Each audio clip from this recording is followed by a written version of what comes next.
File 9. Yamanote Presence 1. Back when I was still just a victim. During the time I left the house to get out from under the eyes of the cult, and was hiding out in the ruins of a love hotel, I can't confidently say that I was sane. So, I'm not entirely sure why it is that I thought the big red person that embraced me from behind as I lay in the fetal position in a makeshift bed of dusty linens was my mom. Still, for some reason, the experience was a warm memory for me. That was why, when dawn broke, I immediately left the hotel and returned home. Then, I waited in the tatami room, alone with a tank of kerosene, for what felt like forever. I remember when night fell, and the house went dark, I felt awfully lonely. At the time, I had a thought. I need fire. What would be a good thing to eat at the after-party when our innards were damaged by the katoribako? We talked it over, and came to the conclusion that rice porridge might be good, so Toriko, Kozakura, and I had come to a Chinese rice porridge place inside the Ikebukuro Saibu department store. We had come on the simple idea that you eat rice porridge when your stomach's not doing so well, but this place had a food therapy menu managed by the traditional Chinese medicine pharmacy next door, so it felt like it might really work for us. The plum rice porridge set, or the two-color rice porridge set. The latest set comes with kakuni pork, but maybe not enough. Have you made up your mind, Toriko? I asked. The dandan noodles look good, said Toriko, who had been looking down at the menu. Oh, come on. Weren't we going to have porridge? Nothing's meaty enough. This doesn't feel like the sort of place where we can go. Here's to a job well done. Cheers. Either. Toriko pursed her lips. It was afternoon on a weekday. The place was at maybe 40% of capacity, and everyone there but us were old ladies. Nearly every drink on the menu was some sort of healthy-sounding tea. The restaurant was selling itself as a place for rice porridge and tea, so that was to be expected. What are you complaining about when we came to eat at a Chinese food therapy restaurant? Kozakura said, glaring at Toriko. For now, let's just order tea, I suggested. It looks like refills are free. Oh, they are? That's a bargain. That's how tea is in China. You ask for hot water, and can drink it several times, Kozakura explained. That made Toriko's eyes widen, as if an idea had occurred to her. Oh, I think I might have done that in Chinatown when I was little. In Yokohama? No, Vancouver. Mom brought me there. Her mom, huh? Whenever she talked about her family, Toriko briefly looked away. Her voice lowered slightly, too, and it took on a calm tone. When people talk as they remember their past, I've heard that their eyes move on their own to look in a certain direction. For Toriko, it's down and to the left. That was probably where the memories of her lost family were in her mental map. Figuring I should take the opportunity to try a type of tea I hadn't drank before, I ordered kantacha. Toriko went for sanzacha, and Kozakura had maikacha. What is maikacha? I can't even imagine. I don't know, either, but it said it was supposed to help suppress irritation. That certainly does seem like a good fit for you, Kozakura. Yeah, I'm feeling irritated at this very moment. I hope it comes soon. When her maikacha came, it turned out to be rose tea. Toriko took a sip of her sanzacha, which turned out to be bittersweet. As for my kantacha, it had a thin flavor, and was surprisingly easy to drink. While I was sipping at the warm Chinese medicinal tea, and chewing on the pumpkin seeds that came with it, Toriko started talking. Hey, Kozakura, what happened to Satsuki's notes after that? Kozakura hesitated a moment before answering. They're in the DS Lab storage. To keep anyone from reading them. The DS Lab, the Dark Science Research Encouragement Association. This organization with its shady-sounding name was apparently founded as a civilian organization in the 90s in order to carry out research on the otherworld, which they called UBL, the Ultra-Blue Landscape. Though, disappointingly, despite their impressive name, their only current work was securing past victims of the UBL, and making, hopeless, attempts at treating them. It was harsh to say this, but their work resembled the cleanup after a losing battle. The reduced scope of their work included gathering strange items from the otherworld, UB artifacts. It was the DS Lab that bought the mysterious objects, like the mirror stone and the infinite seashell that we brought back. Because the notes of Satsuki Yaruma, who had vanished while working for the DS Lab, were written in indecipherable characters. They had been left alone all this time. It turned out they were in the language of the otherworld, and we had learned firsthand that reading them aloud could cause terrifying phenomena to occur. We can't read anymore? But they're a clue for chasing after Satsuki, Toriko said. Are you an imbecile? They're beyond dangerous. If Sorawo-chan hadn't been there, you'd have died. Well, yeah, but...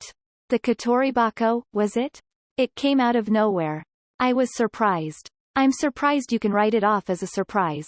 I kept mum as Toriko and Kozakura went back and forth. The two of them thought all that appeared was the Katoribako, but I knew otherwise. When I read out of the notebook, Satsuki Yuruma had appeared. The Satsuki Yuruma who Toriko was searching for was tied to entities on the other side of the Ultrablue. Though I had realized that when I dismantled the Katoribako, I hadn't told the two of them, or Migiwa of the DS Lab. I didn't even know if I should. Kozakura seemed to have accepted that Satsuki Yuruma was gone, but from what I had seen, Toriko wasn't there yet. If I wasn't careful, Toriko might feel pushed to go into the depths of the other world alone again. Was that what they, the ones who lived in the other world, wanted to lure Toriko into doing? To take her away somewhere like Satsuki Yuruma? I kept drinking tea as I thought, and the meal came as I did. Oh, it's here. It looks good. Time to eat. I was pretty hungry, so I jumped at the food as soon as it was put down on the table. Mine was the two-color rice porridge set with crab rice porridge and chicken rice porridge. It had a gentle flavor. The salt was used sparingly, so I was grateful that it came with ebi chili and pickled Sichuan vegetables on a separate plate. Toriko, perhaps wanting something meatier, had gone for the kakuni pork rice porridge set. The big bowl of rice porridge with kakuni pork, bok choy, and goji berry came with a separate bowl of wonton soup. Kozakura had the yamucha set, which came in a bamboo basket, and the boiled gyoza and shumai were letting off steam. Seeing how Toriko and I were chowing down, Kozakura looked at the two of us dubiously. Hey, are you two really all right? Yeah, we don't seem to be having any trouble. Right, Sorawo? It tastes good, and I have a normal appetite. I responded, though I was perplexed. It had only been 2 days since then, but the food tasted good. That, in and of itself, seemed weird somehow. The heinous mass of curses which ate away at the innards of women and children, the Katoribako. We had dismantled that box, which Satsuki Yuruma threw at us from the otherworld like some sort of hand grenade, and then somehow returned from the otherworld alive, but Toriko and I had taken serious organ damage, or we should have. Yet, when we were examined afterward, we were left confused. Nothing out of the ordinary was detected. The CT image of my innards had no shadows on it. No inflammation, and no bleeding, either. There was nothing wrong with my blood. The tissue sample from my mouth and the urine test both came back fine, too. Blood pressure, vision, and hearing, all good. In other words, I was the picture of health. If I were to pinpoint something wrong, the reading for my liver was a bit high for a 20-year-old, and I had gained a kilo. Toriko had not. But, honestly, that was all within the margin of error. This was done in the DS Lab's expensive medical facility, so it was definitely all correct. It was a thorough physical examination, taking a full 2 days. Since we had been hit by the infamous Katoribako, I had been prepared for some aftereffects. Because of that, the result was unexpected, and it actually worried me more than it reassured me. Okay, then what was that pain that felt like my organs were being pecked at inside of me? What was the red stuff that those red birds, which were like the embodiment of the curse, flew inside our bodies, and had come out carrying in their beaks? The fact was, Toriko had nearly died in front of me. I still shuddered when I remembered the moment I realized she wasn't breathing, and had no pulse. Had they torn something out of the two of us after all?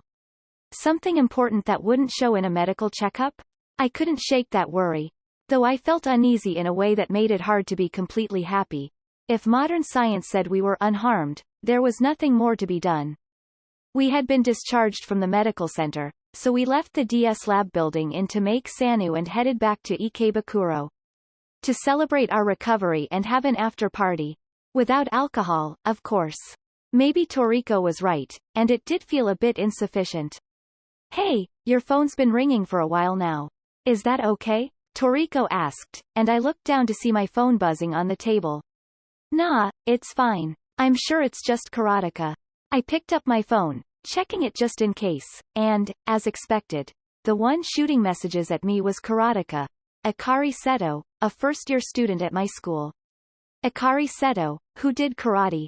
The only kohai at my school I had any interaction with, who I had gotten to know when she was attacked by ninja cats.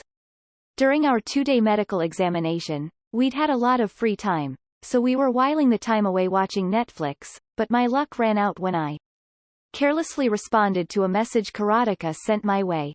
Ever since, she may have let it go to her head, because she was talking to me an awful lot. It tended to go like this. What are you up to now? Who are you, my girlfriend? Do you know this urban legend? I know it, I don't care, and your knowledge of it is shallow. I found a place nearby where accidents are always happening. How about it? How about what? They were all pointless conversations, and I tried to be as curt in my responses as I could, but she showed no sign of getting discouraged. One of my friends had something scary happen during a test of courage. Are you interested, senpai? Nope. When I told her a bit about my experience, she seemed interested, so I was hoping you could talk to her with me sometime. What are you doing? Don't tell anyone about that. It's cool. I haven't told anyone about that. That message was followed by a gun emoji stamp. I furrowed my brow unconsciously. Ever since we saved her from the ninja cats, Karateka seemed to have mistaken Toriko and me for experts on the supernatural, and was always coming up with new excuses to get involved with us. It seemed she had always been interested in scary stories, but I felt she was coming on a bit strong, even considering that. When I looked at Karateka using my right eye, there was clearly something wrong with the way she spoke and acted. Was it possible my personality had influenced her? Whatever the case, it really wasn't good to have a ghost story maniac who was so eager to act on things. Going to spiritual spots for a test of courage to have frightening experiences, kicking over gravestones, bringing back items. Many of the true ghost stories I had read featured people who had crossed the line like that, and they almost always met a miserable end. I wasn't all that attached to Karateka, but I didn't want it to be my fault if something unfortunate happened to her. I'm busy eating now. I sent that message to terminate the conversation, then set my phone to airplane mode. You don't need to talk to Karateka-chan? Toriko asked. Yeah, I'm already this close to blocking her, but if I did she'd just hassle me at university again. She respects you, right? Give her a bit of your time. Well, hey, I don't want to drag her into anything. She already knows too much, to be honest. Well, yeah, but... Toriko pursed her lips in dissatisfaction. Her attitude towards Karateka was wavering. The fact that they were both students of Satsuki Yuruma must have come as quite a shock to her. She'd always believed she was Satsuki's only friend. Despite that, when I was brusque with Karateka, Toriko didn't look all that happy about it. I'm sure she was just superimposing herself on someone who shared her own circumstances, but that was none of my business.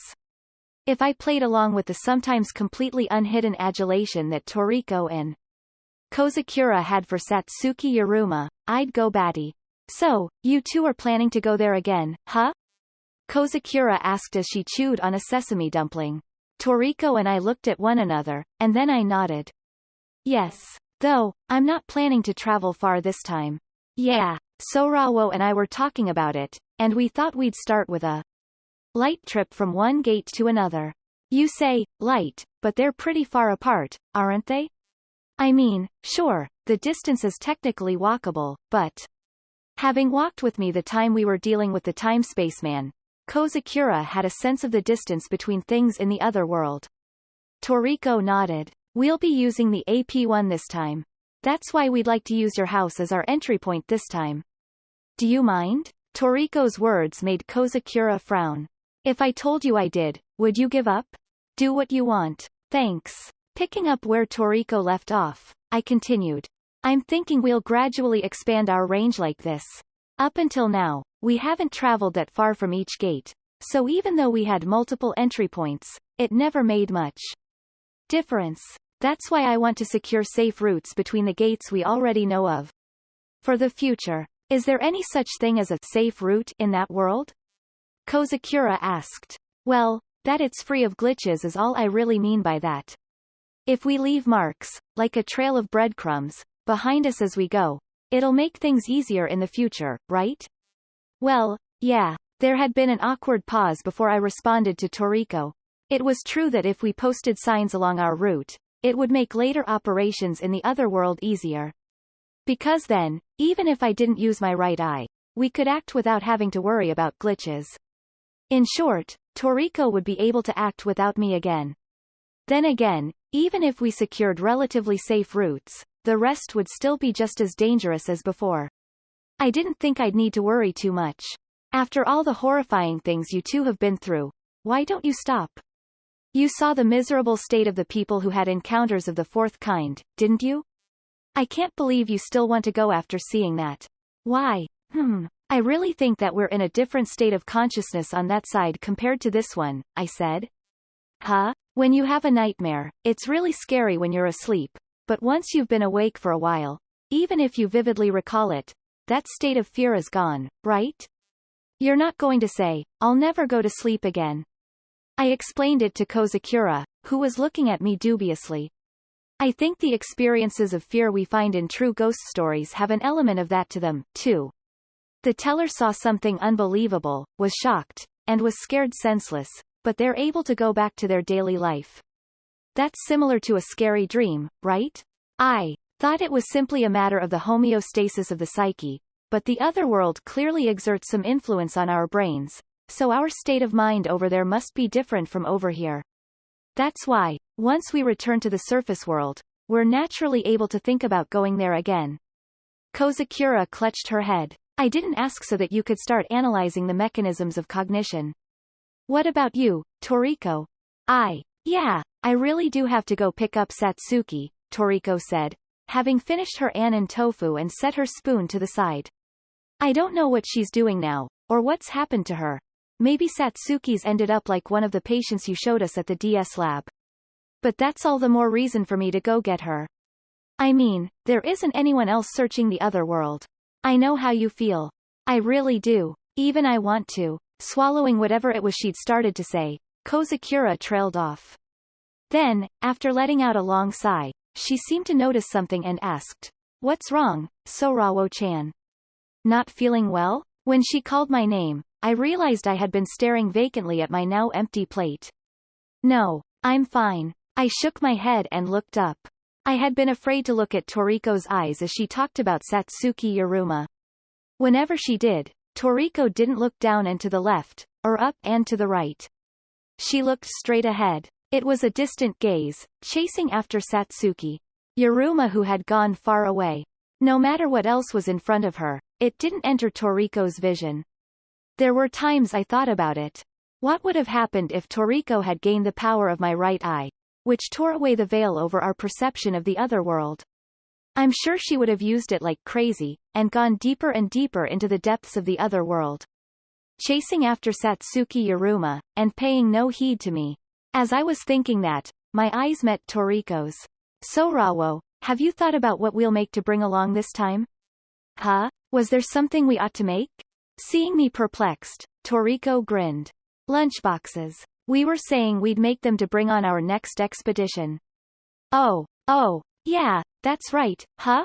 I recalled us saying something along those lines while we were rescuing the U.S. forces from Kasaragi Station. Because of all the accidental trips to the other world since then, I had forgotten, but I guess she'd been serious about that. You're acting like it's going to be a picnic. This is exactly what worries me, said an exasperated Kozakura. We'll head out early, eat our lunchboxes, then come home while it's still afternoon. Even after I said that, the dubiousness of the look Kozakura was giving us didn't relent in the slightest. 2. Saturday, 10 a.m., the following week. We had met up in Kozakura's yard, and were preparing to head out. Our guns were already put together, magazines loaded. Though, as always, I'd left assembling the rifle to Toriko.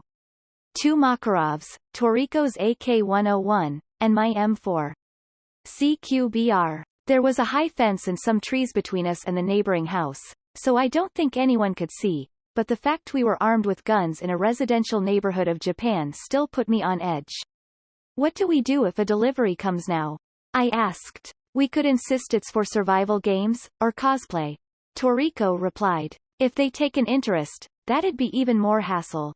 Delivery people don't have time for that. It'll be fine, okay? Now that I thought about it, we both had new equipment this time. Slings. By which I mean perfectly ordinary straps we could attach to our rifles, letting us hang them from our shoulders. Following a tip on a survival games blog, I tried buying something called a Magpul multi-mission sling off Amazon. Adjusting the length, I was able to hang the M4 off my shoulder. How's it feel, Sorawo? Super easy to carry. I know, right? We should have bought these sooner. If you knew, you could have said something. I can't believe I was lugging this heavy rifle around with just my hands. It never occurred to me we could buy gun accessories on Amazon. It had started when I was chatting with Toriko and had mentioned it was exhausting how heavy our rifles were, and I learned about the existence of slings from her. Surprisingly, accessories that could be used with a real gun were unexpectedly cheap, and official products and high-quality replicas could be bought normally, even in Japan. We're running low on bullets. Think there's anywhere we could restock? I said as I was counting the remaining bullets in a cardboard box, and Toriko thought about it. There were a few places where Satsuki left supplies in the other world, but the locations were vague, and I'm not confident I could get to them. It wouldn't take us too far from our area of operations, though, so if I can get us there, we could try going. Okay, let's put that one down on the to-do list. I did up the zipper on my backpack and rose to my feet. Okay, we're heading out. I was calling out to her, but Kozakura gave no response. Looking over, I saw her leaning against one of the pillars of her front porch, arms crossed. She seemed to be suffering. Her brow was furrowed, and her eyes squinted. Kozakura-san? Is something wrong? When I approached, Kozakura let out a long sigh, opened her eyes, and kicked me gently in the shin. Ow! What was that for? Just so you know, I'm prepared for the fact that I may never see your faces again this time. I always thought I was the unemotional type, but it still weighs on me pretty hard. Kozakura. Toriko walked over and put a hand on Kozakura's shoulder. The difference in height between them was incredible. Looking at them like this, they were like two sisters with a large age gap. Mom cried a lot, too. When your partner is a soldier, you never know when they'll go on a mission, and death is always a possibility. She said, when you see someone off, you always think this might be the last time. Kozakura looked dubiously at the hand on her shoulder, then glanced up to Toriko's face. Do you have some advice for me, based on those sad memories? For Mom, it got a bit easier on her when she joined a support group for the families of those in the military. Oh, also, she liked drawing manga, so she would draw all sorts of stuff and upload it to the, ow. Toriko jumped back after taking a kick to the shin. Okay, enough of this. I'm sorry. Sorry I said something weird. Don't just snap all of a sudden. Shut up. Just go already. Toriko and I looked at one another. You don't need to worry. It's going to be fine, Kozakura-san, I said. Yep. With me and Sorawo together, we'll be fine no matter what happens. That's how it's been so far, hasn't it? I really can't understand that abnormal confidence. Kozakura shook her head in resignation. Well, whatever. Come back if you can. Take care of your sanity. Kozakura said that like she'd say, take care of yourselves.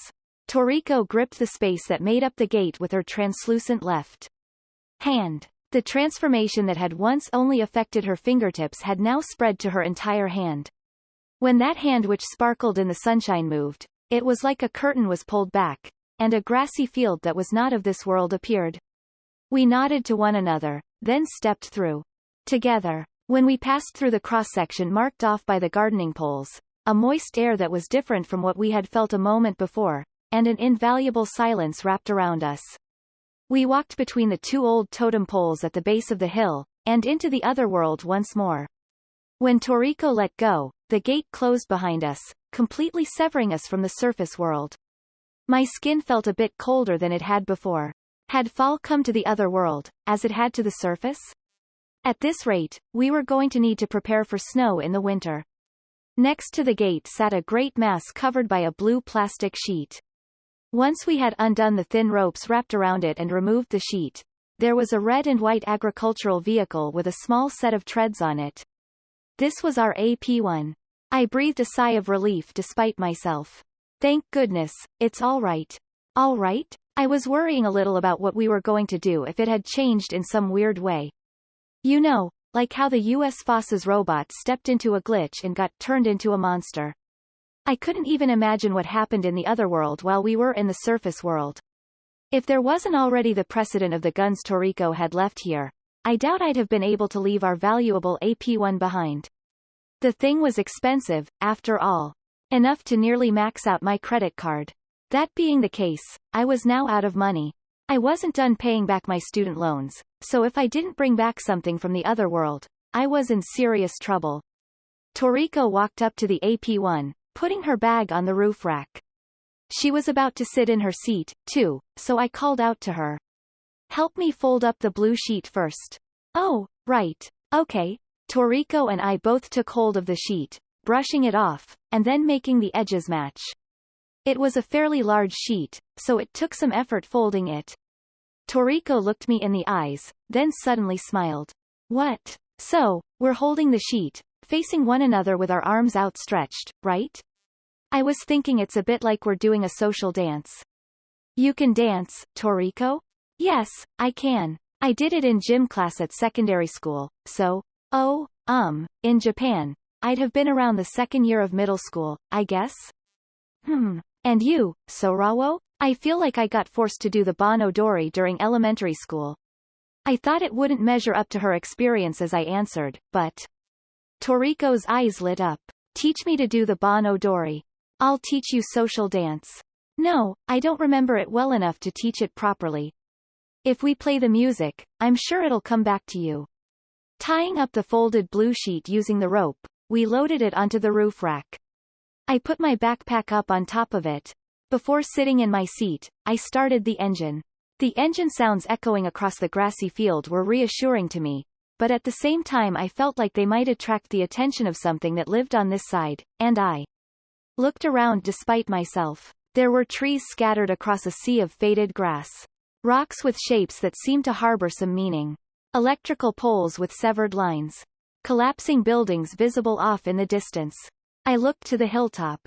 We had taken the AP1 up there before, and looked down into the marshland to the east. Sorawo, what's up? Toriko suspiciously followed my gaze, looking up to the top of the hill. Can you see something? After a momentary glance at the profile of Toriko's face, I shook my head. Nah, I was just thinking about what course we'll take. We want to get to the gate to Jinbushu, right? I think cutting across the hill would be fastest, but... There's kunkuns on the other side of this hill, aren't there? I think we can handle them, but there's no need to go out of our way to subject ourselves to that gross experience. Oh, yeah, you're right. Perhaps remembering the nausea from that time, Toriko scowled and stuck her tongue out. There's water on the ground there, too, and I'm not sure just how well the AP1 can drive through it. Let's go south around the hill, and approach from the grassy field full of glitches where we first met Abarato. That's where Hasaku-sama appeared, though. You sure? It's not great, but if I have to choose one of the two, I'll take it. Toriko said as she looked around the area. Well, in that case, why not take a course we haven't before? Let's go around the north of the hill, not the south. North, huh? Is there a problem? It would suck if the AP1 couldn't handle the terrain, but if it happens, it happens. We'll deal with it then. Nice, it's settled. We both got into our seats. Toriko on the left, me on the right. There was a gap in between us, but not so wide we couldn't reach across it. Okay, and we're off. Yeah. After her shout, I moved the lever to change direction. The little treads spun earnestly, slowly changing the direction of the vehicle. I should have saved that cheer for after you change direction, huh? Want to do it one more time? I dunno about that. Finally, we finished changing direction. When I pushed the lever, the AP1 began to move forward. 3. We were moving slower than we would have if we were traveling on foot, at a speed of 3 km/h, making the scenery drift past us at the pace of a leisurely stroll. The road was smooth after we left the gate, and the ground was more or less level. The marshland spread out to our right, the surface of the water there glittering. There were bubbles rising in some places and eddies that had formed in others, likely indicating some sort of glitch. It would be a pain to have to deal with a coon if I saw one, so I made a conscious effort not to focus my eyes too far off in the distance. I'm keeping watch with my right eye, but just to be safe, would you mind throwing some bolts too? I asked. Okay. I handed her the heavy nail bag. Toriko stuffed her hand into the bag and threw the nuts and bolts she took out in the direction we were going. The glitch density is low here, making it easy to move forward, is what I was thinking when one of the bolts she threw fell to the ground, and what looked like rainbow ferns started sprouting from it. Whoa, what? I gasped. It makes no sense. This wasn't the first time that things had made no sense. I tried not to think too much as I carefully went around it. We really can't let our guard down. I think I'd have seen it if we got a bit closer, but we don't want to get that close to these things to begin with. I'll take my throwing duties a bit more seriously. There was no question that things that happened in the other world were deeply tied to our perception. However, each time we encountered something as nonsensical as this, I was left with a strong impression that there was more involved than just that. It also felt slightly different from the sort of unreasonableness found in true ghost stories. Or, maybe this was born from some interaction between the other world and human cognition. If I looked at the vast grassy field, it was by no means uniform. There was an angular rock, much like a gravestone, partially buried beneath the grass. A rotten cardboard box with multiple yellow cable-like things coming out from under it. Something that looked like a mobile which had grown upside down out of the ground. Was it artificial, or a plant that happened to be shaped that way? There were some glitches you could tell were dangerous even without the silver halo, while some were clearly suspicious but didn't look abnormal to my right eye. If I looked off in the distance, there was a series of electricity pylons. The power lines were wrapped around them like ivy, and on top of them there seemed to be something triangular going back and forth between the towers. Were those creatures that were active in the other world even active during the day? It could have simply been a natural phenomenon, though. Throwing bolt after bolt, a serious expression on her face, Toriko spoke up. Hey, where do you want to eat our lunchboxes? You're thinking about that already? Well, hey, I'm looking forward to it. Eating lunchboxes with you, I mean. I felt like lately the way Toriko acted was more childish than when I first met her. Was I imagining that? Occasionally I turned back, checking our rear. What's up? Is there something behind us? She asked. Nah, I was just wondering how far we've come. The AP1 crushed the grass under its treads, leaving two trails that stretched all the way behind us. We were gradually leaving our marks on the once blank map. So Rawo, you're smiling. Huh? Am I? You seem tenser than usual, but also happy. Don't watch me so much. Despite responding to Toriko that way, I found myself agreeing. I had always wanted to do something like this ever since I had found the other world. I'd wanted to explore this unfamiliar grassy plain, where I was the only person around, to my heart's content. Kozakura found it mystifying that I continued to come to the other world after the frightening experiences I'd been through, but my motive was the same as it had been from the beginning, before I'd even met Toriko. I still vividly remembered the irritation I felt when I first encountered her. Back then, more than anything, I was shocked to learn that the other side was not a secret place just for me. On top of that, just as I was getting excited about how I was going to explore it, the entrance vanished right before my eyes. If Toriko hadn't come and found me after that, and if she hadn't told me about the gate in Jinbushu, I have to wonder what would have become of me without the other side. Abarato, the man we met the time we encountered Hasaku-sama, had searched incredibly hard for his vanished wife, and found a gate to the other world on his own, but I can't imagine I would have had that level of determination. That I was here now, doing this, was thanks to Toriko being there. I stared at Toriko, who was beside me and continuously throwing bolts. What? She asked. No, I was just thinking. I'm glad I was able to meet you. Why so suddenly? Toriko asked with a grin. I'd gradually started to figure her out. She acted like this when she felt shy. I tried my best not to look away, not wanting to lose to those golden lashes and the beautiful indigo irises they framed, and okay, she started acting weird. Sorawo, don't stare so much. This is embarrassing. She looked away, her ears red. Though she seemed aloof, if you complimented her directly, she was more bashful about it than you might expect. I'd realized at the time we changed into swimsuits at the beach we'd wandered into in Okinawa. I turned to look behind us. With a gulp, I opened my mouth. The two of us, all alone like this, exploring an unfamiliar world. It makes me happy. I'm really grateful that you chose me. I managed to get into a groove as I spoke, and the words flowed out of my mouth smoothly. That time, you called it the closest relationship in the world.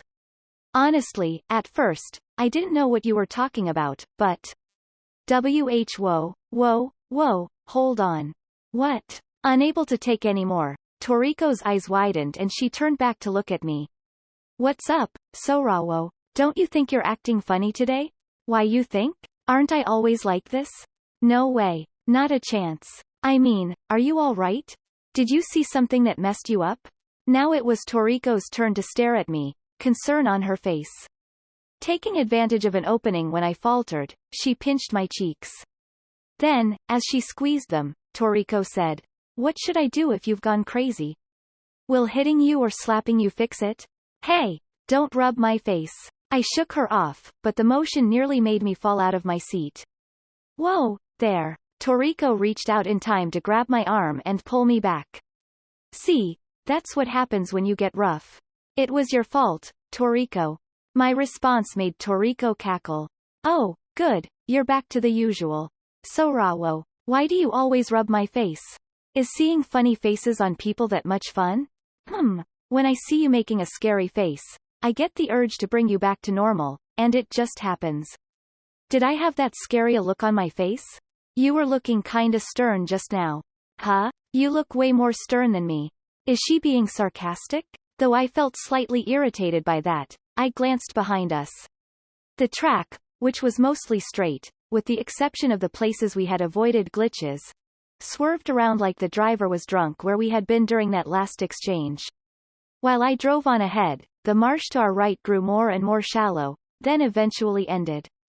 The ground sloped gently upward, and I could see scattered groves of trees ahead of us. Just a little farther, then we turn. After that, if we head due east, we should come to the gate to Jinbushu. Toriko raised her hand. Commander, when is it lunchbox time? Can't it wait until we reach the gate? Wah. The mood won't be right if we do it after we reach our goal. Let's stop for a break somewhere along the way. The AP-1 slowly and steadily climbed the hill. For whatever faults it had, using a vehicle really did make this trip a lot less exhausting. The woods up ahead looked like the ground would be fairly level, so we'd be able to pass between the trees. The mood, huh? Okay, let's stop somewhere around here and, huh? Noticing something on the other side of the grove, I squinted. Toriko, isn't that a building? There. Oh, hey, you're right. And this sound. When I listened closely, I could hear a constant low sound, like the grinding of some heavy object. We looked at one another, then nodded. Toriko grabbed her AK, checked the chamber, then rested the barrel on the AP-1's luggage rack and remained alert. I checked my M4's bullets, too. When I began to move the AP-1 forward again, it wasn't long before what had been hidden by the branches came fully into view. It was a tall building made of concrete. The outside was falling apart and covered in moss and plants. On the very top of the building was a thick dish that was easily the size of a whole floor, and its circumference was made entirely of glass. The disc was spinning slowly. The low grinding I had been hearing apparently came from it. Stopping the AP-1, the two of us looked up at the building. What do you think it is, Sorawo? Isn't it an observation deck? I answered easily. Toriko's eyes widened. How can you tell? There's a place called Mount Kanpu in Akita, and I went there for a field trip when I was in elementary school, or something like that. I just remembered there being a revolving lookout like this there. Revolving. Yeah, it is spinning around, huh? Think it's dangerous? I don't see anything that looks like a glitch from here. As I looked, I moved the AP1 closer to the building. Taking a quick glance around the area, I found an open entrance, then went down from the vehicle and took a peek inside. It was empty inside, with a railed staircase wrapped around the central support pillar going upwards. I turned off the engine, and we waited a while to see what would happen. There was no sign of motion, aside from the observation platform revolving above our heads. Seems safe enough, Toriko said, lowering her AK. Want to go up? The observation platform'll give us a good view of the surrounding area, and besides, it's the perfect place for lunch? Bingo! Toriko laughed gleefully when I finished her sentence for her. It seemed she was dead set on having lunch. 4. Was this the first building we'd been inside in the other world since the one where we'd encountered Hasaku-sama? It looked the same on the outside, but the inside was bare, and it was hard to imagine it having ever been in use. Kasaragi Station, the Time Spaceman's ghost town, and the Beach House in Okinawa had all looked like they were brought in from the surface world, but this observation deck seemed to be somewhat lacking in detail. Almost like it was some sort of a pseudo-building. Even so, the stairs were made of sturdy concrete, and they didn't give way under our feet, though the paint on the metal railing was faded and beginning to flake. It peeled away easily when I touched it with gloves, revealing the rusted metal beneath. In the event that something were to happen, it might have been better for Toriko, who was used to using firearms, to be the one leading the way. But without my right eye it was possible she wouldn't even notice what that something was. That being the case, we stood shoulder to shoulder on the narrow staircase and climbed together. I used the sling to put my rifle on my back, and held the Makarov ready as we slowly poked our heads up onto the upper floor. Yeah, no sign of any glitches. Okay, let's go. We stepped from the staircase into the observation room. The entire wall was made of windows, so the room was pretty bright. There was gravel and shattered glass scattered across the bare concrete floor, and a line of metal benches near the windows. That was as much as I had seen when, beside me, Toriko shouted. Who's there? I turned in surprise and spotted a human figure slumped against the support pillar in the center of the observation room. I jumped and turned my gun towards them. The figure didn't move. Their whole body was covered in baggy clothes. Their head was hidden behind a helmet with a visor, so I couldn't see their face. No matter how I looked at it, they were an astronaut? Toriko asked dubiously. Are they alive? Doesn't look like it. Toriko adjusted her grip on her AK, bringing the barrel of the rifle closer to the figure. There was no response. She hooked the barrel under the visor, and lifted it up. The suit was empty. It's empty. Having half expected to come face to face with a corpse, I let out an unintentional sigh of relief. When Toriko retracted the barrel of her rifle, the visor lowered to its original position. Think they wandered in from the surface world, too? From space, you mean? I dunno. I looked up, but there was no hole in the ceiling. Just a socket for a fluorescent light. Toriko crouched down and began inspecting the spacesuit. There's something written here, but of course we can't read it on this side. Now that she mentioned it, I could see corrupted text here and there. I dunno what the original language was. I'm not exactly an expert on the subject, but I'm pretty sure American and Japanese spacesuits don't look like this one, I said. Toriko cocked her head to the side. Is this even a spacesuit to begin with? It could be some sort of protective suit.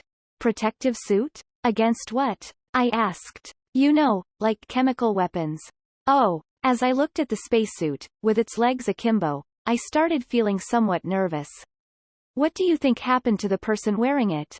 Well, there's no weird smell, and it doesn't seem like they died wearing it. Toriko replied. Did they strip out of it, then wander off somewhere else? Like, they floated into the air and flew off?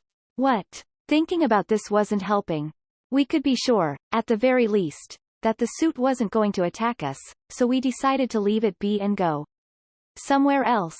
In one corner of the observation room, there was a revolving rack that had fallen over, and faded paint had been splattered on the floor around it. There were picture postcards with watercolor paintings of scenery, photos of European-style street corners, cats, dogs, and more, along with the occasional group photo of an unfamiliar family, or an upper torso shot like you would take for an ID photograph. I didn't see a silver halo, but I picked up a few at random and put them into a Ziploc bag. Hopefully, they would help pad my wallet somewhat. There was a large pair of binoculars installed in there, as you would expect for an observational platform. It was the coin-operated variety, but I couldn't convince myself to bother trying it. If I accidentally ended up looking at a coon, that would ruin my day, to say the least. Once we had been around the room once, we returned to the windows to look out. It's quite a view, isn't it? Nah, it's nothing that's special. Toriko was just saying whatever came to mind, so I retorted despite myself. The fact was, this observational platform had been built on what was practically flat land, so most of the view was just branches from the surrounding forest.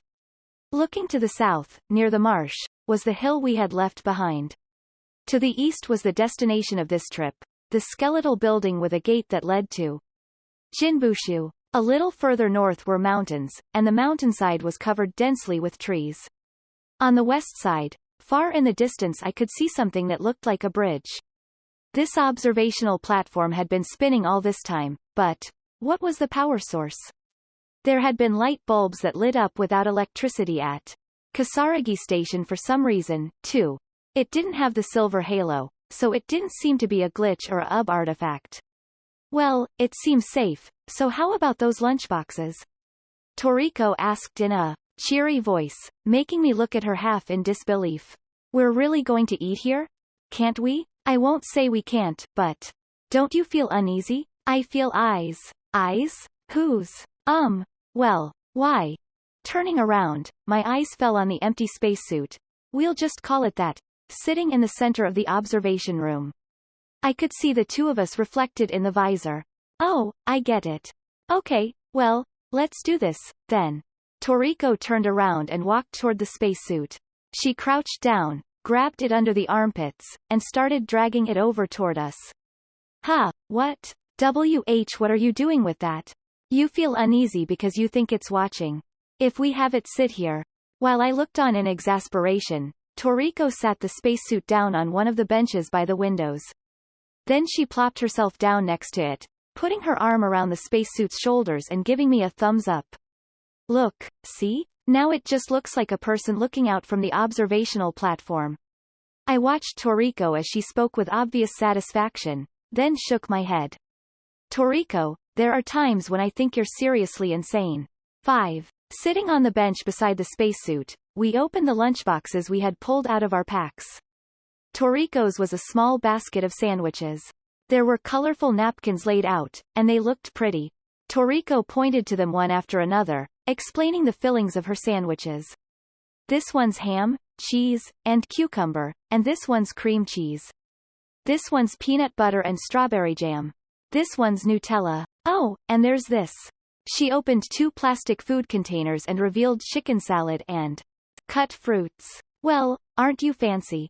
How so? This is pretty normal. What did you bring, Sorawo? Show me already. Oh, geez. Fine. Toriko was breathing heavily as she watched me open the lid of my own plastic food container. If she had a tail, it would have been whipping back and forth. I don't think it's anything to get so excited about. Pollock roe onigiri, chicken karage, a salad of edamame and hijiki, mashed tofu salad with spinach, and meatballs in bean sauce. When Toriko saw the contents of the container, she let out a cheer. Wow, it's an actual lunchbox. Did you make it yourself? It's frozen food, along with instant food, and ready-made stuff from the supermarket. And the onigiri? The one thing I made myself. I thought so. It's you. Huh? How so? With no regard to my confusion, Toriko pulled a water bottle out of her luggage with a smile. I brought coffee. You'll have some, right? Oh, sure. I'd love some. When she poured the coffee into paper cups, that familiar scent rose together with the steam. Now that she mentioned it, it hadn't occurred to me to bring a drink. Portable water was heavy enough on its own, and I didn't want to increase the load too much, but now that we had the AP1 it was something I could think about in the future. Let's dig in. Using plastic plates and disposable chopsticks, we shared the contents of our lunchboxes and started eating. The onigiri's delicious, Sorawo. I think they taste about the same no matter who makes them, but thanks. No, they don't. They taste like you. I used plastic wrap while I made them, okay? Huh? Is that how you do it? I didn't use plastic wrap when I made the sandwiches. Ah, well, I don't think it matters for sandwiches, does it? It was a bit funny imagining her cutting the bread and putting in the fillings with that see-through hand of hers. Though if Kozakura saw, I'm sure she'd say, "Don't do it with your bare hands," or something like that. Toriko ate the frozen karage and the instant meatballs, and was kind enough to tell me they were good. We had the product development team's hard work to thank for that. Not any skill of mine, though. Oh, right. Toriko set her chopsticks down, poured a little more coffee into a paper cup, and stood up. She walked to the neighboring bench, and laid it next to the spacesuit looking out the window. That for the suit? I asked. Yeah, I was starting to feel bad that we were the only ones eating. Well, me too, then.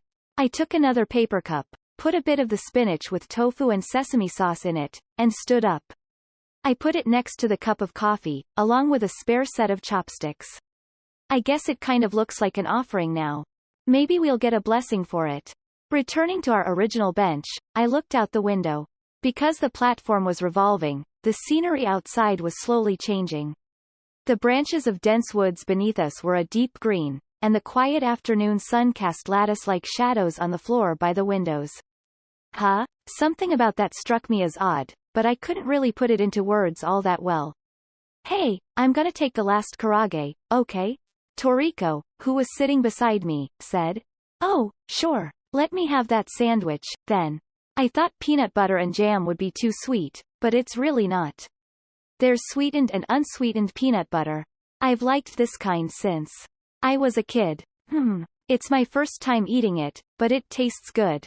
Oh, good. I'll make these again. There hadn't been much food to begin with, so it took no time at all for the two of us to finish eating. Satisfied now, Toriko? Yeah, I'll be coming back, though. Maybe we should have brought some soup base? Good idea. And if we brought a gas stove, we could boil water. Then we could make ramen, couldn't we? Let's try cooking next time. It felt like we were discussing camping plans, but this wasn't some park we were in, it was the other world. Like Kozakura said, though it was a bit late to be bringing it up now, having a relaxed picnic like this was pretty crazy. Want another coffee, Sorawo? Oh, sure. Come to think of it, I just remembered I still have a mooncake I bought at that Chinese rice porridge place we went to. This seems like a good time, so let's share it. You're the best, Sorawo. You know it. Once we had put away the empty basket and plastic containers, I split the mooncake in two, and then stared out the window as we nibbled at it between sips of coffee. Feeling a little relaxed, I asked, Hey, Toriko, why were you so eager to eat our lunchboxes? It seemed like it'd be fun. Well, yeah, it was definitely fun. But you have a way of getting worked up about things sometimes, like when we went to the beach in Okinawa. The one who wants to do things we probably shouldn't be doing in the other world is you, not me. Do I? You do. Toriko went mum for a little while. It was kind of frustrating, she finally said. What was? When Satsuki brought me to the other world, if I'm being honest, I didn't really get it. Just how scary of a place this is. Or how abnormal. I didn't know what was here, other than us. That's why, when I saw this unfamiliar place, I got all excited about what we were going to do, and then Satsuki vanished before I could do any of it. Toriko lowered her eyes as she continued. That always frustrated me. When I started playing with you, I made a decision not to hold myself back anymore. I was going to do all the things I wanted us to do together. That's why I may have been a little pushy. Sorry. Nah. I shook my head. I can understand the frustration. It's a bit different for me, but when I'm under pressure, I can never be passive. What do you mean? I told you before, right? My family fell apart when they joined this weird cult. Oh, this was after Mom died, so it was everyone but her. I was abducted for some sort of ritual, and there was trouble at school, too. The more I said, the darker Toriko's face got. Huh? Didn't we talk about this before? Toriko shook her head. Oh, well, it's not really worth bringing up, but I started getting angrier and angrier. Like, why do these guys get to control my life? That's why I decided not to be a victim anymore. What does that mean? Whether I ran from the cult or fought them, for as long as I thought of myself as a poor victim, they'd continue to rule my life. That's why I changed my way of thinking. They had nothing to do with my life. I was the only one in control. If they were going to get in the way of that, it was simple. I would just destroy everything. And how did that go? It's almost disappointing, but they all died before I could do anything, and the cult was wiped out. All's well that ends well, I guess. Quote. As I spoke, one thing started to make sense to me. If I set my mind to it, it was possible for me to stop being a victim. But I'd never had an answer to the question of, if I wasn't a victim, what was I? I had no intent of becoming a victimizer. I didn't want to hurt anyone. It's not like there was some binary option of being a victim or victimizer, but I felt like I was hovering somewhere in between the two. That's when I met Toriko, and she gave me that word. Accomplices. The concept hadn't felt right to me at first, so I wonder when it became so important to me? With that one word, Toriko gave me a new place to be. When I realized Toriko was silent, I panicked. Oh, I'm sorry. For talking about this silly stuff, I mean. Basically, what I'm trying to say here is. Mid-sentence, Toriko suddenly hugged me. Goo. Quote. To Toriko-san? You're making it hard to breathe. What's up? I'm sorry. I never realized. Nah. How could you have? I never said anything. Come to think of it, I had spoken to Kozakura about this before, hadn't I? I guess Kozakura never told Toriko. Toriko hugged me and didn't let go. It seemed like I'd given her a shock. When I breathed in the scent of shampoo from her hair, along with Toriko's own sweet smell, it somehow calmed me. Still, what was such a shock to her? I stared out the window as I patted her on the back. The red of the sunset slowly cut across the revolving observational platform's windows. Huh? A moment later, it hit me. To Toriko, this might be bad. Huh? The sun's going down. Toriko stopped hugging me and then turned to look, her eyes widening. No way. It shouldn't be that time yet. We need to leave right away. We gotta reach the gate before it gets dark. We hurriedly packed our bags, raced down the stairs, then headed out through the open doorway. Wah! I shouted despite myself. The AP1, which had been parked in front of the building, had disappeared. Even as we stood there in a state of shock, the sky above the treetops was rapidly darkening. Night was coming. The terrifying night of the other world. 6. Sorry, Sorawo, I didn't notice the time going by. No, it shouldn't be night so soon. Even if we add together the time it took to search the observation platform and to eat lunch, it couldn't have been more than an hour. Up until now, I had thought there was no difference in the passage of time between the surface and the other side, but maybe I was wrong about that. Inside the woods, it was already so dark you couldn't see what was up ahead. The wind had picked up, rustling the branches overhead. I took a flashlight out of my bag and turned it on. The cone of light licked at the grass beneath the trees. Hey, Toriko, were there always so many trees here? I thought that was weird, too. It felt more sparsely wooded when we came. The AP1 couldn't make it through these dense trees. As she was speaking, Toriko seemed to come to a sudden realization, and she held her AK ready. Hold on. Are these trees monsters, then? Like, maybe they're creeping towards us? I focused on my right eye and took a quick look around us. Doesn't look like it. These are all ordinary trees. I don't know if they're beech trees or oak, though. Then why is it different from when we came? I pointed the flashlight down, focusing the light on the ground. I couldn't see any trace of the treads that we had left when we came. In their place, there was a gap in the trees, and a pitch-black mountain path. Did we come out in a different place entirely? There was only one entrance and exit, right? Yeah, but... I turned to look back at the building behind us. I stared at the dark entrance, then looked upwards to where the round observation room was revolving with a heavy noise. It could be that the location of this observational platform's exit changes as it spins around. Or maybe not the location, but the state? The aspect? Something like that. I don't really get it. Before, the time when you took off without me, while I was in a glitch, I saw the aspect of the other world change. There was something in the ghost town that could look like a man sometimes, and a plant at others. While we were in that observation room, the same thing may have happened, making the woods become deeper, and the time advance to night. So, the observational platform moves through this aspect? Sort of like an elevator? While we were looking out from up there, there was one moment where I sort of went, huh? It felt like the forest was deeper than before. If I'd realized what was happening then, it might not. Shish. Toriko lowered her voice and cut me off. I heard something. Quote. Exclamation mark quote. I followed Toriko's example and held my rifle ready. I shut my mouth and listened closely. She was right. I could hear fragmented voices. That sound, which resembled air leaking from a large bag, said, "Ten. Su. Metsu." There was a presence coming down the mountain path, making sounds like something soft being struck as it came. Ten. Su. Metsu. Ten. Su. Metsu. The voice repeated over and over. From the moment I heard that distinctive phrase, I knew what it was. It's a Yamanoke. I turned the barrel of my M4 towards the path and released the safety. It took me some time to get my left hand on the foregrip while still holding the flashlight. Yamanoke? What's that? Toriko asked as she made the same motions I was making. To put it simply, it's a monster that possesses women. Again. So was the Katoribako. There's too many of these things going after women, don't you think?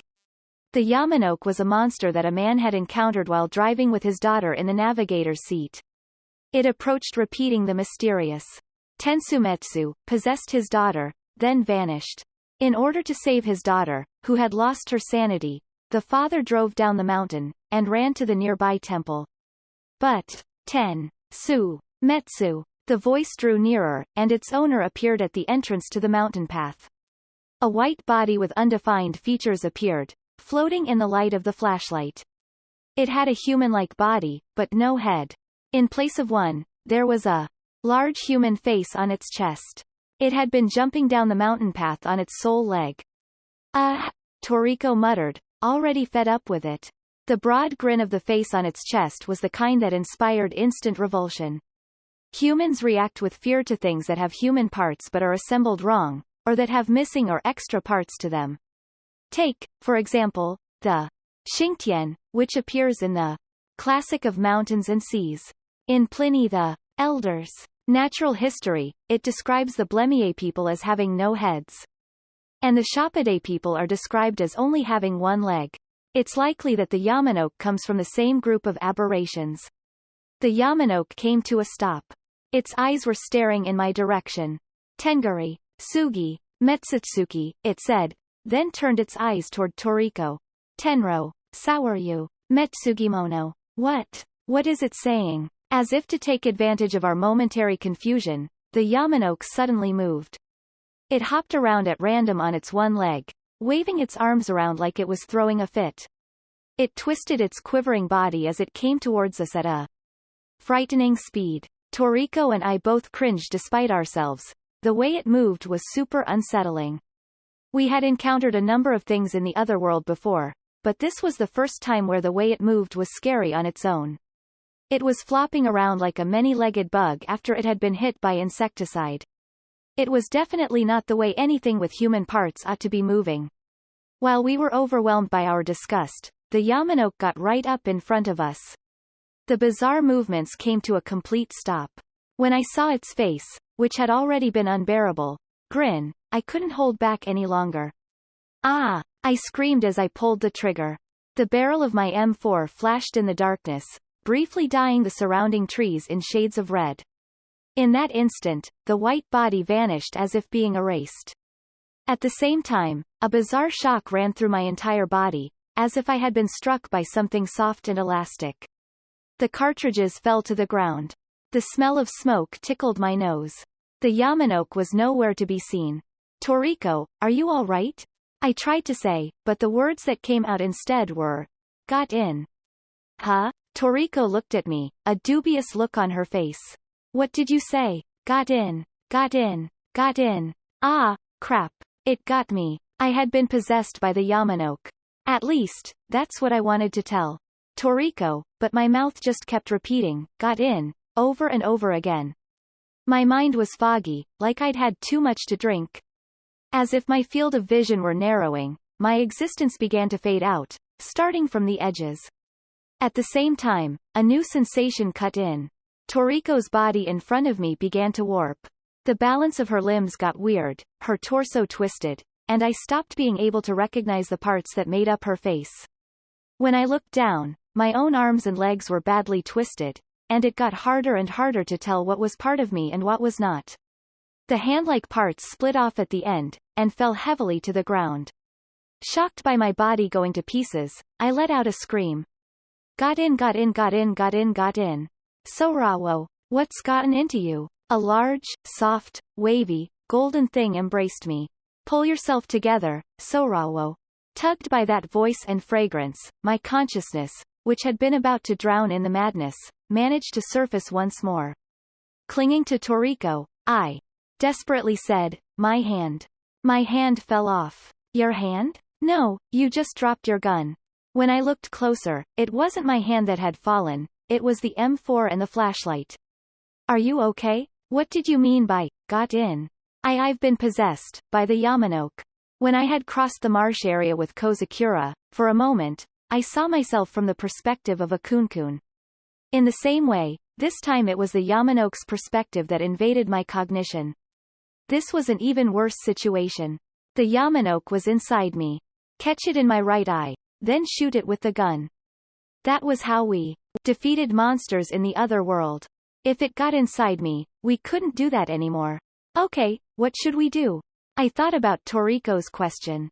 How could I look at the Yamanoke within me? Look at myself. You up? Huh? Go back, up, go back. I tried to turn back to the observational platform. Unable to trust my own feet, I nearly fell over. You want me to take you back up there, right? I'll pass you your gun. Can you hold it? I tried to nod, but I have no confidence that I succeeded. As I was pulled along, feeling came back to my body, although in a fragmented way. Toriko lent me her shoulder, and half-dragged me into the building. We passed through the entrance, then stopped. The inside must have changed. What had been a bare concrete space now had a tatami floor, and the walls around it were all shoji. On the other side of an ornate lintel, there was apparently another, separate room. In the center of the Japanese-style building, a bizarre thing stood with a bright red pillar at its back. It was like a 3-meter-tall art installation made by piling up mortuary tablets, candlesticks, bells, and other Buddhist altar equipment. An old wooden fish lay on top of the pile. What did you do? The pile suddenly shouted. In a dazed tone, Toriko mumbled, a priest. Is that how it looks to Toriko? I was beginning to get a vague understanding. In the story of the Yamanoke, the father rushes into a temple to save his daughter, who has been possessed, and the first words out of the head priest's mouth are, "What did you do?" The narrator, who had a frightening encounter, is scolded by a grandfather, or a Buddhist or Shinto priest, some senior figure who understands the situation. You've done something that cannot be undone, they say, sparking even more fear. It's a horror story trope. It seemed that Toriko saw a priest, but all it looked like to me right now was a mound of garbage. I wasn't focusing on it with my right eye, so why? Oh, I get it now. Since earlier, I had stopped being able to recognize humans as being human. The Yamanoke inside me was screwing up my brain's ability to perceive the human body. It was the opposite of the monsters at Kasaragi Station that used the simulacra phenomenon to make people mistake the patterns on their bodies for faces. I'm sure that just like the human OS came programmed with a facial recognition function, it must have also come with a human body recognition function, and the Yamanoke was attacking that. That's why it wasn't just my body that seemed warped, but Toriko's, too. That was why this head priest didn't look even slightly human to me, and I could only perceive him as some piece of modern art. I focused on the sensation in the palm of my hand. I was apparently still holding the M4's grip. It felt so heavy that it would probably throw me off balance if I tried to lift it up with just one hand.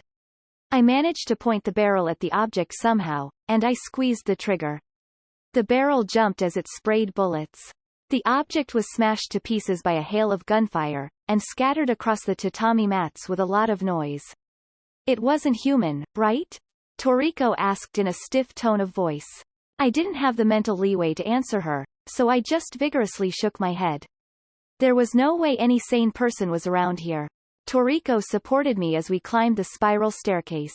We both looked smushed, like clay models of the human body that someone had played around with. If I lost focus, I would no longer be able to distinguish my own clothes and equipment from the walls, stairs, and handrails that were around us. Once we somehow crawled our way up to the observation room, I collapsed to the floor. Raising my face, I looked to the window. I tried to see my reflection in the glass. In the meager light of the flashlight, there was a disgusting mass writhing and undulating on the floor. That was me. In an attempt to regain human form, I caught the window in my right eye, and was left aghast. It was no good. No matter how I looked at myself with my right eye, I didn't change in the slightest. If the function in my brain that was able to recognize human forms had been taken over, did that mean there was nothing I could do? I squeezed my eyes shut, feeling like I might be crushed under the fear rising inside me. The Yamanote possesses people. There was nothing in the account I read about what happens to those who are possessed, but I could imagine now. I would cease to be. My very existence would. Once I was completely unable to distinguish what was and was not my own body, I would no longer be able to maintain my sense of self. I was melting, disappearing. My skin vanished, and my body went to pieces. All that remained was terror as all was swallowed into a muddy surge of madness. Then, suddenly, my consciousness resurfaced. Something soft and warm was touching my surface.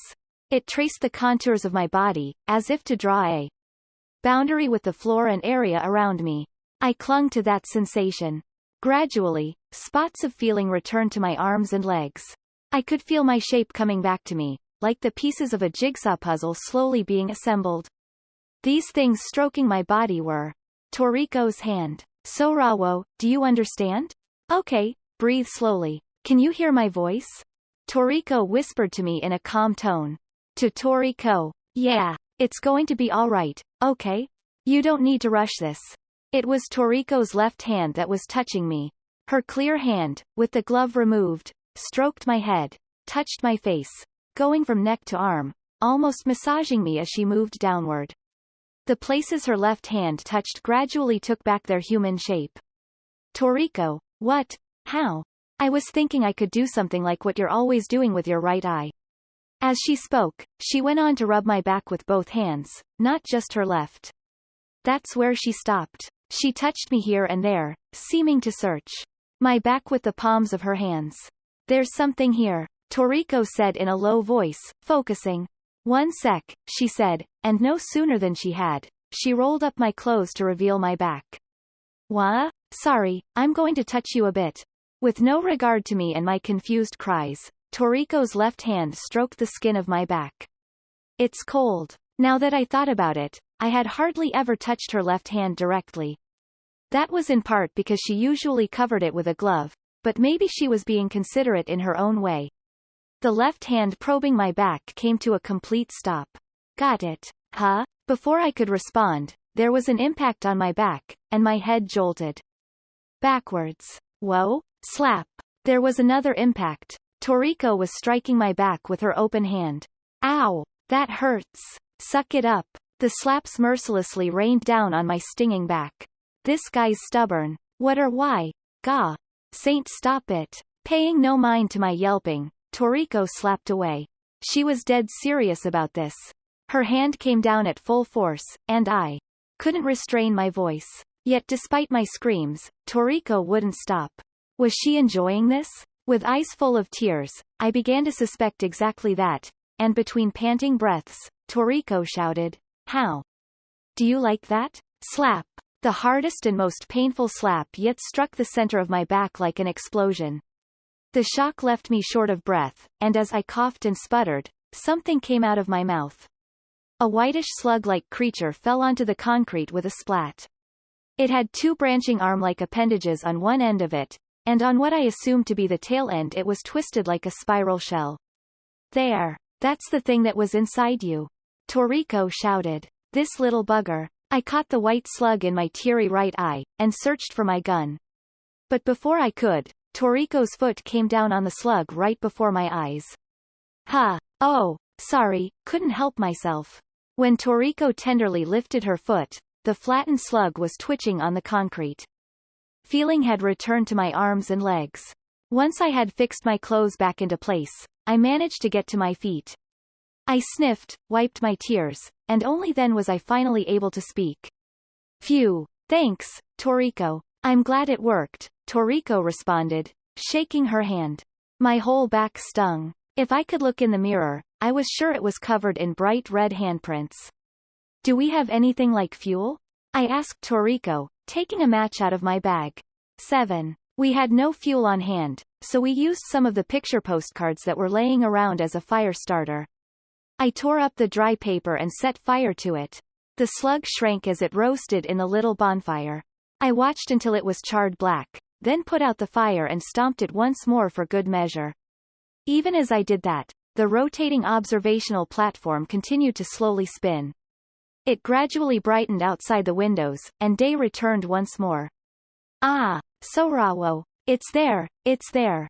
We had been looking out the opposite sides of the observation room, and so I rushed over to Toriko's side. Beneath us, I could unmistakably see the AP-1. It was super weird the way it appeared. Like, Anyang, Toriko said, making a gesture like she was stretching mochi. I let out a sigh of relief. Thank goodness. With the two of us together, we might have found a gate somewhere, but there's no replacing the AP-1, right? Toriko hoisted her bag and started walking. Let's go. If we don't hurry, it'll get lost again. I shouldered my bag, too. We hurried down the stairs. There wasn't any trace of Buddhist altar equipment in the space below the observation room. I walked out of the barren building into the light of the sun and raced to the AP-1. I started the engine, then leapt into my seat. Let's get the hell out of here. You said it. The AP-1 drove off at top speed. 0.3 kmph. We proceeded eastward through the gaps between the trees, which were as sparse as when we came. Hey, Sorawo. Yeah? This vehicle can handle bad terrain, but, is there any way we could, power it up a little more? Here's hoping. The revolving observational platform vanished into the distance at the same speed as if we were walking. The last time I turned back, I saw the visor of the spacesuit shine as it reflected the other world's sunlight. Things were peaceful after that. Though the going was slow, we arrived safely at the skeletal building, and we were able to park the AP-1 in a space on the first floor.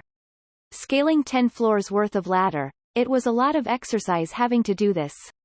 Every time, we got up on the roof. I leaned on the fence as I looked out over the area. It had been a while since we'd come here. My analog watch showed the time was 4 p.m. I couldn't read the numbers in the other world, but I could look at the position of the hands, so it was still usable. Toriko, my watch has only moved forward 4 hours since we entered the observational platform. Same here. It felt like we spent the night there. I guess there must have been something weird about the building itself, huh? If so, that might mean it was possible to use that place to move into a different aspect of the other world. Do you think maybe the reason Satsuki vanished is that she went to a slightly shifted place like that? Toriko asked quietly, but I pretended not to hear. Let's head back for today. We've achieved our primary objective. That's pretty good when we're still recovering. Yeah. Once I indicated it was time, Toriko moved away from the fence. We hid our guns, and tidied up our appearance. I pushed the down button, and waited for the elevator to arrive. I'm thinking we need fire, I said, and Toriko gave me a blank look. What do you mean? We're falling way short of the survival skills we're going to need to do a serious expedition. I was a little shocked when we couldn't immediately start a fire there. You've got a point. I've gotten rusty. I'm supposed to have learned some of this stuff. For the time being, our objective should be surviving a night in the other world, I guess? We can't do longer trips without that. It shouldn't be impossible. Old Man Abarato had been living in the other world for several days. Yeah, I think that should be doable. Toriko nodded with a serious look on her face. You've learned survival skills, Toriko? It was way back. Just something we did while the family was out camping. So, from your mom, the Canadian soldier? No, that's Mama. Toriko shook her head. Huh? You see, there was Mom and Mama. Come again? Not quite sure what she meant. I blinked and asked her, You mean your dad remarried? No, there were only Mom and Mama. Toriko was staring at me, like she was watching to see how I would respond. I don't get it. If I remember, your mom was the soldier, right? That's Mama. And Mom is the non-soldier. What is this? There was Mama and Mom? No dad and Toriko? I was still bewildered when I heard a ding and the elevator door opened. It's here, it's here. Still blinking, I followed Toriko into the elevator.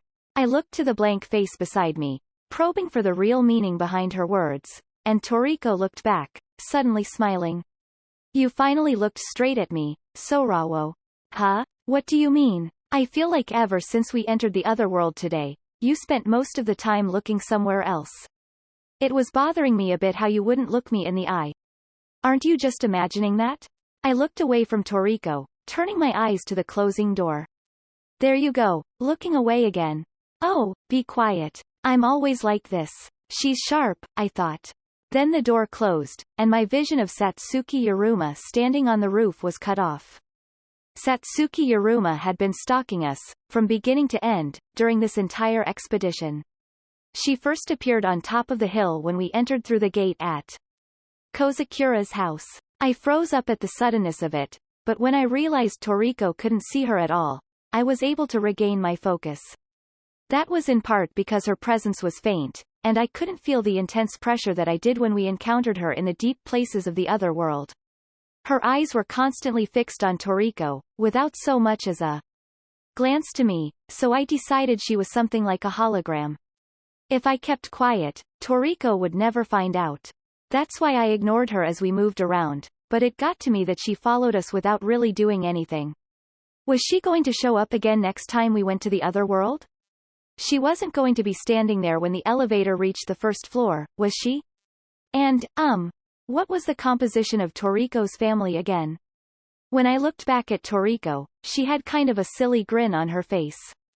The elevator descended from the other world to the surface world, carrying me and my frayed heart. File 10. Sanuki-san and Karataka-san 1. You've grown a lot, Sorawo. Toriko, who was sitting beside me, said not long after the semi-express to Hanu departed from Ikebukuro. What? My height? Your hair. Toriko tried to touch my head with her right hand, so I dodged as I responded. I haven't cut it in a while. I think the last time was before I met you. Half a year or so? I guess? It's starting to get annoying, I think. Should I cut it? I think you're fine as is. You mean that? Your hair is black and silky. I'm sure you'd be cute if you grew it out. I wasn't the kind of person who was confident in my own appearance, but I sure didn't mind hearing that from Toriko. Well, maybe I'll grow it out a bit. Then, yeah, I'm sure you'll look great like that. Toriko nodded happily. To be honest, anytime Toriko complimented me on my appearance, complicated feelings crossed my mind.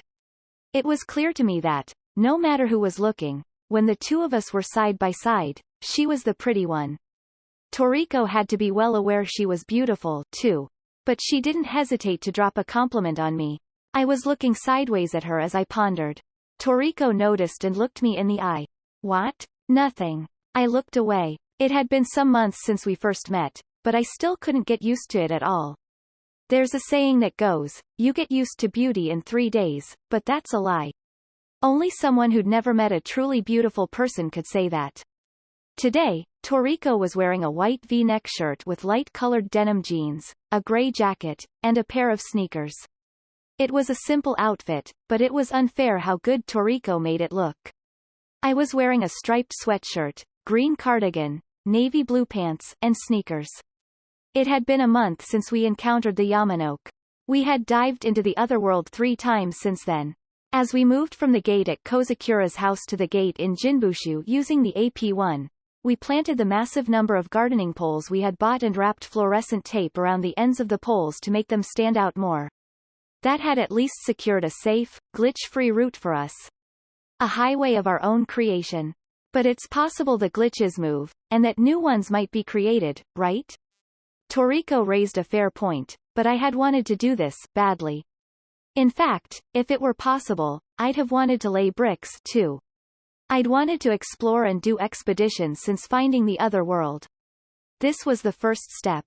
I had dreamed of creating a place just for myself in an unfamiliar world. That dream had changed slightly now. It wasn't just for myself, but for both Toriko and me. A place for both of us. We're not gonna name the road? Toriko asked as we were looking down from the roof of the skeletal building at the fluorescent tape reflecting the sunlight. It was on our third exploration, as we were preparing to head home. Name it? Highways tend to have names, right? The Tokaido, the Silk Road, the Via Romana, Route 66. I hadn't thought of that. Well then, we'll take one kanji from each of our names, and call it the Soritori Road. Yeah, no, why not? Pretending not to see the look of genuine shock on Toriko's face, I said, let's keep it simple. It can be Route 1. In honor of the AP1. It's worked real hard for us. Feels too simple, but if that's your reasoning behind it. Toriko groaned in consternation. Okay, Route 1 it is, I tried to say as flatly as possible. Internally, I was a mess. Take one kanji from each of our names? What? Just the thought of it was embarrassing. That was how the first road on our map of the other world came to be known as Route 1. During these 3 exploration trips, we prioritized safety, and refrained from going anywhere new. Instead, we made good progress collecting anything strange that came across our path. That was purely for monetary reasons. Most of the things we picked up to sell to the DS lab through Kozakura looked like nothing but garbage, and were, but a number of them were hits. First, there was a photo we picked up at the revolving observational platform. The faces of the unknown family of 4 in the framed monochrome picture changed day by day, and sometimes they all turned into dogs. Next, there was a pure white shirt. Initially it just looked like a piece of laundry that had been blown away from somewhere, but on closer inspection it had been woven from living plants that resembled extremely fine daikon radish sprouts. When we found it, we realized something was off when we couldn't lift it up off the ground, so we dug it up along with the dirt under it. Lastly, there was a black matchbox. There was only one match inside. When we opened it, it filled with a black liquid, and it didn't spill out even when turned upside down. We were successfully able to get the DS lab to buy these off us as UB artifacts. Even with splitting the money with Toriko, I made enough to live off of for the immediate future. Which was little comfort because, on closer consideration, we still had the loan on the AP1 to pay. That ate up a ton of it, and my financial situation was unclear once again in no time. I was going to have to find something again soon. The reason we were riding the Seibu Ikebukuro line today was to go to Kozakura's house in Shikuji-Kawan and discuss the direction of our next expedition. For the umpteenth time, I took a sideways glance at Toriko. Toriko was sitting there with an impassive look on her face, looking so calm I hated her for it. The new information I had heard from her after our encounter with the Yamanoke had left me more than a little mixed up emotionally. It seemed she had a complicated family situation and had been raised by 2 mothers. Mama, and Mom. Was Mama the soldier? From what Kozakura had told me, they were both deceased, but I hadn't heard the details. Toriko hadn't probed at my past since then, so I figured it was probably better if I didn't ask questions, either. That's what I thought, at least. But why had she told me that? Did she want me to ask after all? But I didn't know how to talk about other people's families. I had none of the subtlety for it. Besides, I had a lot more I needed to think about, too. The shadow of Satsuki Yaruma that had been stalking us since the Yamanoke incident did not appear on future trips. It was a little bit of a surprise after how persistently she'd trailed us before, but it was actually more worrying now that she had vanished. I had turned around several times when I thought I saw her during our trips, and that aroused Toriko's suspicion. It felt like having a creepy bug hide when you looked away from it for a moment. The train arrived at Shikuji-Kawan station. We walked the now familiar course from the traffic circle in front of the station, through the shopping district, before continuing into the high-class residential area. Fall was in the air, and the heat of summer, which had lingered until just recently, seemed like nothing more than a lie now. How is Karataka-san doing lately? Toriko asked as we were going down the hill, as if she had just suddenly remembered her. Oh, She's been quiet lately, now that you mention it. I feel like I haven't seen her all week. Karateka, a girl in her first year at the same university I attended. Akari Seto. Ever since we helped her with the ninja cats, this willful kohai of mine had taken a lot of interest in me. I didn't want her hanging around me all the time, so I made a point of giving her the coolest reception I could. You think she finally gave up? Good, good. I mean, with how cold you act, maybe she's abandoned you? It's not often you have a younger girl who looks up to you. You've got to take care of her. That's an irresponsible thing to say. The girl's seen us carrying guns, yeah? You don't want her sticking her head into this any deeper, do you? Well, doesn't that make providing aftercare all the more important? If she felt like it, she could have us arrested in an instant. Aftercare? What do you mean, exactly? I asked. How about you stop giving her the cold shoulder and hear her out properly? That much should be easy. I glared at Toriko for saying that without a second thought. It wasn't so easy for me, and I had already realized that, despite the self-important way Toriko was complaining, she didn't have great communication skills herself. She could be awfully curt with people she was meeting for the first time, but then clingy around those she had opened up to. Fundamentally, she seemed unable to maintain a proper emotional distance from others. Besides, are you? I started to say, then shut my mouth. What? Nothing. Now I'm curious. Don't worry, it's nothing. Besides, are you all right with that?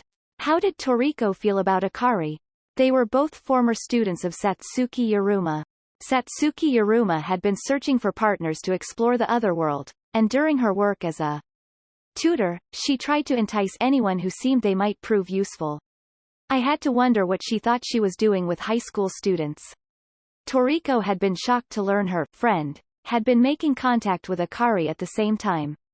I couldn't accept the way that Toriko was still telling me I should get along with Karateka. Maybe she was saying it because the way I was so unsociable concerned her, but was there no jealousy there? If you're going to start saying something, finish it. You're making me curious. As I brushed off Toriko's stubborn insistence, we arrived at Kozakura's house. Crossing the overgrown lawn, and avoiding the gate to the otherworld that shimmered like a heat haze in front of the entrance, we climbed up onto the porch. Though the gate was not functional unless Toriko used her left hand to open it, I still had no desire to walk through it. Toriko rang the bell, and then opened the front door with total familiarity.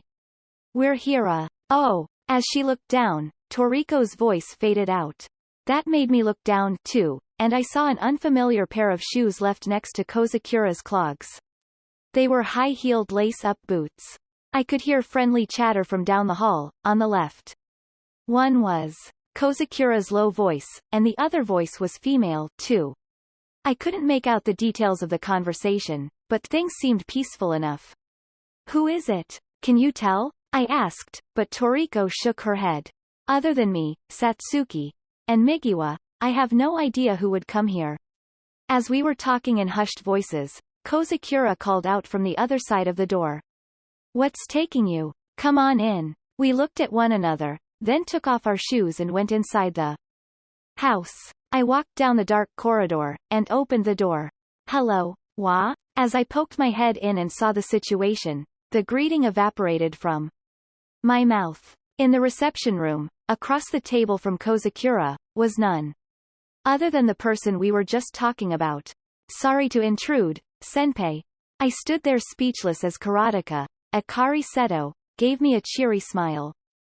2. Why are you here?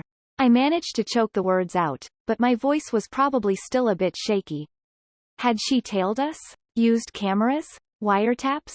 The unsettling possibilities unfolded inside my head. Why was she at Kozakura's house, waiting for us? Had she seen us? Heard us? How much did she know about us?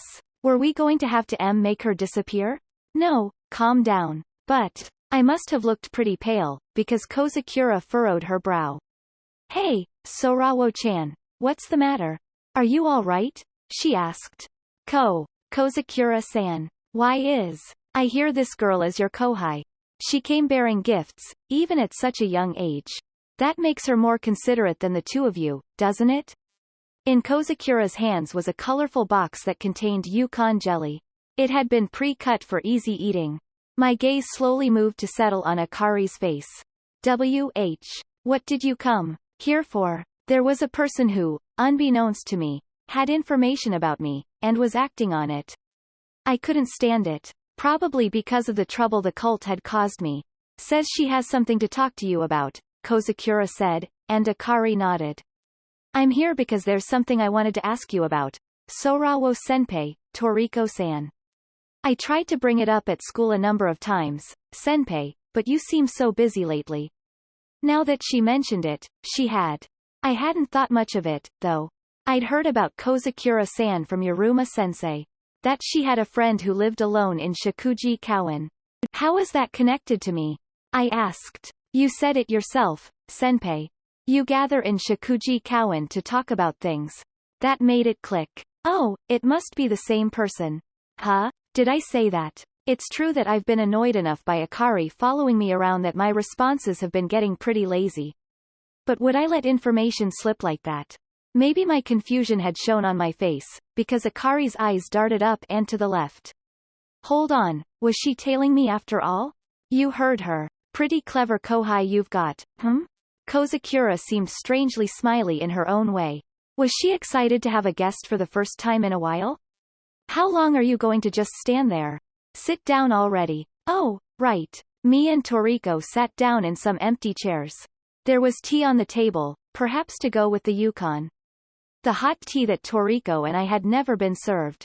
What's the matter? Why so dazed? Make some tea for yourselves if you want, Kozakura said. Right. I'll have some. In order to calm myself down, I put some water from the kettle into the teapot, and poured tea for Toriko and me. I took a sip and scowled despite myself. Was this tea too old? How long had it been in the canister? Oh, come to think of it, Toriko-san, you were one of Yoruma-sensei's students like me, right? Akari let that one loose with no forewarning, and I nearly spewed my tea. Well, yeah, Toriko replied nonchalantly. I heard she'd gone missing. Have you had any contact since? Nothing, no. I see. If I figure anything out, I'll let you know, too. Thanks. Surprisingly, I didn't feel much of an obsession with Satsuki Yoruma from the way Akari spoke. On the other hand, it was hard to tell how Toriko really felt based on her reaction. Her responses were curt, but that was always true of Toriko when she was in her shy mode. It was scary how brusque she was when we were talking to the U.S. forces at Kasaragi Station. More importantly, what was it you wanted to ask about? If you're coming to Sorawo with this, something bizarre must have happened, right? Toriko asked, and Akari nodded. Something has, in fact. More ninja cats? No, that matter's been completely resolved. I haven't been attacked since. Well, that's good. It is. Now, about what I wanted to ask. This isn't happening to me, it's happening to a friend. The thing is, whoa, hold up. I haven't said a word about helping yet. I hurriedly tried to put a stop to this, but Kozakura raised her voice. What are you saying? How about you stop being mean and help her out? I stared back at Kozakura. You can't just abandon your kohai when she's in trouble. I mean, she came all this way because she relies on you, Sorawo-chan. Kozakura-san. I was getting more and more scared. Why would she say that? Did she like Akari that much? How was this kohai of mine so shrewd? Had she used some unknown communication method that I could never imagine to make a difficult woman like Kozakura cave into her? Are you sure about that, Kozakura-san? Is that really all right? I asked. How so? I mean, she's one of Satsuki-san's students. Honestly, you must have some thoughts about that. Listen, Sorawo-chan, Kozakura said, her smile growing even stronger. I don't want to get involved in any more creepy stories than I already have. Never. Not for anyone, okay? Do you understand? Oh, Kohai-chan here has come all this way, so, please, stow your complaints, and help her out, or whatever it takes, and take care of this somewhere other than my house. Okay, you get it? Is what I'm saying getting through to you? Probably, yes. Oh, I got it. Basically, Kozakura was pretty mad. An uninvited guest had turned up, and she was afraid of being caught up in something again. Though, if she wasn't being played by Akari's communication skills, that was some small relief, at least. What do you think, Toriko? I asked hesitantly. She'd been very quiet for a while now. I've been saying it all along, haven't I? Let's lend her a hand. A friend in need is a friend indeed. Well, you would say that, Toriko. I slumped against the back of the sofa. Quote. Sieg. Fine. I get it. I'll hear you out. Thank you so much, senpai. I watched with exasperation as Akari's face lit up. So, what is it? This was about your friend, right? What's attacking now? There's nothing attacking. Akari hesitated a moment, and then a strange name came to her lips. Have you heard of Sanukakano? 3? It was about a month ago when I got a call from my friend, Natsun. Natsun. Oh, her full name is Natsumi Ichikawa. We've known each other since we were kids, and she lives real close by. By close by, she meant near the university that Akari and I both attended. Is she in the same year as you? Oh, Natsun's not a student. She's the same age as me, but her family runs a workshop. She had already started helping out there when we were in high school, and she still is now.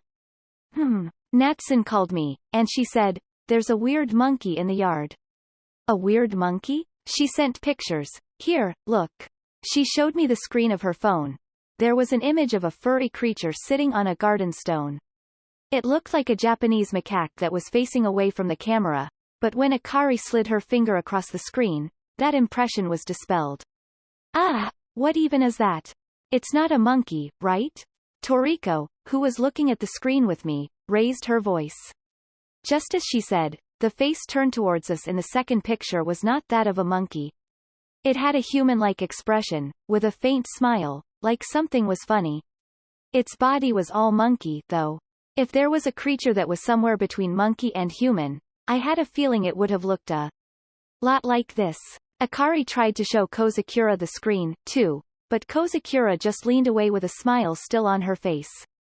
I felt a strong will to not subject herself to anything scary coming from that smile. According to Natsun, this monkey talked to her. And? When I indicated she should go on, Akari got a mystified look on her face. Does this kind of thing happen often, maybe? Why? Because you didn't really react to hearing that the monkey spoke. I mean, if cats can be ninjas, I'm sure monkeys can talk, too, I said. I see. So, what did it say? Oh, right. If I recall. According to the explanation Akari gave, the monkey approached Natsun and said this, Sanukakano will be coming, so show her this. If you say you took it yourself, she will give you one, too. Bury it in the yard afterward. Then it left in a hurry. There was something that had fallen where the monkey had been, so she took a closer look, and it was teeth, right? Human teeth, I said. Akari's eyes widened. How did you know? I mean, I know that story. Akari, Toriko, and Kozakura's eyes all focused on me, and I shifted around in my seat restlessly. Sanukakano. With that distinctive of a name, it was easy for me to find it in my memories of net lore. It wasn't a well-known story, but it went more or less the same way. If I recall, some days later, an old crone named Sanukakano did come to visit. Once the narrator did as the monkey said, showing her the teeth and saying they had taken them themselves, the crone gave them more teeth. They buried the teeth they were left with, and the story ended there. It was a strange story, with the motivations and basis for the aberration's actions remaining unclear. When I explained that, Akari's eyes lit up. Wow.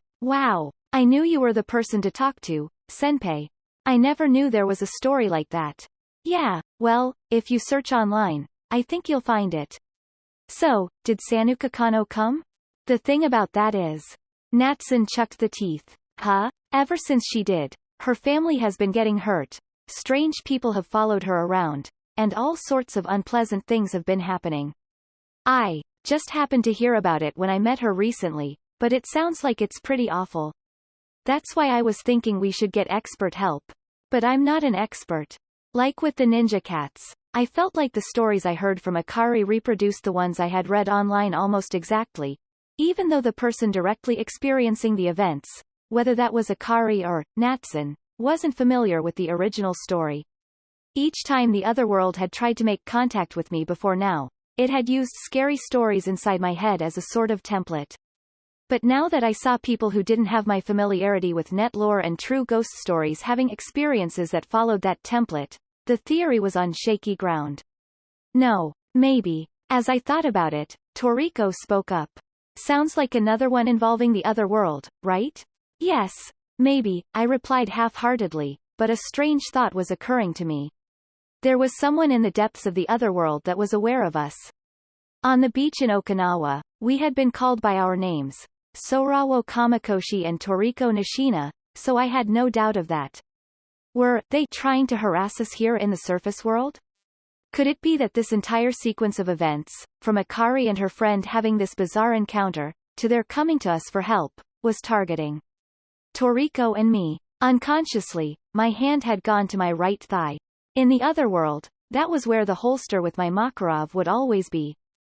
During the Ninja Cats incident, Akari found out we had guns. I couldn't take any further risk of getting busted for violating the firearm and sword law. Still, if I wasn't going to walk around with a gun, then how was I supposed to protect myself if we encountered an entity from the other world on this side? 4. I took the Saikyo line to Minami Yono with Toriko and Akari, and we got on a bus at the traffic circle.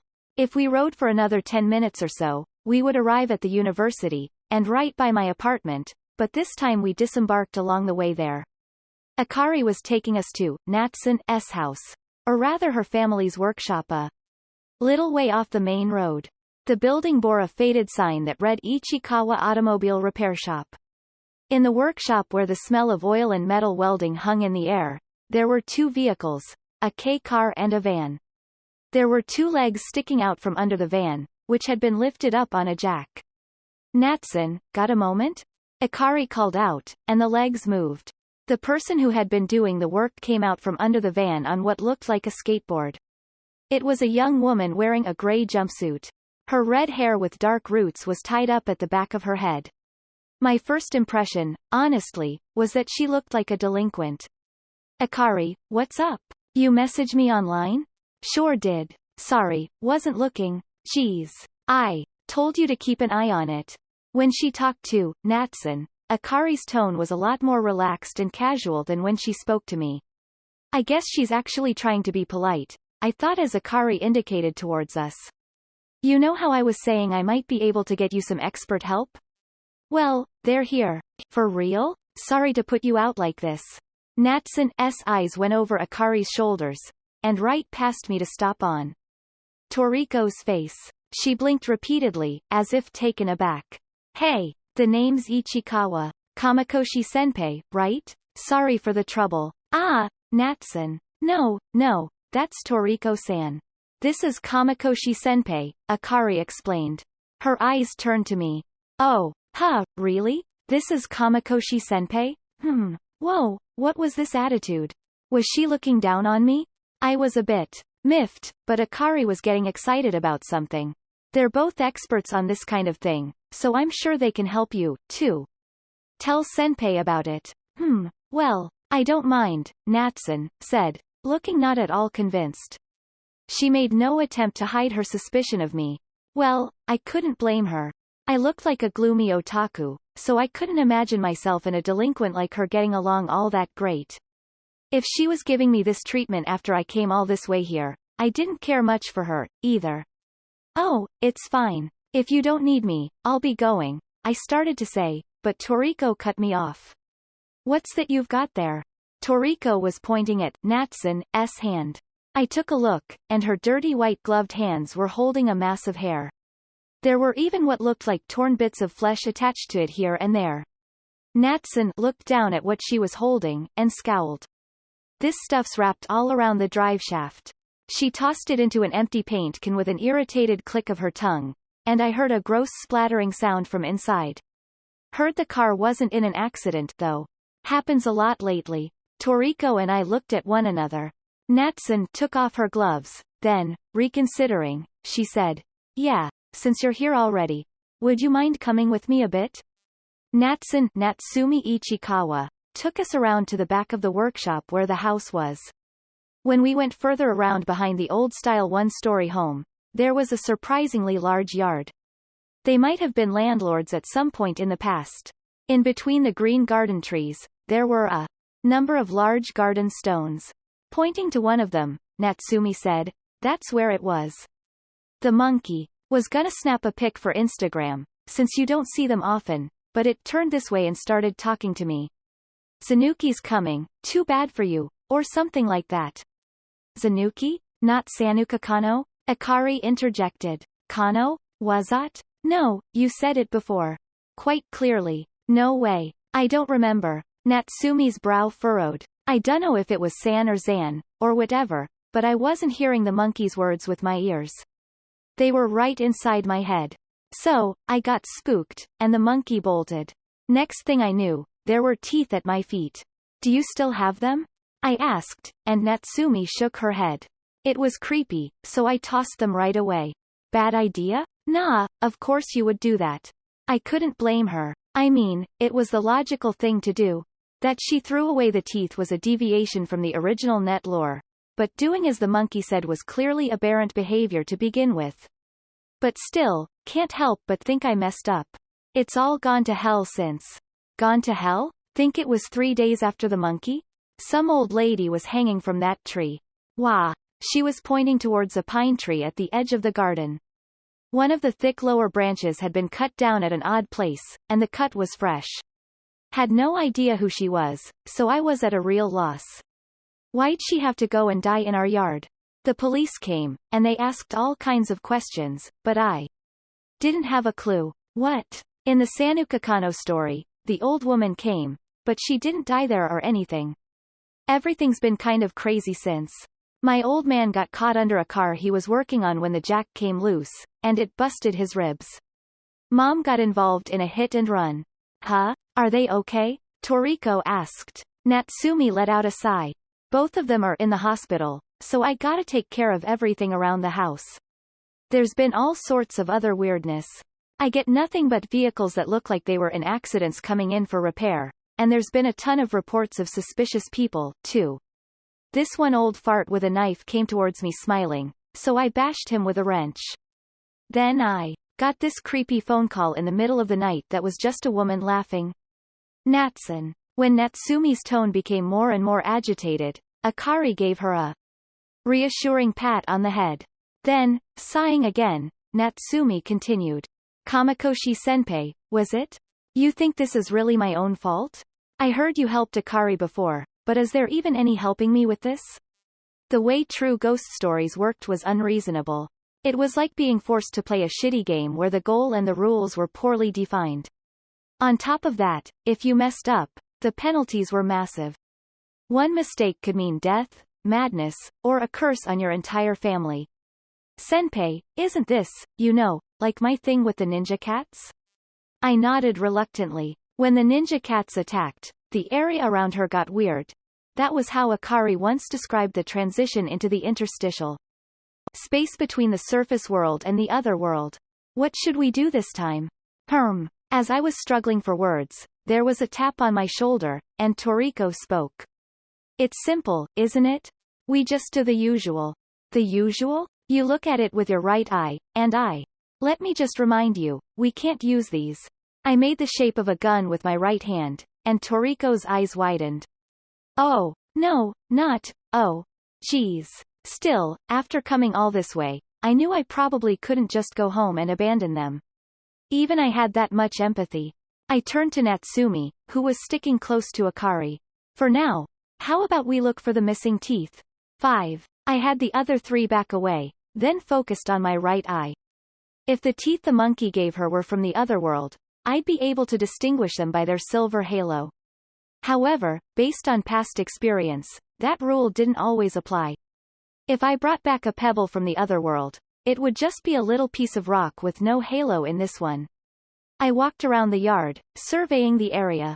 The grass was long, the trees overgrown, and the water in the pond was full of green algae. It was, on the whole, in a sorry state. Natsumi said she randomly discarded the teeth, so if they were here, they wouldn't be that far away. I turned back, looking through my left eye, and the other 3 looked at me and gulped. The way I was walking around, searching for a thing other people couldn't see, I looked like a medium on one of those shows about ghosts. When I thought of it that way, it kind of killed my enthusiasm. How's it look, senpai? Akari shouted, but I shook my head. No luck. I don't see anything that looks like it. Ichikawa-san, did you throw it this far? Nah, I just kicked and scattered them, so if they're around at all, they should be here. Haven't they already been taken? Toriko asked plainly. By who? Sanuki-san. She just came and took them, you mean? That, or maybe the lady hanging from the tree was Sanuki-san. Toriko was just saying whatever came to mind. Do you think she was shocked when she wasn't given the teeth? Akari, we don't need to dig into it. I couldn't help but interrupt. I didn't want to be made fun of for anthropomorphizing the aberrations that appeared in true ghost stories, or rather, for trying to give them motives that a human could understand. It was a difference in interpretation, I suppose. To accept scary things as scary, and the unknowable as unknowable, that, I felt, was the proper way to interact with true ghost stories.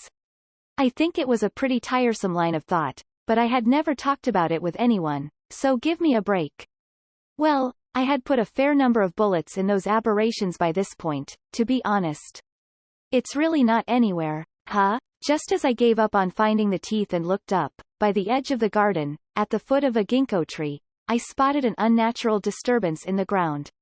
The dirt was raised, like someone had dug there, then filled the hole back in.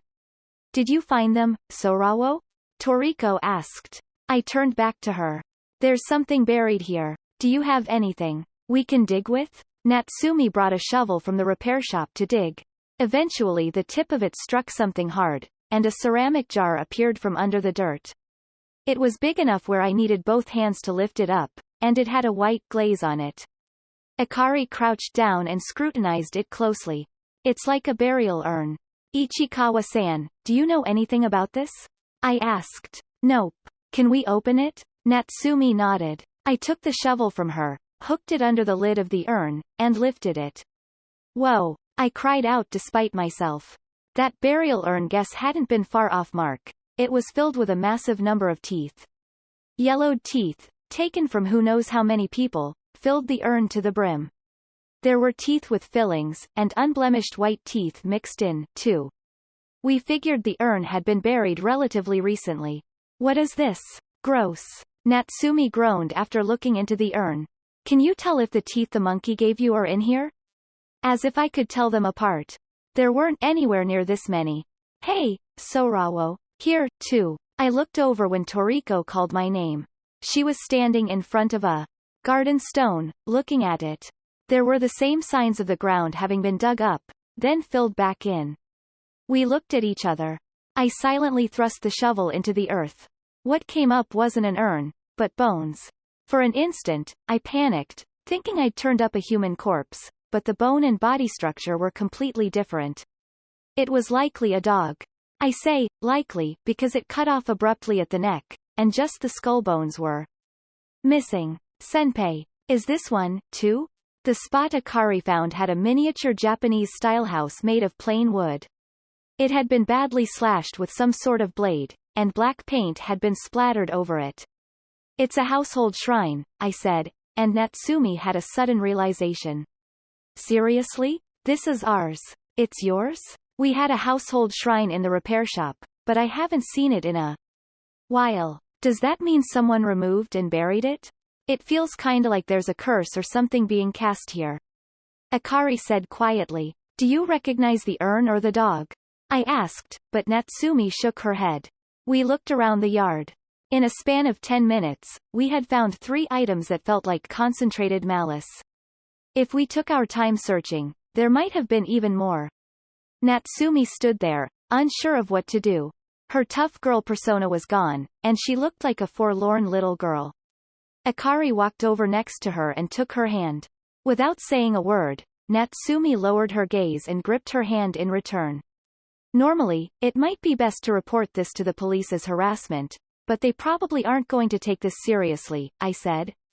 We don't really want to approach the police anyway, Toriko whispered. Honestly, there was some element of truth to that. I was feeling pretty numbed, and I had just accepted it because I had no choice. But we were antisocial university students who were violating the firearm and sword law on a daily basis. Let's see if we can find anything else. Maybe if we destroy all of this it'll improve the situation. I have to admit, it was a haphazard plan, but the other three nodded. The four of us split up and looked around the yard. In addition to the stuff that was buried, we looked for anything that seemed out of place and anything hanging from the trees. Neither Toriko or I knew what this place was originally like, so anytime something caught our eye, we called Natsumi over to check it. Hey, Natsumi, would you happen to have been taking lessons from Satsuki, too? Toriko subtly asked. Who's Satsuki? Satsuki Yuruma. Tall, long black hair, wears glasses. She's talking about my tutor, Natsun. With that added explanation from Akari, she seemed to get it. Oh, I've seen her. We didn't know each other, though. I see. Oh, I'm gonna go look over there. Toriko cut off the conversation with obvious relief and headed over to some overgrown bushes on the other side of the yard. She'd asked what she wanted to, then took off. Toriko Nishina. A woman who was surprisingly inept at talking to anyone she didn't already know. Ah, Toriko-san, watch your feet over there. There's a bamboo grove in the back, so you'll be in real trouble if you trip. Akari called out, hurrying after Toriko. The next thing I knew, I was alone with Natsumi. Ah, crap.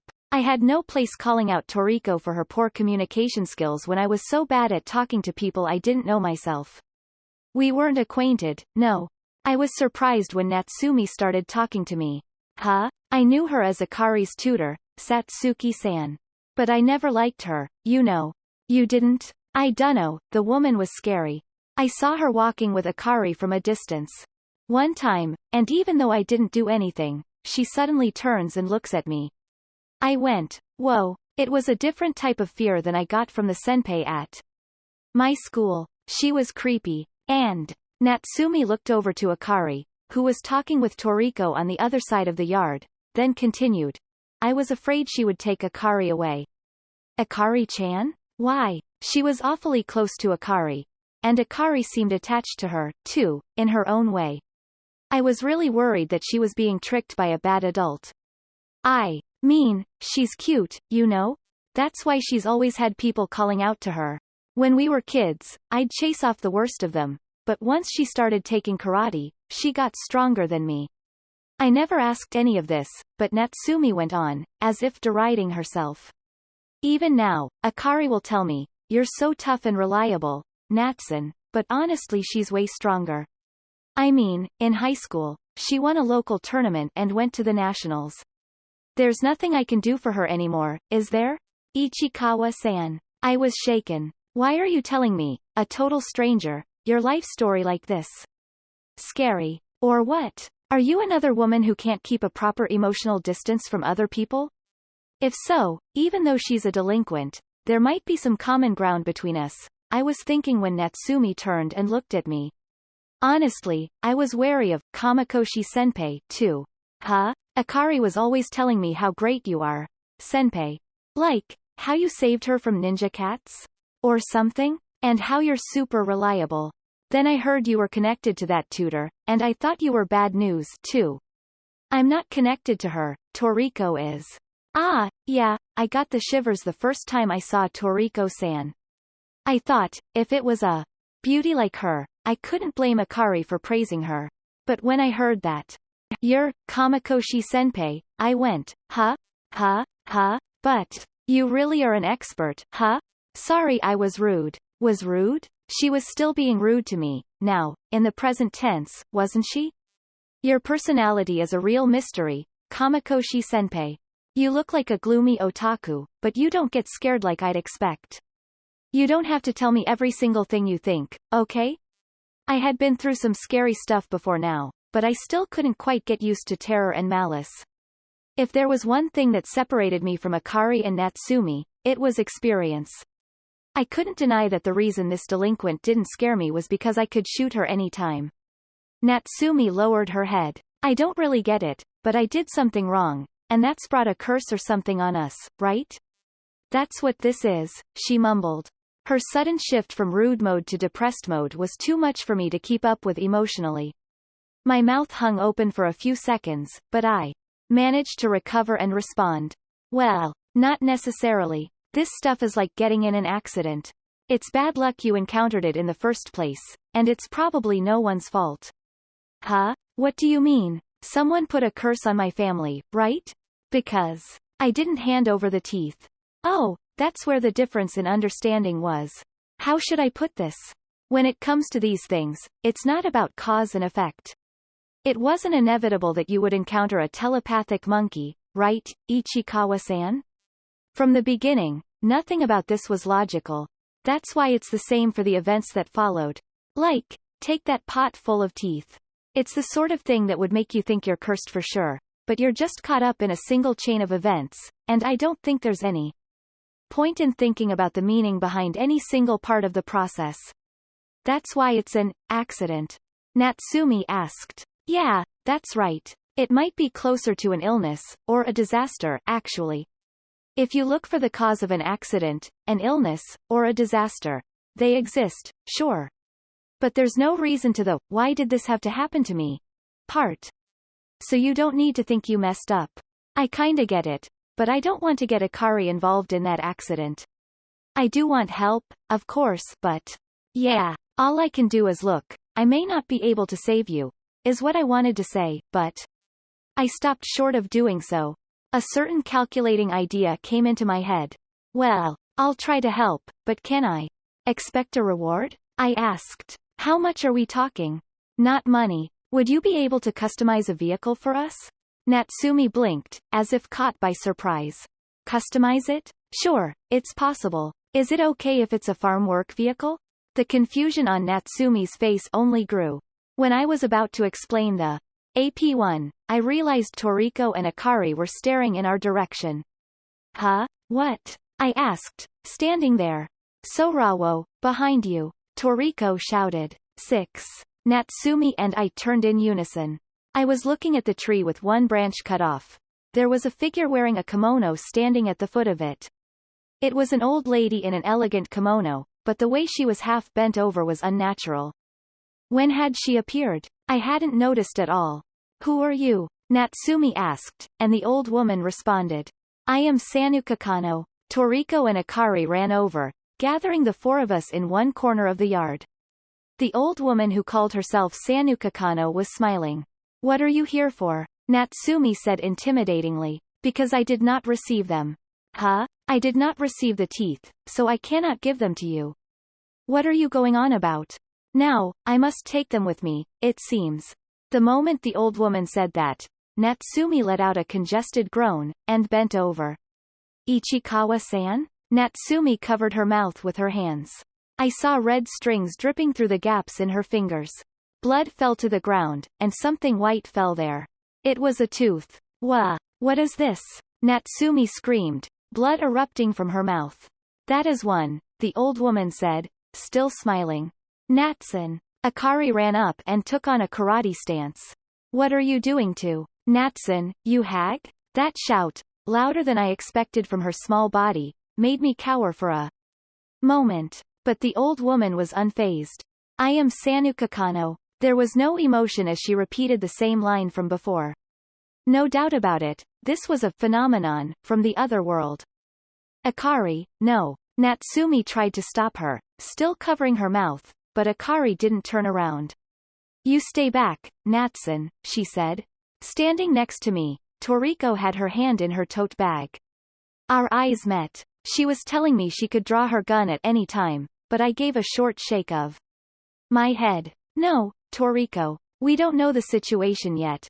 I focused on my right eye in order to pull back the veil of reality, to see Sanuka Kano's true form. The old woman blurred, and something entirely different appeared. There were 5 dead monkey mummies intertwined at the core of the thing, and countless human teeth whirling around it like a swarm of mosquitoes. That grotesque form that was not even remotely human made me back away in spite of myself. The mummies' mouths moved, and a human voice sounded from those pure black cavities. Karateka-san, may I take them? Sanuka Kano, stripped of its old woman form, asked Akari. A moment later, I realized. That thing just used the nickname I made up for Akari. But Akari wasn't distracted by that. Shut up. You aren't getting a thing, she muttered angrily, gradually closing the distance. However, she wasn't attacking. I could see she was hesitating to throw a punch. That was to be expected, of course. In her eyes, she was facing a little old lady. The teeth whirling around Sanukakano changed the way they were moving, as though they were taking aim. The whirl approached Akari, and she cried out. Ow! There was another white tooth in the blood that Akari spat out. 2, Sanukakano counted. Sorawo, can I? Toriko asked impatiently, and I shouted despite myself. No, stay back, Toriko. Huh? Just hold on. Absolutely not. Just listen to me. Stay. Stay? Okay. Oh okay. Though she looked at me with confusion, Toriko must have been surprised by my intensity, because she backed down. It was true that guns might work, but we just couldn't use them. It would be beyond bad to open fire in a residential area like this. Besides, if she opened fire, the enemy would target her. No way was I going to let that thing touch Toriko's teeth. Akari, that thing isn't human. You can clobber it. I shouted. It's not, senpai. It's fine. Go to town on it. You tried to kick a ninja cat, didn't you? It's the same. If you can kick a cat, you can kick a weird old woman, too. You're making me sound too awful, senpai. That one came at me with a blade, so I had to protect myself, and... Wait, what does this one have? What did it do to me?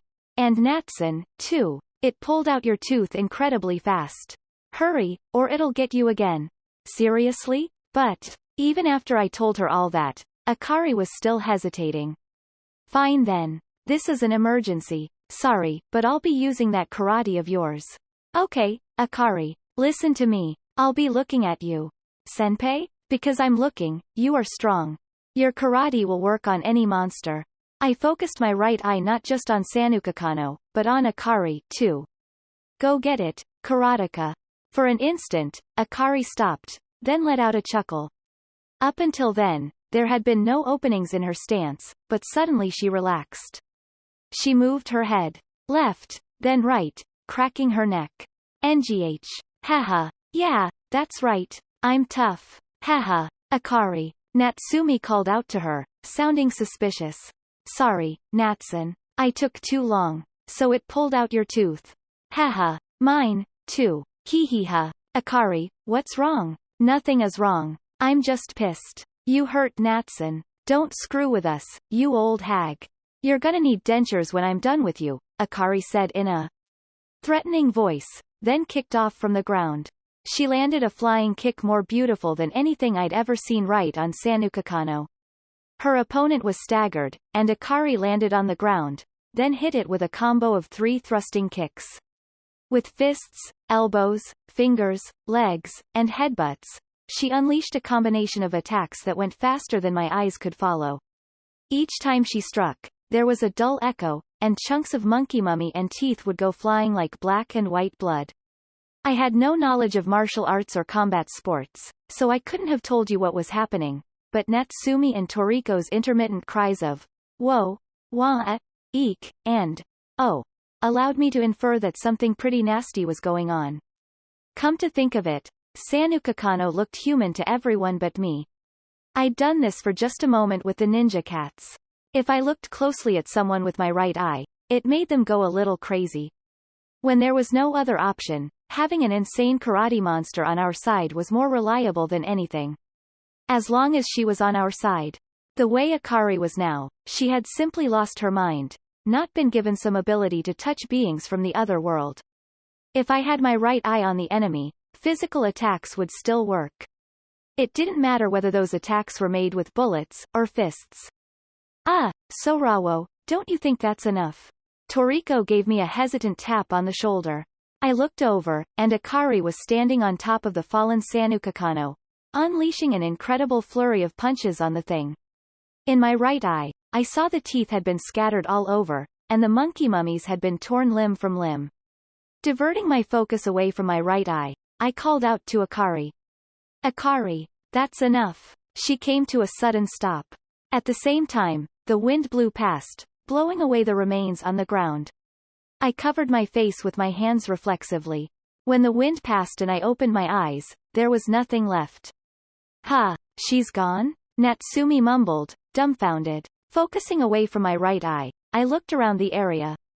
The sense that the area was in a state of decay weakened, and the air around us seemed to change. It might have been that, without us noticing it, we had been brought into that dangerous interstitial area. Then Akari came running towards me, sparkles in her eyes. Senpai, I did it. I really did it. The way she came at me, out of breath, was almost like a big dog. There was blood dripping from the corners of her mouth. She hugged me without killing her momentum at all, so I nearly got bowled over. Gui, I was able to beat the monster. It's because you were looking, senpai. Why yeah, good work, I replied as she gave me a bear hug and swung me around. Ha, I just don't know how to describe it, but it felt super good. Like something inside me that had been holding me back was blown away. Oh, yeah? Good for you. Yes. Oh, and when you look at me, senpai, it makes my heart race. I wonder what this feeling is. That? Why you're misunderstanding it, okay? Akari. Natsumi called her name, sounding like she was about to cry. She had blood dripping from the corners of her mouth, too. Akari quickly let go of me and gave Natsumi an energetic hug. Natsun. Sorry, were you watching? Hey, was I tough, or what? Why yeah, you were super cool. You scared me a bit though. Haha, I'll bet. Akari hugged Natsumi, who was taller than her, tightly, and swung her around. You're the strongest, Akari. You don't even need me anymore, huh? What are you talking about? I mean, I can't do anything for you now. Kamakoshi-senpai is way better. Natsun, that's not true at all, okay? Don't cry. I'm not crying, okay? It's just, you keep on saying, senpai. There, everything's all right now, okay? Rubbing her back and head as she hugged her, Akari comforted Natsumi.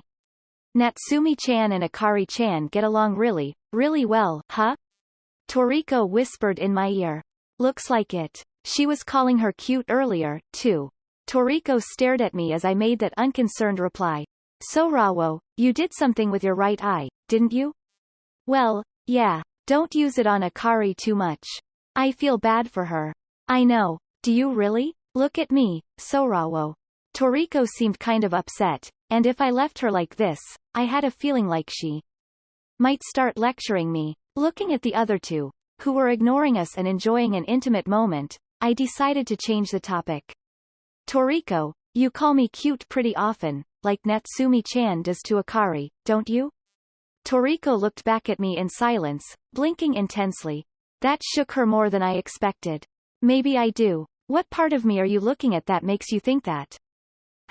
Your eyes. And your mouth. And your hair, maybe. That's not enough to go on to figure out what she likes, huh? Having finally calmed down, Natsumi and Akari came over. You think this accident is over now, senpai? Natsumi asked. Yeah, probably. Based on past experience, once you take one of those things out, it neutralizes the aberration. Is it okay if we just leave the urn and the other stuff alone? I think you can gather the stuff up, and burn it, or put it out with the trash, I replied, and Natsumi breathed a big sigh of relief. Thank you. I appreciate it. Thank you. Akari cried out. I was pretty sure I had only done what I usually did with Toriko, but this was kind of like we were in an athletics club, and it felt weird. Oh, right. You two, you should pick up your own teeth, Toriko said, as if she had just remembered. If you put them in milk, and go to the dentist right away, they might be able to put them back in for you. For real? Natsumi gasped. Whoa, we'd better hurry. The two of them quickly turned around and picked up the shining white teeth in the middle of the blood on the ground. I joined them as they went in through the side entrance, and got some milk ready. So, about what happened here. Do you have any idea what might have triggered it? I asked. Triggered it? Natsumi echoed. In Akari-chan's case, it was accepting a weird amulet. Have you received anything from anyone, Ichikawa-san? Not really. Oh, but maybe that had something to do with it. What? Just a little while back, I was watching scary videos. From a YouTuber. Online, you mean? Yeah. The stories themselves weren't that scary, so I don't remember them, but they talked about it there. There are kinds of stories that infect you if you know them. The self-responsibility type. Infectious aberrations. It was a common story topic, but I didn't really believe in them. But now that I think back, the day after I heard about them, the monkey showed up. Who told the story? I asked. It was a woman, and her name was Luna-sama, I think? Luna-sama, huh? Yup. Oh, I remember now. Lunorumi. Luna. Moon, huh? Yorumi. Opaque. Quote ... question mark exclamation mark quote. An instant later, Toriko and I both stared speechlessly at Natsumi. Huh? What? Satsuki Yoruma? Was she tall? Long-haired? With a nasty look in her eyes? Did she wear glasses? Was it an adult woman? Toriko was speaking at a mile a minute. Nah, she wasn't like that. More of a kid, if anything. Looked like a high schooler, maybe? She was wearing a sailor suit. A sailor suit. I looked at Toriko, she was vigorously shaking her head. Satsuki Yoruma was apparently not the type to wear a sailor suit despite her age. I don't remember anything about what kind of story it was, though. Natsumi said, not noticing the air of tension between us. 3 days later, we were gathered in the reception room at Kozakura's house, partially to report our findings. There was me, Toriko, and Akari. To show her thanks, Akari had brought dorayaki, as well as some decent Japanese tea as a gift. I guess it wasn't just my imagination that the tea from last time tasted bad. When I heard the story and looked into it myself, it seems there really are traces of a video uploader like that existing, Kozakura said, tapping away at her laptop keyboard. Traces? I asked. There were 2 videos on YouTube and one on Nico Nico Douga that were uploaded with the name Luna-sama's binaural horror stories, but they were reposts from elsewhere, and they've all been taken down. No account named Lunorumi exists, but there were a handful of references to the name on Twitter. Things like, Luna-sama's video was crazy scary. I figure she's the type of uploader that's quietly popular on a closed service. Then do you think what Natsun saw was one of the reposts? Akari asked. Most likely. Sorawo-chan, do you know what self-responsibility type stories are? Yes, I replied to Kozakura.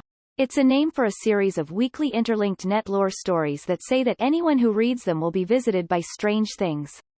The name comes from the fact that anyone who reads them is expected to take responsibility for anything that happens to them as a result.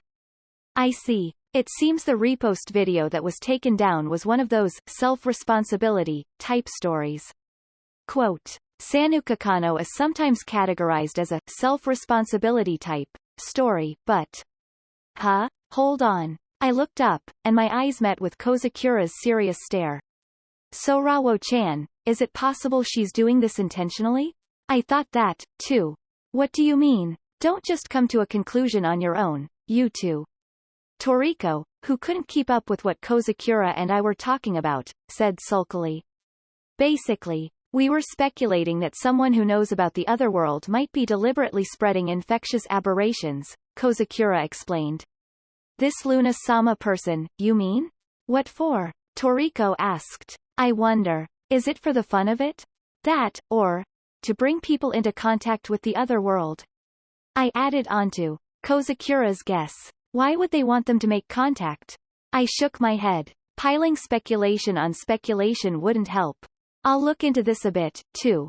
I read through all the self-responsibility type net lore stories years ago, but I was never involved in any bizarre phenomena as a result. It should be totally. I trailed off, seeing that Kozakura and Toriko were giving me the most dubious looks in the history of everything.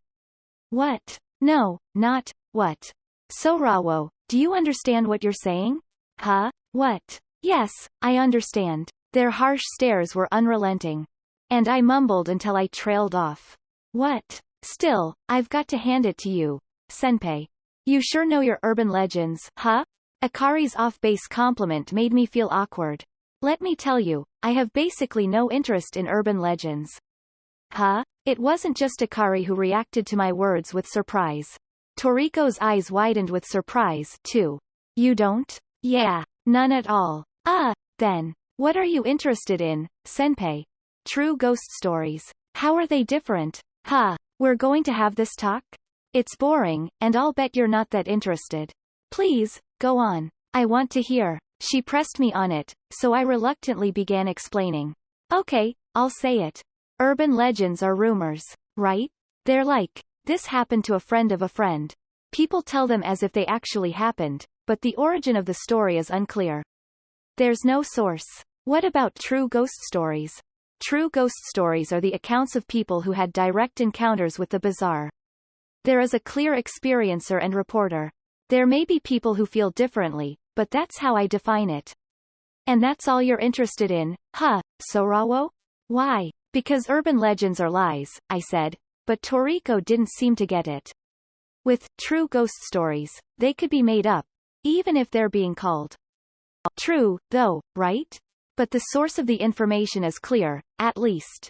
That on its own is enough to make them different. Akari was cocking her head to the side. Toriko was thinking about it. Kozakura had already made the distinction, so she was munching on a dorayaki without much interest. The difference between urban legends and true ghost stories was a major thing to me, but most people probably didn't care. Everyone loves urban legends. The idea is exciting to them. But for me, in my middle and high school years, I desperately wanted to run away to someplace else. That's why I approached ghost stories so seriously. I wasn't looking for a rumor that someone may or may not have said. I wanted an account of something someone had experienced, and written down.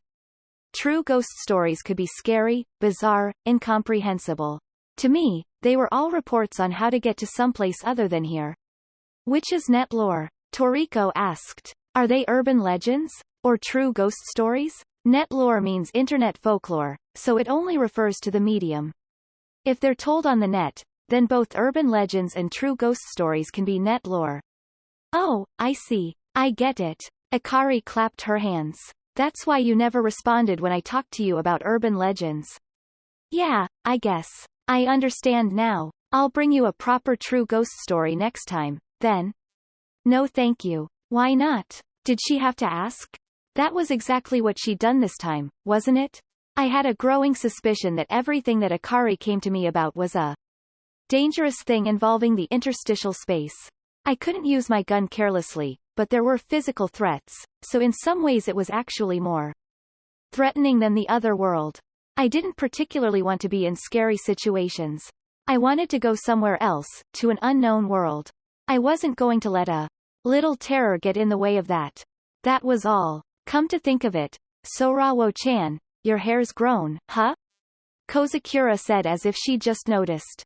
It has, yeah. Toriko was saying I should leave it like this, but what do you think, Kozakura-san? I think it's fine. You have pretty silky hair, so I think it would look good long. That's just what Toriko said, I thought and almost smiled. If both of them said so, they had to be right. Okay, I'll try growing it out, then, I said, then realized Akari was staring at me. What? Oh, no, it just occurred to me, senpai, if you grew your hair out, you might look kind of like Yuruma-sensei. Huh? Your body type, and the feeling you give off is completely different, though. I thought with long hair and glasses, if you stood still and kept quiet, you might look similar at a distance. Oh, yeah? Unsure of how to respond to that, I looked around for someone to help, but Toriko and Kozakura were frozen solid on the sofa. They were looking at me as if they had realized something they shouldn't. Now then, was I going to grow my hair out, or cut it? It seemed that what should have been a minor decision had now become unexpectedly complicated. File 11. The whispered voice requires self-responsibility 1. The next time I spotted Satsuki Yuruma, I was leaving the Junkudo bookstore in Ikebukuro. It was a Saturday afternoon, and Toriko and I had been meeting up on the first floor. We had meetings in Ikebukuro a lot lately. I was at Minami Yono on the Saikyo line, while Toriko was at Nishi Nippori on the Yamanote line, so when we wanted to go to Kozakura's house at Shikuji Kowan, Ikebukuro was the perfect spot. We could have each headed for Kozakura's home on our own, but somehow, This just sort of ended up being our habit. I don't even remember which of us suggested it first. It was probably Toriko. I finished paying at the register, then went to pick up Toriko. She was looking at the display of new releases in literature. Sorry for the wait. What did you buy? She asked. Books on camping and survival. In order to move on to the next stage of exploring the other world, we needed to think of ways to spend the night over there. Though the other world was dangerous at night, needing to return home before dark curbed our range of exploration too much. In order to make longer trips, we needed to figure out how to stay safe at night, and in order to do that, I was going to need to learn survival skills, even if it was only until we figured out something better. Fortunately, there had just been a camping boom, and that had brought out many books I could reference on the subject. Because we were coming here to meet up already, I picked out a few. You don't need to buy books. I'll teach you, Toriko said, sounding displeased. She apparently had experience with camping, gained from lessons from her parents when she was younger.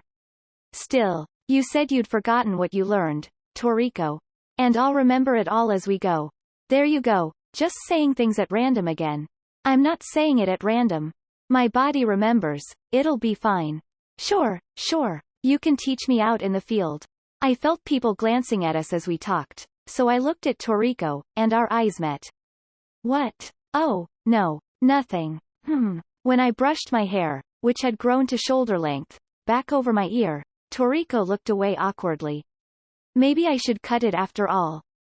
Why, can't I? There's no reason you can't. Well, you and Kozakura-san did both say I'd look good with long hair, after all. It's not just with long hair, but long hair would look good on you. I think. As Toriko tried to avoid making eye contact, I squinted at her. What was it? Was there something she felt guilty about? In truth, I knew why Toriko was acting like this. It had all started with one comment from Akari Seto. According to Karateka, if I grew my hair out, I'd look a little like Satsuki. Yuruma. Oh, yeah? I'd thought. She's much taller than me, and has a nasty look in her eyes. Isn't the only resemblance that we both had black hair? Yeah, Satsuki. Yuruma looks way meaner than me.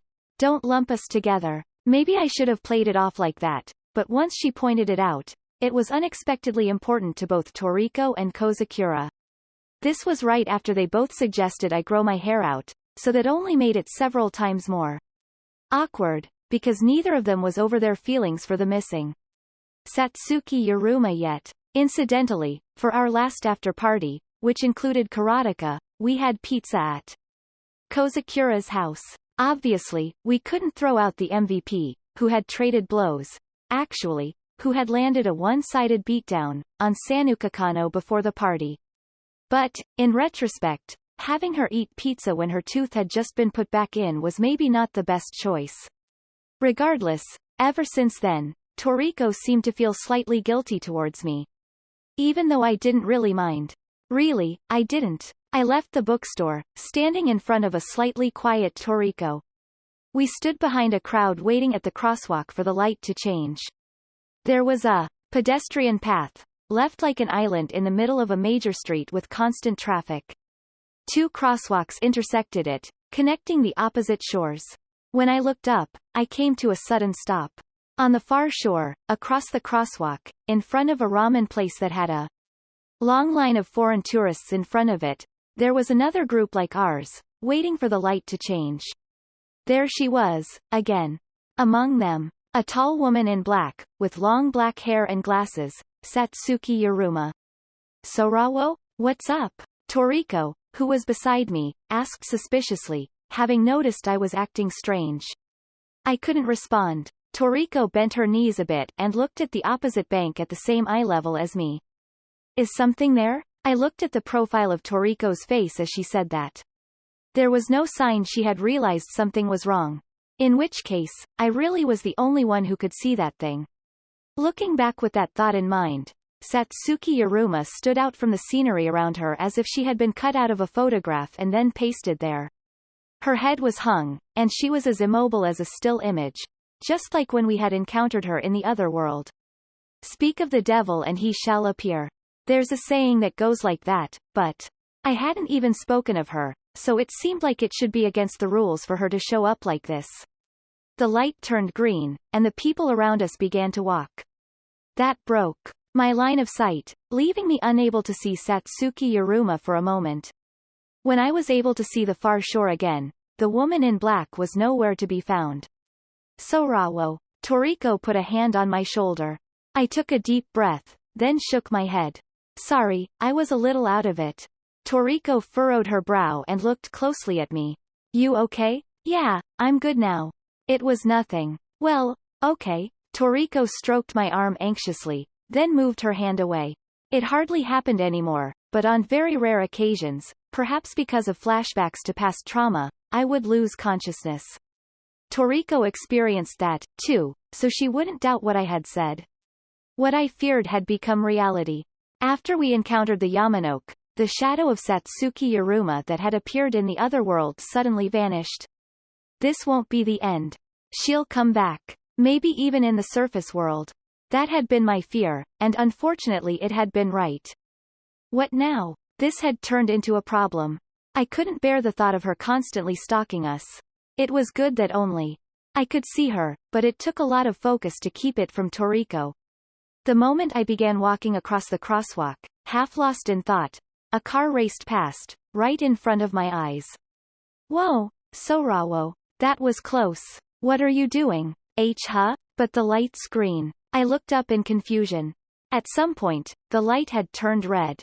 Not only that, we weren't on either of the crosswalks, but the island in the middle of the road. Huh? Why am I here? Hey, are you sure you're okay, Sorawo? You wandered over here on your own, then came to a stop.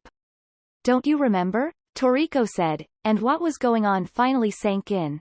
Then, I'd really lost consciousness? The cars raced past in front of me one after another. If I had taken another step forward without coming to my senses, I'd have been run over by now. I'd only meant it as a way of distracting Toriko. The road leading towards the station started getting crowded, and the speed of the cars going by slowed. An advertising truck recruiting for a sex service stopped in front of us. The commercial song, praising the high pay, blared from the truck's speakers. The female characters on the side of the truck had all been blotted out. I was so distracted by it, I didn't notice there was someone else there until they called out to us from behind. Excuse me. I turned in the direction of the shrill voice, and there was a woman in her late 40s standing there. She wore a frayed sweater, wrinkled skirt, and sandals on her feet. She also had a black bag that she carried diagonally over her shoulder. Her hair was oily, and the scent of an odd, powerful incense hung in the air around her. The woman looked to Toriko, then spoke in a tone filled with passion. Hand. Huh? The hand. You're the one, from the photo. Toriko and I looked at one another. I had no idea what she was going on about. I saw it on a blog, and always thought it was pretty, so I printed it out, and I always keep it with me. The woman raised the flap on her shoulder bag, and showed us what was inside. There were a number of paper folders. Each of them had titles like, Thank You, Sorry, Dream, and Devil, written on them in thick marker. The woman pulled the file that said, Thank You, and pulled out a photograph from inside. This is it. It is you, yes? The picture she put in front of us was of Toriko. Toriko was sitting on the train, looking at her phone. Her hand was uncovered, and you could tell it was see-through. The translucence only extended as far as her fingers here. Since she wasn't wearing a glove on it, this might have been from around the time we encountered Hasaku-sama. What? Why? The moment Toriko started to speak, the woman began rambling.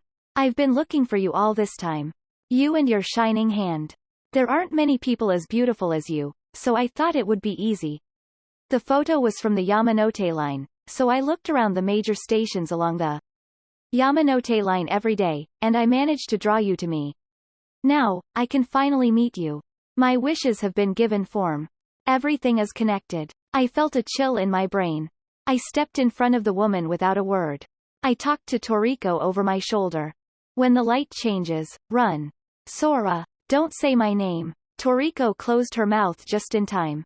I didn't want to give any personal information to someone like this. The woman's eyes widened as she finally seemed to register my existence. She thrust her closed left fist towards me. It was an odd gesture, with her thumb sticking out between her index and middle fingers. You, stop. Don't look at me, she rambled, pointing her left hand towards my face. Before I could do anything, Toriko shouted, "What are you doing? Stop. The evil eye. This is the evil eye. Ah, you can't turn such a terrifying eye on other people. Don't look at me." Toriko seemed to be mad because she thought the woman was making an offensive hand sign at me, but I understood what she was doing. She was warding against evil. There were legends of evil eyes that could curse with a glance all around the world, and tales of using rude gestures to resist them were also widespread. I never expected to be on the receiving end, though. It was clearly the act of someone ensnared by superstition, but in this particular case, she wasn't far off the mark. My right eye could, in fact, drive people insane, after all. When I thought about it, I actually thought that was a little funny. That must have shown on my face, because the woman arched her eyebrows and began screeching. "What are you laughing about? You vile brat. You bitch. Satan." I thought about saying, "That won't work on me," and threatening her, but decided against it. There was nothing to be gained from agitating someone like this. "Let's go." The light had just changed, so I called out to Toriko and turned around. We walked around the advertising truck, which was still stopped in an inconvenient position, and ran across the crosswalk. As we deliberately dove into the crowd crossing from the other side, the woman behind us was shouting, "Wait, please, wait, just a glimpse. That shining hand." We didn't wait around to let her finish before vanishing into the crowds of Ikebukuro, too. "Congrats. You got yourself a fan," Kozakura said teasingly after she heard the story. "Stop." Toriko spat the word in distaste. "It's not funny, even as a joke." There was a bigger scowl on her face than I'd ever seen from her before, and I couldn't help but stare. It was rare to see the usually aloof Toriko show such disgust. "Right, Sorawo? Huh? Oh, yeah." My mind was wandering, so I ended up giving a half-hearted response. Toriko's suspicious eyes fell on me, and I looked away. Once Toriko and I had managed to lose the woman, we came to Kozakura's house in Shikuji-Kawan. Although we were on schedule, we decided to be cautious. We took a roundabout route from the station, so we arrived a little late. Thanks to that, we were having a late lunch, too. The curtains in Kozakura's room were always shut, though, so it didn't really make a difference. "Did you realize photos had been taken of you?" Kozakura asked as she poked away at her keyboard. "I remember having a photo taken on the train. It was a while back, though. I didn't like it, so I started wearing gloves. But I think it was just that one time. So that one photo got put up on the net, and you ended up with a passionate fan, huh? Seriously, I told you to stop. If only she were a cute girl. That's not the problem." Toriko raised her voice. The way she was forcing her feelings on me was scary on its own, but she said awful things to Sorawo, too. I can't forgive that. Yeah, I get it. I'm sorry." Kozakura gave an unemotional apology, taking her hands off the keyboard and leaning back in her chair. "It's not coming up." "What's not?" "Your photo." There was a single browser window open on Kozakura's screen. She had apparently been searching the net all this time. The image search results screen was filled with unconscious drunks and passengers wearing strange outfits. It seemed she hadn't just been idly chatting with us. I tried every search keyword that came to mind, but nothing's coming up. How did that woman find it? I think she said something about a blog, I suggested. A blog, huh? Those can be marked as non-public pretty easily, so it could be hard to chase down. Speaking of that, how's the other search going? I asked, and Kozakura frowned. Nothing so far. I found traces of the name after that, but I couldn't find the videos, as usual. You, Sorawo-chan? It's the same for me. I tried applying different kanji to it, and I got some results that seemed right, but the links were all down, and there was nothing in the cache. I checked YouTube, Nico Nico, and where else was it? I probably found the same things, but they were all gone.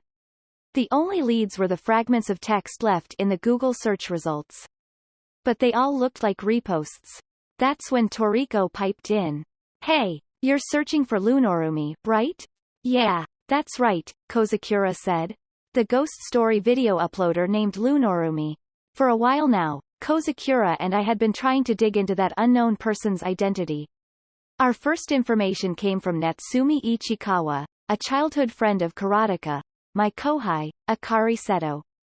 Just before she began to have problems with Sanuka Kano, Natsumi had been watching videos from someone calling themselves Lunorumi. It was my theory that Natsumi had been drawn into the bizarre events as a result of those videos. What she had watched was called a self-responsibility story, which infected those who listened to it, though she said she didn't remember exactly how the story went. The self-responsibility stories were a series of ghost stories that said, "Read this and you'll be cursed," and involved young people in ruined buildings or sealed rooms, dying because they were possessed by something. Because they shared many similarities despite the different narrators, it was suspected that there was some connecting factor between them. Some common elements that were given included the names of the being that chased the victims, Yamanen, Yamagishi, Negishi, and so on, damage to the eyes, a portrayal of being pulled by the hair, and visiting a medium for advice only to be met with anger. I suspected the videos had been made to bring the viewer into contact with entities from the other world. Kozakura was of the same opinion. That meant someone was spreading self-responsibility type net lore around with the goal of infecting an undetermined number of people. That was Lunorumi. We had reason to be confident our guess was right because of her name. Luna Yurumi, moon, and opaque. Satsuki had the kanji for moon in it, and Yurumi sounded similar to Yuruma. I had even suspected it was her acting under a slightly changed name at first. However, according to Natsumi Ichikawa, Lunorumi was a high school girl. Wearing a sailor suit. Neither Kozakura nor Toriko knew anyone like that. I was looking at this with clearer eyes than them, and my theory was that this was another fangirl that Satsuki Yuruma had created during her time as a tutor. They both must have suspected the same, but that they didn't say so showed how strong their lingering feelings for her were. Whatever the case, I needed to get to the truth behind who this uploader, who was referred to as Luna-sama in the comments, was, and her connection to Satsuki Yuruma.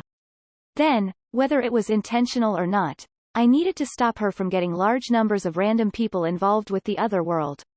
It was beyond dangerous and too much of a nuisance. That I could skip that preamble and explanation when I was dealing with Kozakura meant that the conversation went fast, and it was easy for us to accidentally end up leaving Toriko out. I thought the sulky look Toriko got on her face when that happened was adorable. That's why I just gave a curt response, and got on with talking to Kozakura. So, the original video, the one that got reposted, was apparently making the rounds on a site for smartphones. See, that's the thing. If I'm being honest, I don't understand smartphone sites and apps all that well. You're the young ones here, so maybe you have some idea? Nope. Not at all. Even though you were in high school just 2 years ago. Only people with a lot of friends use them. And you, Toriko? I got into university through a qualification exam. I barely even went to high school. What? Are there nothing but loners in this room? Kozakura let out an exasperated sigh.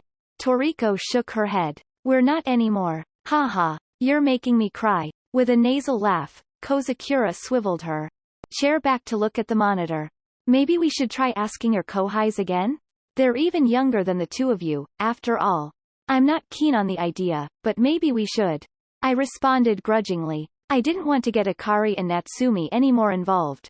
Though, setting Natsumi aside, I was scared that, if left to her own devices, it seemed likely Akari would carry another problem our way. There's no telling when those search results might vanish, too, so better grab a screenshot. Kozakura typed Luna Yurumi into the browser search bar, and pressed the enter key. Then, she froze in place. Huh? What is it? Kozakura silently pointed at the screen. Toriko and I looked over her shoulder. The browser showed just one search result. Runa Yurumi's whispered ghost stories. The blue-eyed woman. Hey, do you think this kanji is read Yurumi? I think so, probably. Sorawo-chan, was there one like this before? It's the first I've seen of it. It says, the blue-eyed woman. Toriko and Kozakura both stared at me, and it felt awkward. Ah, well, look, it could be about dolls, you know? Like a French doll. The timing's a little too perfect for that, don't you think? She was right, the timing was too on point. No matter how much I searched before, I hadn't found anything, and yet here it was, showing up all of a sudden. It was like we were being watched. The three middle-aged ladies who had appeared at Kozakura's house the time. With the time spaceman crossed my mind. The information we were seeking was in front of our eyes, but we just stared at the screen, unable to move for a while. There was almost no information to be gleaned from the search results page, only that the link was to a YouTube page. The time on the thumbnail indicated the video was 4 minutes and 30 seconds. Let's try playing it. Huh? Kozakura looked up at me, eyes wide. Hold on. This is going to be a self-responsibility story, too, isn't it? I have no doubt it is. You're going to open it knowing that? Something's gonna come for sure. Even if something comes, Toriko and I will deal with it. Right, Toriko? When I turned to her for confirmation, Toriko grinned. Yup. We're pros, after all. No, no, no, no, no. Kozakura was shaking her head. This is crazy. What are you getting so carried away for? But if we don't open it, we still won't know anything. Yeah, but still. I'll click. Pass me the mouse. I don't wanna. No, no, no. Kozakura shouted, and her chair immediately rolled backwards, mowing down a pile of books on the floor, at which point she jumped out of it and bolted out into the hall. I'd never seen her move so fast. Kozakura-san? No way am I watching it. Are you out of your mind? I heard her shouting from the hall, and then a door slammed shut somewhere. You're being cruel to Kozakura, Sorawo. Well, yeah, I am. I looked from the door back to Toriko. I know what I said, but you should get away, too, Toriko. Why? If you're watching it, I will, too. Thanks. But you remember what happened with the Kotoribako, right? I said, and Toriko frowned.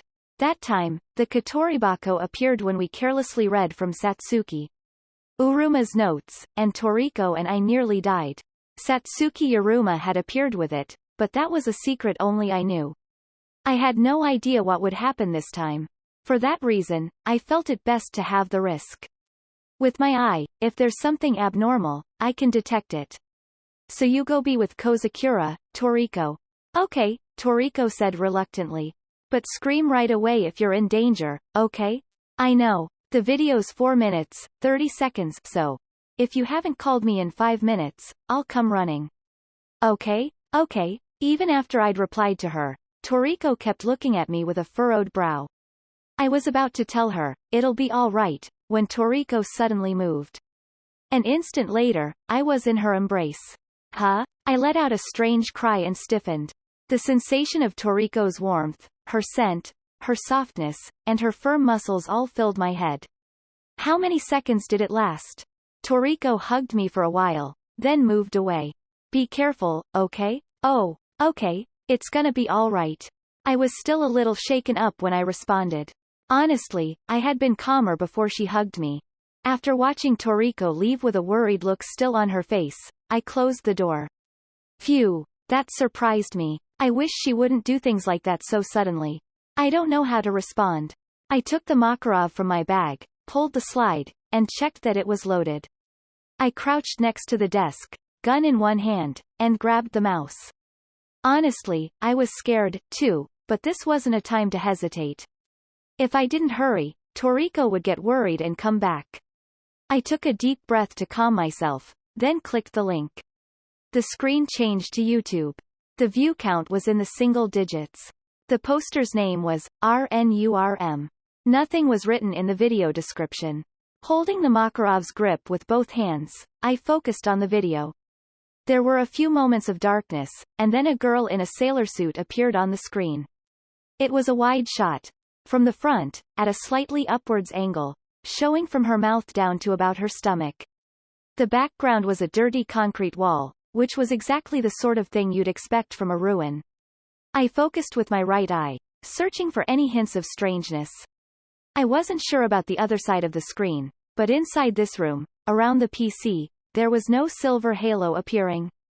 Good evening. I'm Runa Yurumi. What? The moment I heard the voice, a cold, throbbing numbness spread from my ears to my neck and down my back.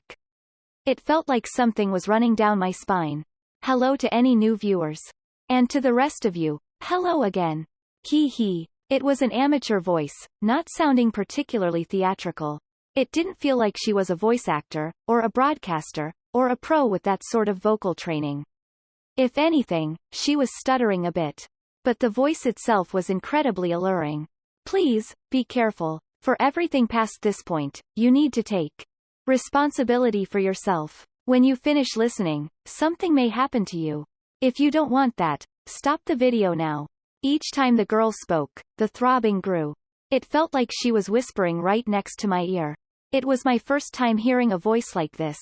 Something entered through my ear, whirled around inside my head, and my consciousness spun around with it, as if being sucked in. Sorawo, wah? I jumped because there was a shout in my ear. Are you okay? What happened? Toriko was standing next to me. I shook my head. What was I doing? Did I say anything? I asked. You were just standing by the window. Toriko looked out the window, perplexed. Outside the window, for some reason unknown to me, I had opened the blinds that were always closed and stood there, staring outside. The Makarov, which should have been in my hands, was laying on top of the desk. I had no memory of placing it there. There was nothing of particular note outside. Just a mossy wall. The orange of the evening sun was shining into the room. How many minutes has it been? 5 minutes. How was the video? I looked back to the screen when she said that. The YouTube screen showed an exclamation mark inside a circle on a gray field. In other words, the video could not be found. Looks like it's gone, I mumbled, still feeling dazed. In the end, we still know nothing, Kozakura grumbled.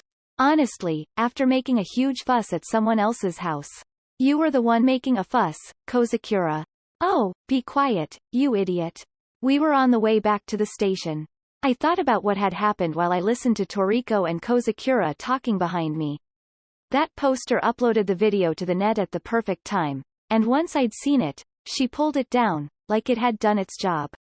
It was almost like we were being watched. Were we really being observed? Or was that another phenomenon from the other world? Either way, this wouldn't end here. If the video was of the self-responsibility type, something would happen to me for watching it. Hey, it's okay if you want to stay the night. It's already getting late. It's not that late. It isn't even 7 o'clock yet. It's getting dark out. Kozakura kept talking to Toriko in a shrill voice behind me. This was the first time Kozakura had decided to come with us as far as the station when we were going home. Normally, she'd give us a curt, get going, and shoo us off, but it seems she couldn't handle her fear today. If you insist, then okay, but do you have bedding ready for us? I don't, but you can sleep on the couch. We can't both sleep on the couch. Well, then stay up all night. I won't be sleeping, either. What do you want to do, Sorawo? Toriko asked, and I responded without turning around. Kozakura-san, are you sure you want that? How so? I think something will be coming to me because I watched the video. If we're together, you'll be caught up in it. Goo. Yeah, she's right. Kozakura, I know you're scared, but I think you're better off sleeping alone tonight. I'm sure you two have it easy since you're together. Well, since we've come all the way to the station, do you want to get dinner? Once we get some alcohol in you, I'm sure your mood will. I started to talk, but I felt something pull my hair from behind. Ow! Hey, stop that. I turned around in indignation, but Kozakura and Toriko just stared blankly at me. They were about 3 meters behind, not a distance from which they could have pulled my hair. Huh? I thought, and then a moment later, the figure standing behind the two of them jumped into view. Satsuki Yuruma. That shadow, which had never twitched before, suddenly moved. The black-clothed arm rose, and reached for Toriko's shoulder. Toriko! I screamed and ran towards her. I grabbed her by the shoulder and pulled hard. Wah? Toriko fell forward, her hands on the ground. Ow! What was that for? I was hardly listening to Toriko. Right now, I was standing so close I could have touched Satsuki Yuruma. It reminded me of the time with Hasahaku-sama. I slowly looked up, and Satsuki Yuruma was looking down at me. Her two brilliant blue eyes, far deeper in color than my right eye, were like terrifying holes leading to the depths of the other world. I felt like I was going to fall into them, and I lost my head for a moment. That's when it happened. There was the sound of a car braking, and a white van pulled up right next to us. I looked a second later, and two men got out of the sliding door, which was already open, and grabbed me. Ha! Before I could respond, I was lifted up, and thrown inside the van. I gasped as I struck the floor, which was covered by a rubber sheet.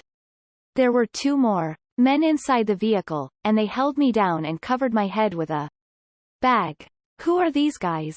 The moment I tried to resist, I felt a sharp pain in my neck. As I was thinking, I've been stabbed with something, I was struck by an intense drowsiness. The strength slipped right out of me. Forget resisting, I couldn't even keep my eyes open. There was someone lying next to me, and they groaned. Toriko. There was the sound of footsteps, and the body of the vehicle sank. The door slid shut, the engine roared, and the van suddenly accelerated. Someone was outside, shouting my name. Beneath the waves of drowsiness, my consciousness sank into the darkness. 3. Sorawo. Sorawo. Someone was calling my name. Come on. Wake up. Toriko? Where am I? Hurry, you have to. Burn them. Hurry. Ah! I suddenly snapped back into consciousness. When I opened my eyes, my vision was obstructed by the bag over my head. The rough fabric allowed just a little light through. There was a lingering drowsiness, probably from the drugs, which made my head throb. My whole body felt sluggish, and I wanted to lie down as soon as humanly possible. I tried to move, but found that my hands and feet were bound. I was sitting in a chair with my hands tied behind my back. Ugh! There was a groan from beside me. Had Toriko been caught too? I panicked and was about to call out to her, but I sensed the presence of other people. I see you're awake. It was a man's voice. Footsteps approached me from behind, and the bag was pulled from my head. A concrete floor and walls filled my widening field of view. The area I was in was wide and dark with no windows. It felt like the ruins of some sort of manufacturing facility. There were several men and women surrounding us at a distance, their eyes on us. They wore everything from a suit, to t-shirts and jeans. All unfamiliar faces. No, wait. I recognized the one. The suspicious woman who had called out to us in Ikebukuro this afternoon. When our eyes met, she jumped a little and looked away, then hid behind another person. I turned to the side, wondering if Toriko was all right, and what I saw caught me by surprise. The one tied to a chair only a few meters away from me wasn't Toriko, it was Kozakura. Having not yet fully regained her senses, she was scowling and shaking her head. Who are you people? I don't remember doing anything that would get me kidnapped, Kozakura asked in a husky voice. You don't look like Yakuza. Are you looking for a ransom? Sorry, but my assets are limited, and she's just a broke student. Did you mistake us for someone else in the neighborhood? There's been no mistake here, Kozakura-san. I shuddered at the voice from behind me. I knew that voice. That all too alluring voice that was soft, sensitive, and seemed to creep inside my head through my ears. The owner of that voice approached with heavy steps, passing in between Kozakura and me, and then turning to face us from the front. It was a schoolgirl in a cardigan and sailor suit. Her hair was quite long, with braids tied into circles on the sides of her head before they flowed down her back. Her eyes narrowed in satisfaction as she looked at us, sitting there, unable to move. It was my first time seeing her face, but I knew her immediately. Runa Yurumi. That's right. Runa Yurumi clapped for me and then said, sorry for scaring you. Are you feeling all right? I did ask them not to use anything too powerful on you, at least. Oh, don't mind all these people. They're really useful, though. They'll do anything I tell them to. Giggling, Runa Yurumi continued. Oh, so like I was saying, I have some important business with Kozakura-san. What? I've been thinking I'd like you to tell me about Satsuki-sama. Kozakura looked up at Runa Yurumi's face, and was quiet for a moment. That's why you abducted me? Just to ask that? I mean, if I asked you normally, I'm sure you wouldn't tell me. One of the onlookers brought out another chair. Runa Yurumi sat down as if that were the perfectly natural thing to do here, and turned to face us. I did my research. You were collaborating with Satsuki-sama to research the Blue World. Until she went missing, you and Toriko Nishina were the ones who were closest to her. Am I right? Kozakura made no attempt to answer. The Blue World must have been their name for the Otherside. In a voice tinged with exasperation, Kozakura asked, "You're a Satsuki fan. You're in high school, aren't you? When did you meet her? Just how many underage girls has she laid her hands on? Oh, trying to pull the seniority card? Not cool, Kozakura-san," Runa said teasingly. Here's the thing. I've never met Satsuki-sama. Huh? If we're being exact, I've heard of her, but we've never spoken. Seeing the dubious looks on Mai and Kozakura's faces, Runa began proudly telling her story. I've been a streamer since I was in middle school. It's just that back then, I didn't really do PVs, you know? Though, let's be blunt, I wasn't popular at all. I tried changing apps, and did all sorts of stuff, but I stayed buried. Just when I was thinking of giving up, there was this time when I was listening to other people's ASMR videos to use them as a reference. Oh, do you know what ASMR is? Autonomous sensory meridian response. Kozakura responded instantly, and Runa clapped her hands. Niece. Yeah, that. You probably got it. What's that? I whispered, and Kozakura responded with no humor. In broad terms, she's talking about sound fetish videos. Recordings of sounds like cutting hair, typing, flipping pages, and other things that it feels good to listen to. Yeah, ear cleaning and whispers are popular, but what I found then was a sound like nothing I'd ever heard before. You got into 18+ stuff? Hey, don't ask dumb questions like that, Runa said in no uncertain terms, then got this enraptured look on her face. It was the sound of God. Kozakura and I looked at each other. Even now, I can remember it clearly. The video was titled Blue World. The thumbnail was a blonde, foreign girl, but that was probably just some license-free photo. I listened, and I couldn't tell what the sound was at first. It sounded like it might be the boundless sky, and the wind blowing through it. Or perhaps of sinking deep into the sea. It was a mysterious sound, and I wondered what it was as I listened. And then God appeared. What do you mean, God? Something really big, really scary, and completely inhuman floated up out of the sound. Big, scary, and inhuman. Isn't that? I whispered to myself, and Runa nodded passionately. Yes. God, of course. I was completely shocked. I mean, here I was listening to ASMR, and God appeared inside my head. You'd never see that coming, huh? Well, no, I don't suppose I would. I got surprised and scared, but for some reason I just couldn't stop listening. As I did, the words of a woman who could convey the word of God came out. That was Satsuki? Yes, Satsuki-sama. And in that moment, I understood. I had lived all of this time for her, and from now on, too, I would always live for her. That realization made me drop to my knees then and there. Satsuki-sama touched me inside the sound, and bestowed upon me a gift. That is my voice. The gift of the blue world, which will make anyone do as I say. I know exactly what I should use it for, too. Does that video still exist? You want to hear it now, too? Well, sorry, it's gone. I mean, once I finished listening to it myself, it was gone before I realized. I couldn't find it in search, it wasn't in my local cache, and there was no play data left. I don't even remember how I came across it in the first place. That's why I even started to doubt there ever was a video.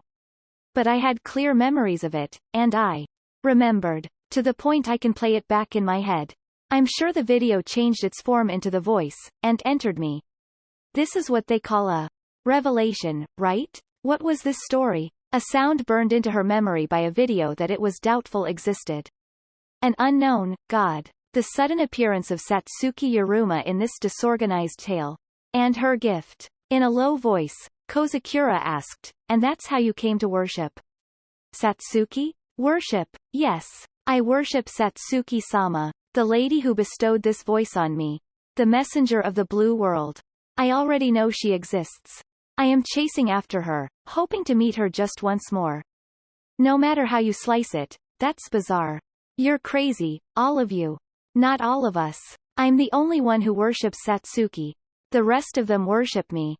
When Runa looked to the people surrounding us, they nodded passionately. Even in the dim light, I could see the redness of their cheeks and the moistness of their eyes. I could feel an intense furrowing of my brow. I knew these guys were a cult. The thought had occurred to me because that thank you woman was with them, but I wasn't happy to be proven right. You can't reason with cultists. No matter what their object of worship was, of all the types of groups in this world, they were the ones I least wanted to be involved with. Honestly, when it came to cultists, I'd be happier dealing with monsters from the other world. Maybe she felt my eyes on her, because Runa Yurumi spun around to face me. Oh, right. One other thing I wanted you to tell me. Who are you? You kidnapped me without knowing? Honestly, they were supposed to bring me Kozakura-san and Nishina-san. But, surprise, they brought me some girl I don't know. I'm terribly sorry. There was a loud voice from behind us. I twisted my neck to look back there, and there were 4 men on their hands and knees groveling behind us. The men who had kidnapped me and Kozakura, I suppose. Forgive us, please, Luna-sama. Let us try again. I swear we will not disappoint you this time. The men were shouting, but Runa gave a disinterested sigh. Well, what's done is done. So, who were you again? What do you have to do with Satsuki-sama? That's my student. No connection to Satsuki, Kozakura answered before I could. Student? Even though you're not a professor? She's a weirdo who comes all the way to my house just to learn from me. She has some dangerous toys for a simple weirdo, though. One of the cultists brought my tote bag to Runa. She peered inside, and pulled out the Makarov, still in its holster. You've been to the Blue World, too, I see. I'm right, aren't I? When I didn't answer, Runa took her hand off the Makarov. I mean, it's that I. Runa rose from her chair, walked in front of me, and looked closely at my face. This isn't an implant, or a color contact.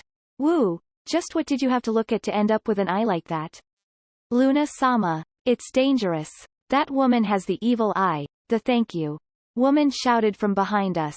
Evil eye? The demonic eye that brings calamity. You mustn't let her look at you. It will harm your body.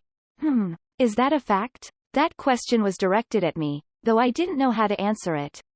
I dunno. If it's that scary, maybe we ought to pluck it out. The moment Runa said that, one of the men standing behind us pulled out a knife and stepped forward. I tried to flee in terror, but my hands and feet wouldn't move an inch. I was bound to the chair using the sort of plastic zip ties that were generally used to hold cables together. No way. They couldn't carve out someone's eye that easily. As I stared at the dull gleam of the knife, unable to believe the situation I was in, Runa let out a cheery laugh. Hee, I was joking. Just joking. You can stand down now. At Runa's instruction, the man obediently returned to his former position. I was terrified as Runa looked down at me and smiled. They're all so docile. They love my voice, and they'll do anything I order them to.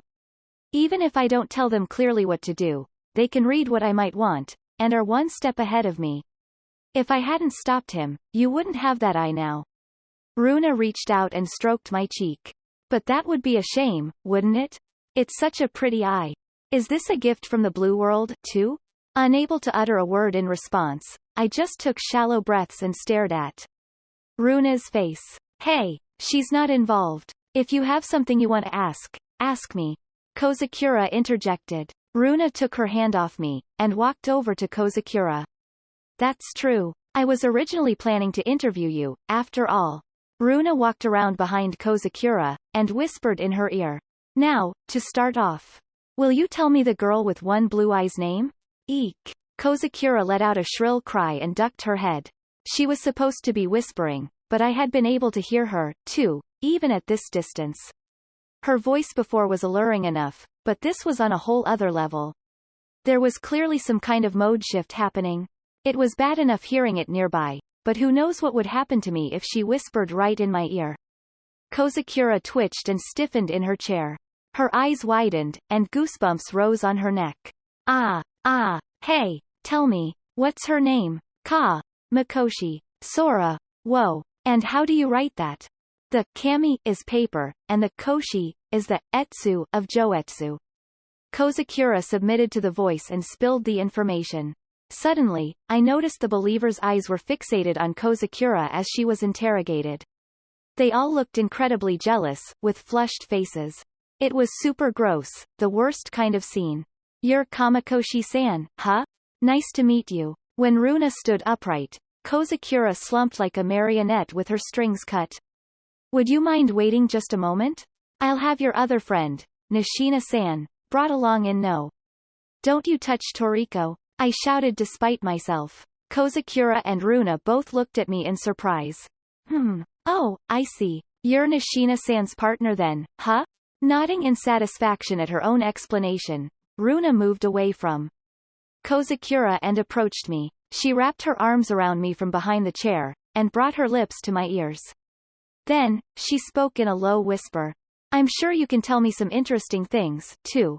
Eek! I froze with fear. It reminded me of seeing a picture of hell as a child, and being terrified by a punishment where molten metal was poured into every hole of the person's body. That was what Runa Yurumi's voice made me remember.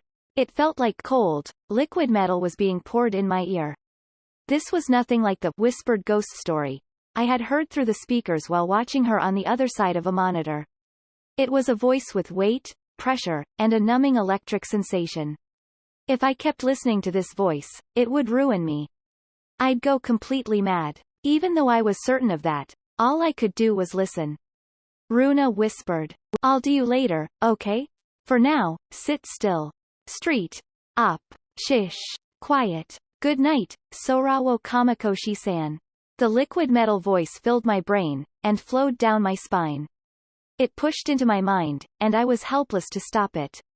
4. I was thrown down on a mattress, and my eyes snapped open. As I quickly tried to sit up, I watched the door close with a loud noise, right before my eyes. It was a rusty metal door. It was locked from the outside, and I realized I had been locked in. My head felt awfully heavy. I felt like if I relaxed, that voice would come back to me. The spine-tingling sensation of Runa's voice. I stood up on shaky legs and surveyed my prison. There was a window much too high for me to reach and a flickering fluorescent light. There was an air vent at about the same height, but even if I had been able to climb that high, there was a metal lid on it, so it wouldn't do me any good. The door had a covered peephole at about eye level. If I poked my finger into it, I could see out from inside, too. I pressed my face to the door and looked out, but the cultist who had thrown me in here was nowhere to be seen. The footsteps got more distant, and soon, I could no longer hear them at all. I could only see a very small area, the hall 5 meters to the left and right, and the metal door on the wall across from this one. It was probably another confinement room like this one. I removed my finger, and the lid lowered, closing the peephole. The only things in the room were a beat-up mattress and a worn blanket. There was a Western-style toilet in one corner of the room. It had running water, at least. It reminded me of the New York-style room we had stayed in down in Okinawa. I had thought it was like a jail cell then, but I'd never expected to get chucked into a place like this myself. I took a deep breath. As I closed my eyes and stayed put, the sensations I had felt during that time came back to me. That time back during high school when I was being chased around by the cult. My father and grandmother joined. The anger, irritation, and the painful determination not to let things go anyone else's way. I detected a hot, dry smell, like the kind made when you used a frying pan without water or oil, deep in my nose. With each careful breath, many things fell away from my thoughts. Uncertainty, worry, confusion. What would I do when I got out of here? Should I go to the police? What was happening to Kozakura? Was Toriko still all right? I chased all these things from my head. I focused my mind on the highest priority. How was I going to get out of here and survive? I hadn't felt this sensation in a while. I'd rather never have tasted it again. I worried I had gotten completely rusty, too. But you were waiting inside me, all this time, huh?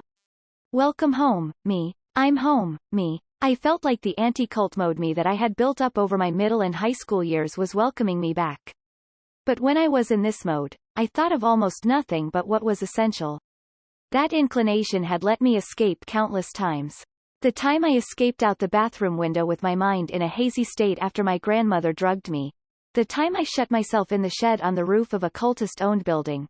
The time I slid down a rain pipe from the 5th floor of a building. The time I was chased by guys with dogs out in the mountains. She had saved me a good number of times before all the cultists died and I was set free. The me of this mode was reliable. If I thought about it, I had to wonder why, with all the times Toriko and I had been in danger in the other world, I hadn't entered this mode once there. It was strange that she hadn't shown her face once, despite the threat to my life. I slapped my cheeks with both hands. That was enough reminiscing. It was time to switch over. The fundamental method for dealing with a situation of confinement was to build a trusting relationship with the people imprisoning you. To greet them, talk about your family and yourself, and to thank them when they brought you food. To never show fear, and give the impression that you are an equal human being in everything you do. However, that method assumed long-term confinement. I couldn't use it. Here, I was facing Runa Yurumi. Her encounter of the 4th kind had given her a seductive voice that completely took control of her followers. Any time that passed put me at a greater disadvantage. I needed to escape as soon as possible. Besides, I had no intent of seeing my enemies as human. I searched the cell once more. Blanket, mattress, toilet. I went to work, looking for anything that could be of use. The dingy mattress was coming apart at the seams. I shoved the fingers of both my hands inside, and tore. I ripped off the outside, and exposed the insides of it. Springs were peeking out through the flattened cotton. I pulled out a number of them, and checked how firm they were. The parts from near the center of the mattress were pretty worn, and I could twist them even with my bare hands. I checked the toilet. The seat was rickety, and I could probably tear it off, but it was plastic and didn't seem likely to be of much use. It was dirty, too. I tried to take the lid off the tank, but it was cocked shut, and I couldn't. What about the handle on the side of the tank for flushing? When I grabbed it and gave it a rattle, the base of it was pretty loose. This might work. I grabbed it with the blanket, put my feet against the tank, and used my weight to pull as hard as I could. The handle broke off at the base, and I landed flat on my back. Ow! Regardless, I still had the handle in my hands, and this toilet would never flush again. I reflected that I should have probably used it first, but it was too late for that now. I pressed a spring against the handle, and wrapped the metal wire around it as I stretched it out. The wire was curled, so it was hard work. The edge of the toilet tank served as a jig, too. Even with that, by the time I had wrapped 4 of them around it, my hands hurt pretty bad. Regardless, I had a jumble of metal with considerable weight to it now. It wasn't a weapon. Even if I hit someone in the face with it, with my strength, it wasn't going to be more than a distraction. This tool served another purpose. I stretched out another spring to create a wire. Then I opened the peephole on the door again, and used the wire to keep it propped open. I listened closely, but I heard nothing. Okay, I was ready to go. I put the blanket over my head, and looked up to the ceiling. I threw the hunk of metal at the weak shine of the fluorescent light. The first time it missed, hit the wall, and fell back down. It was hard to throw straight up. I got as close to the wall as I could, and made another attempt. It hit the ceiling, it bounced off the walls, it came down on my head. I tried and tried again. When I eventually hit the light, it just bounced off and came back down. While I was doing this, my neck and shoulders started to hurt. I stopped to massage them a bit, then got back to it. Again and again. Right around the time I got to thinking that maybe I should make a sling from the edge of the mattress, I hit it for the 5th time, and perhaps due to the accumulated damage, there was a small explosion as the glass finally shattered. I hurriedly turned my face downward, and fine pieces of glass rained down on the blanket over my head. When I opened my eyes, the room was pitch dark. There was a single sliver of light shining in from the peephole on the door. Outside of that, it was all darkness. I brushed off the shards of glass and sat by the wall. After all that work, my right arm was clearly at its limit. I sat in the darkness with a blanket over me, and waited. I thought I could get them to open the door. I had no solid plan for what happened after that. I wish I had a gun. Saying that's not going to help, though. I'm counting on you, me. Well, I'll give it a go, me. I'd survived on spur-of-the-moment decisions up until now. Surely, it would work out this time, too. I wouldn't consider any other possibility. It was pointless to. Still, as I sat there alone, the thoughts I had set aside started to cross my mind. For instance, the doubt I'd had before. Why had I never entered this mode while exploring the other world? I ended up racking my brains every time, and my life was definitely on the line, but it was clearly different from my anti-cult mode. The one thing that might have been a little close was the time with the time-space man, when I was chasing after Toriko when she went missing. The reason I hadn't been confused when I encountered a doppelganger in the glitch was because I had this sort of experience. No, well, that doppelganger might be a separate entity from this mode of me, though. What was the difference? I heard footsteps outside the door, and stood up. They're here. I lay in wait as the footsteps drew nearer, then stopped in front of the door. I saw two men through the peephole, as well as Kozakura's head as she was being held up by them. One of the men let out a suspicious grunt. What's up? Hey, why is this open?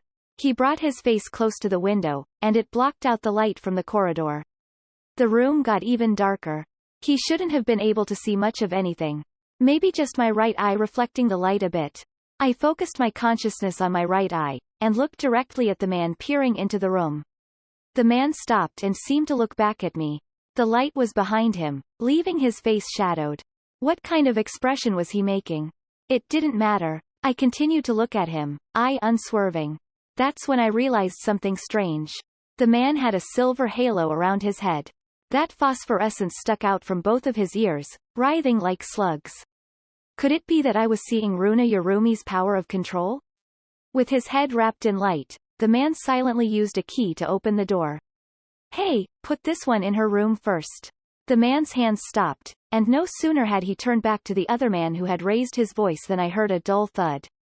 There was a groan of shock and pain, then the sound of something being slammed into the door across the hall, which made an incredible echo. The one who'd been taken out slumped to the ground. I thought I heard ragged breathing for a while, then the original man came back to this door. He grumbled as he turned the key, and opened it. Past the man blocking the doorway, I saw another man leaning against the door across the hall, unconscious. What the hell? Why'd I go and do that? The man stumbled into the room. It's your fault, huh? It's gotta be you. The way this was going, he'd beat me to death. I needed to create an opening. As I kept looking, without averting my eye, the slug-like phosphorescence in his head began to wriggle around. URRRGH. The man groaned and majorly stumbled.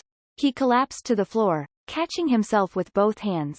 Now, I threw the blanket that had been on my head at him as a distraction, and charged toward the door. The man shouted something as he tried to seize me, but I narrowly dodged him and got out into the hall.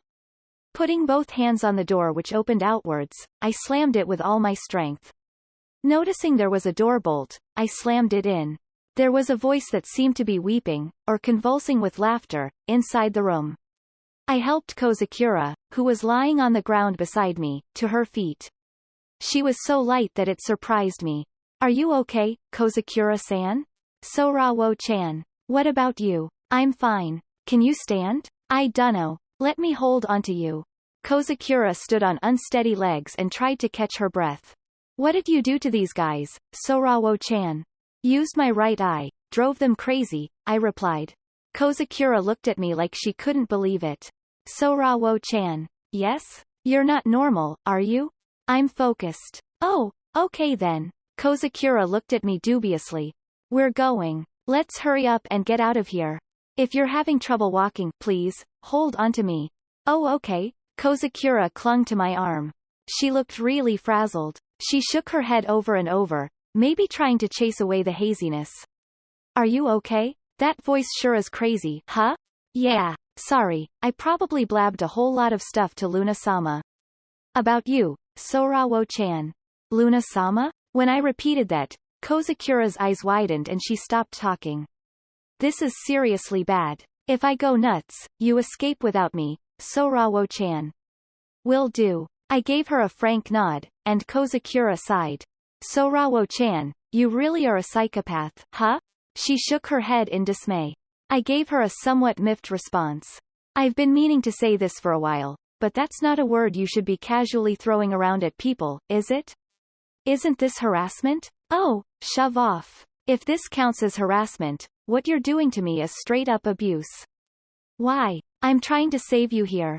Not now, I mean how you normally treat me. Please don't talk nonsense. As we argued in hushed voices, Kozakura and I quickly walked through the cult building. 5. There were a total of 4 confinement rooms. We looked at all of them, just in case, but they were all empty, so we hurried on our way. When I was brought here, I had been rendered unconscious by Runa's voice, so I didn't know which way we had come. I tried asking Kozakura, but she had been pretty out of it and couldn't tell me anything that I could rely on as fact. We had little to go on. There had to be enemies in the direction Kozakura came from, so we were forced to go the opposite way. The floor and walls in the hall were concrete. There were fluorescent lights placed at intervals on the ceiling and not a single window. This is probably underground, huh? Looks like it. Feels like we went down a flight of stairs. We were trying to talk in hushed voices, but it echoed more than expected. Looking at one another, we held our breath. Was that a voice in the distance? I couldn't be certain. I felt like there were traces of Runa's voice still clinging to the inside of my eardrums. If I kept quiet, I could hear the whispers coming back to me. We'll need to find a way up. Let's look for stairs, I said. Kozakura nodded. Still not up to walking on your own? Sorry. It's okay. Let's go. As I walked down the hall with Kozakura hanging off one of my arms, there came a path that diverged off to the right. The way ahead was coming to a dead end soon, and the 2 doors there had signs indicating they led to the men's and women's restrooms. Want to go fix your makeup, Sorawo-chan? I thought you weren't in the habit of going to the bathroom together with other people. Did I say that? If anyone came after us, there'd be nowhere to run, so please try to hold it in. Let's try going this way. We turned right in front of the washrooms, and the hall soon came to a dead end at a heavy-looking metal door. There was a lever we could move to retract the bolt on the door, allowing us to open it. Was this not so much a door as a hatch? I put my ear to it, but I couldn't hear anything. Maybe because the metal was so thick. There was no time to waste wandering around, so I gave the lever a pull. There was a loud clacking sound as the door bolt disengaged. The metallic sound echoed down the corridor and faded away. I watched and waited for a moment, then slowly opened the hatch. It was pitch black inside. I felt around next to the door and managed to locate a switch. The lights came on when I pressed it, instantly brightening the area in front of me. Once my eyes adjusted to the brightness, there was a narrow hall ahead, and 6 more rooms with peepholes in their doors on either side of it. There were sounds of stirring inside the rooms, but no voices. There was another door at the end of the hall. This one was a wooden door, its paint stripped by dampness and mold, and all it had was a simple doorknob with no keyhole. More confinement rooms? This is a long way from where we were taken, though. Shish. I'm going to take a peek. I opened a crack in the peephole of the nearest door and peered in. There was a slapping sound from inside, and it was clear someone was there. In the dim lighting, I could see a room that was close to 7 square meters. Once my eyes adjusted, I could see the whole floor was padded. So were the walls. It's pretty different from the room they put me in, I was thinking, when something fell from the ceiling and slammed into the ground. It was a person. In front of my shocked eyes, the person who had just fallen slowly stood up. It was a man. He was wearing a slightly dirty pink shirt with slacks. His feet were bare. The man's neck was twisted in my direction. The side of his face was smushed completely flat.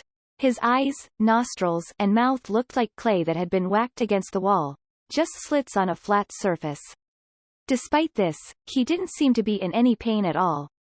The next moment, he vanished, then some seconds later he slammed to the floor once again. I gently closed the peephole's cover. What is it? Kozakura asked. It's a 4th kind. Huh? There's a 4th kind in there.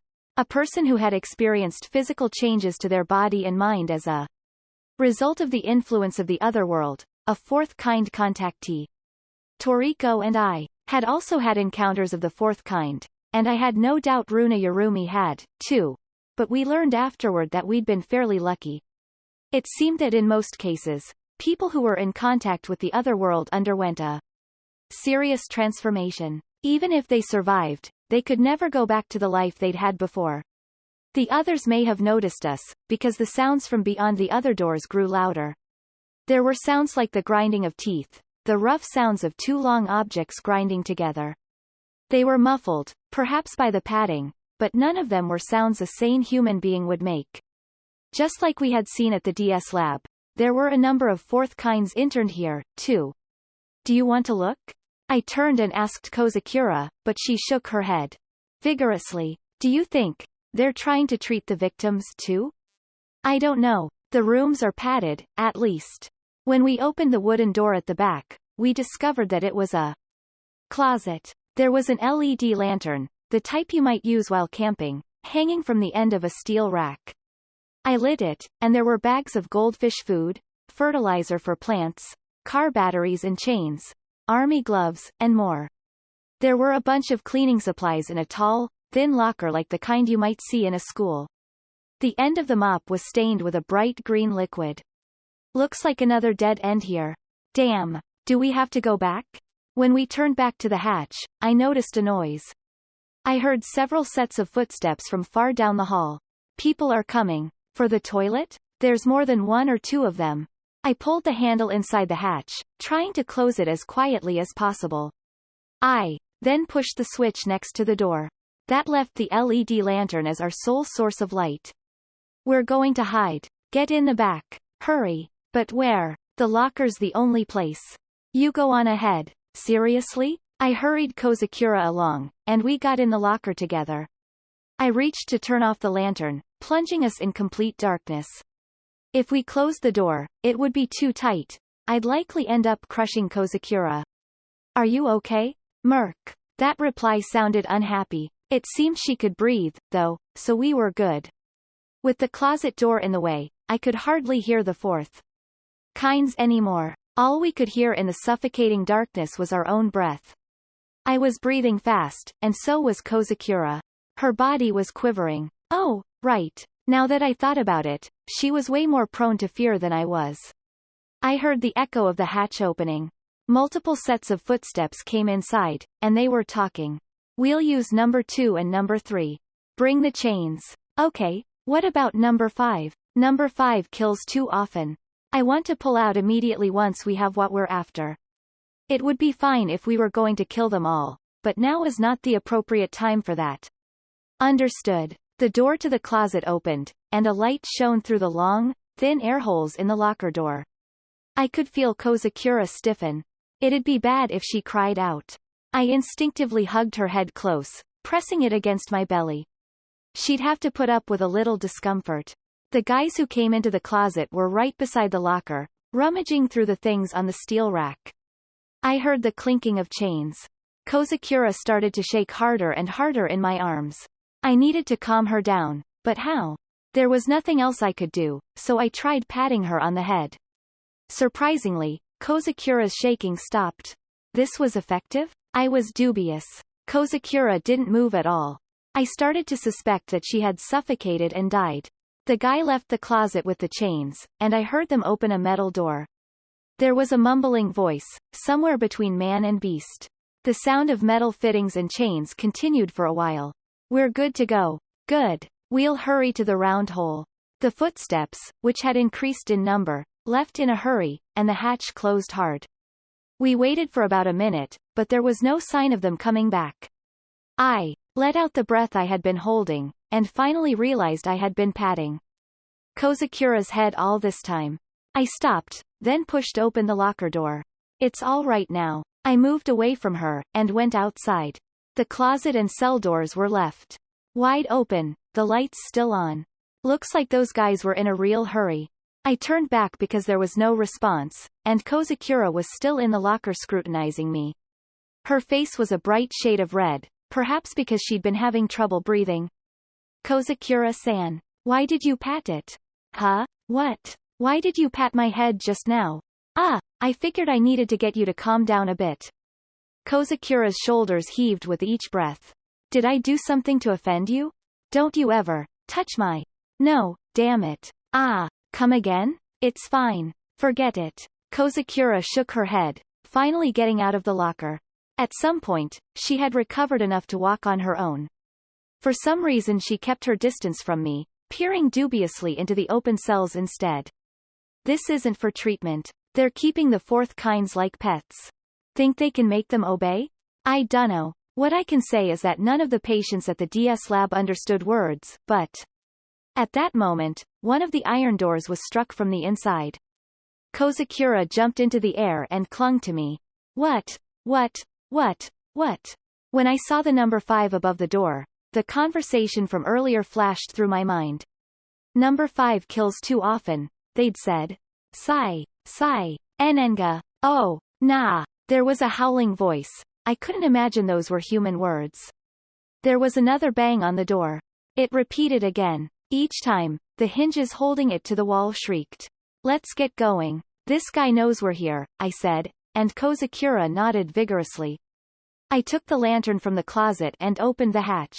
Peering out through the crack, I confirmed there was no one around, then returned to the hall. Once the hatch was closed, I could no longer hear number 5's howling. What was that? Did you see it, Sorawo-chan? I haven't looked, but that guy's messed up bad. I held up the lantern and jogged down the hall, stopping at the corner. On the right were the toilets from before and a dead end. On the left was the path we initially came down. I heard footsteps from there again. More of them than last time. There were probably more than 5 people. Let's hide in the toilets until they pass by. What if they come in? From what I saw earlier, she has more male followers than female. If we hide in the ladies' toilet, they might not find us immediately. We rushed into the women's room. Surprisingly, it wasn't that filthy inside. The pastel-colored tiles reflected the lantern's light. It was a night and day difference between this and the unsophisticated interiors we had passed by so far. I headed for the door that was furthest back, looking to hide in one of the stalls. What? Kozakura muttered in surprise. There was no toilet in the stall, only concrete stairs leading down. Oh, I know this one, I said despite myself. What do you mean, you know it? This is the round hole in the basement, I explained to the suspicious Kozakura. There's net lore like this. There's stairs leading down, hidden in the last toilet stall at a cult facility. The round hole in the basement was an account given by a group of high school students who snuck into a suspicious building. The boys set out to explore a building owned by a new religious movement out in the boonies, and found a hidden staircase to the basement in the toilet. Once there, they witnessed strange things. Do you want to say this is a phenomenon of the other world? It's a little half-baked for that. The guys who came and took away the fourth kinds earlier said they were going to hurry to the round hole. They could be deliberately overlapping with it, the same way they used the self-responsibility type stories. They're deliberately reconstructing the elements of a horror story. In the original story, what happens if you go down this hole? If I recall, there was something like a round gate. When the narrator passes through it, he's sent to another world that's a little different from the one he came from. Even as we whispered amongst ourselves, the footsteps were approaching from outside the restroom. They're coming this way. We'll have to go down, huh? I asked, and Kozakura nodded reluctantly. Using the lantern to light the area at our feet, I stepped onto the stairs. There was a landing a little ways down, and it met with another downward staircase from the opposite direction there. It seemed they'd been kind enough to install a hidden staircase in the men's room, too. We descended another level, and the stairs stopped there. There was a pair of double doors at the end. I slowly opened them, and on the other side was a room about 25 square meters in size lit with orange lights. In the center of the room there was a massive iron ring so large that it could touch the walls on either side of it. This is a dead end. Is your eye picking up anything, Sorawo-chan? I focused on my right eye, and there was a thin, wavering film, like a translucent silver bubble, inside the ring. It's a gate. I couldn't say where it leads, though. Can we go through? If Toriko were here. Unfortunately, we couldn't use the gate as is. Like the one that appeared in Kozakura's garden, this one was meaningless without some means, like Toriko's left hand, to open it. Toriko. Where was she now? The cult's abduction team was supposed to have gone out to capture her again. Hopefully, she was getting away all right. The worries I had forced deep down into my heart began to surface again, but I managed to swallow them somehow.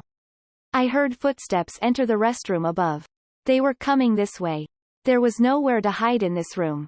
Kozakura drew close to me, but all we could do was wait helplessly. If I used my right eye, would we be able to escape in the ensuing chaos?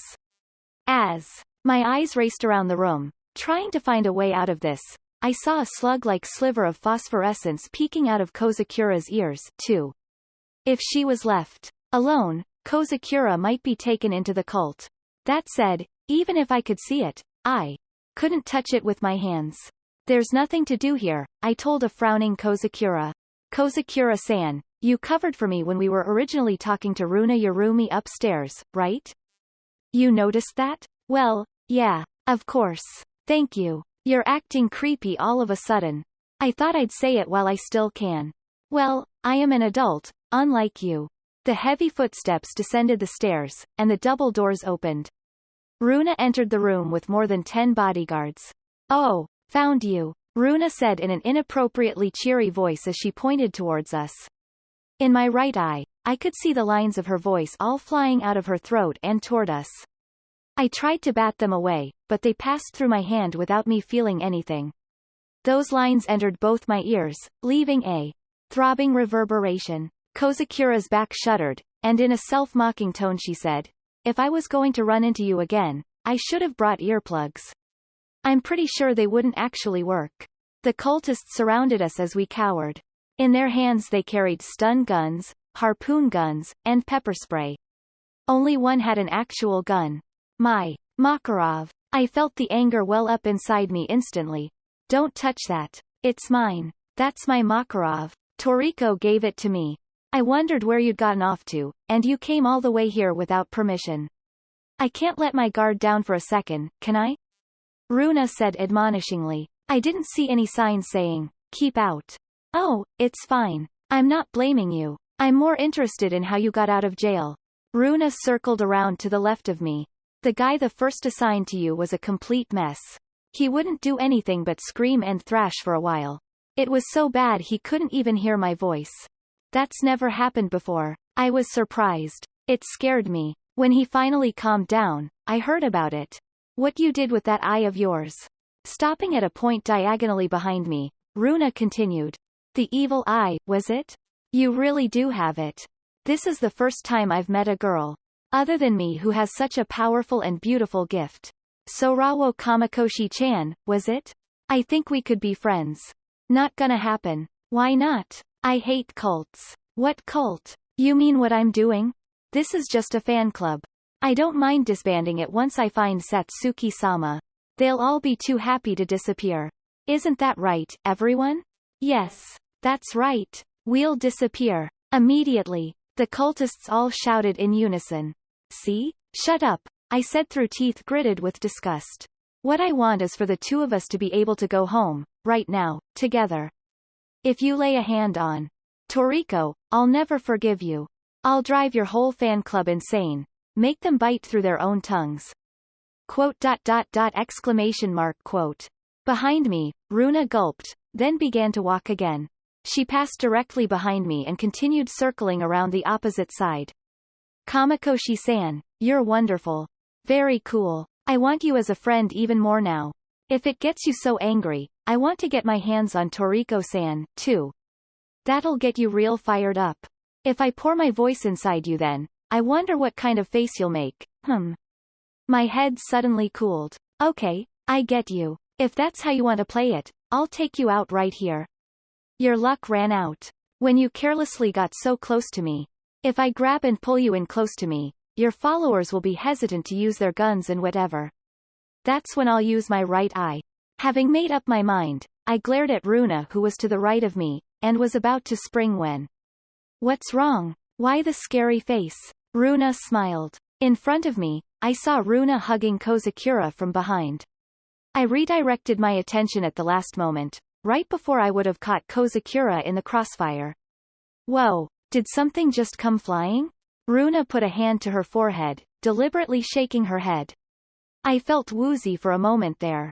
Scary stuff. Kozakura looked at me with her eyes wide. Her lips trembled, but she didn't utter a word. Honestly, it doesn't matter if you hate it. If I whisper, be my friend, to you, that's all it takes. But we wouldn't be real friends that way, now would we? Runa began returning to her original position, holding the non-resisting Kozakura like she was some kind of teddy bear. She stopped right in front of me. Well, if I have to, I'll use my voice, but that takes time, you know? I'm a little busy at the mo. Mid-sentence, Runa looked behind me, and called out, welcome home. That made me look, too, just as a group of several men came out of the silver gauze of the gate. These were some of her more muscular followers, and they were armed with nail guns and crowbars. Just one of them had nothing. He was clearly a fourth kind. From the shoulders of his dingy jumpsuit up, he was like a mass of white mushroom, and the thin, wiggling eyelash-like organs growing out of the edge of it were affecting the silver phosphorescence that filled the iron ring. It looked like they were organs that could open the gate, like Toriko's left hand. The reason he was so docile and obedient might have been that he had been tamed with Runa's voice. Luna-sama, the other side of the round hole is clear, the leader of the advance squad said. Okay, let's go then. Wait just a moment, Kamakoshi-san. Everyone, keep an eye on her. She'll try to run off in no time. We understand, Luna-sama. Okay, you come along, too, Kozakura-san. What are you planning to do? I asked as Runa took Kozakura's hand and headed towards the gate. Would you explain for her, Kozakura-san? At Runa's indication, Kozakura turned back to face me. She plans to go to the DS lab. When I gave her information on the DS lab, she found out about Satsuki's notes. She intends to steal the notes, and use them to summon Satsuki. That's right. I had found out that Satsuki-sama worked with some lab or something, but never knew who they really were, you know? The Dark Science lab, was it? They were enough of a surprise on their own, but to think they had her notes, too. I need to have them. What's more, Kamakoshi-san, I hear you can read those notes, right? This was depressing. She already knew everything. I could see why Kozakura's interrogation had taken so long. So, you see, I need you to be my friend, or I'm in a bit of a bind. Let's discuss the rest when I get back. Runa smiled at me, then stepped inside the gate. Why? I tried to chase after her, but her followers surrounded me. Before there was any chance to use my right eye, the bag was over my head again. Countless hands grabbed me as I struggled, and carried me off to somewhere. We climbed the stairs and walked down a long corridor. Even if I couldn't see, it became clear along the way that we had gone back down the path I had originally come from, but I lost track after that.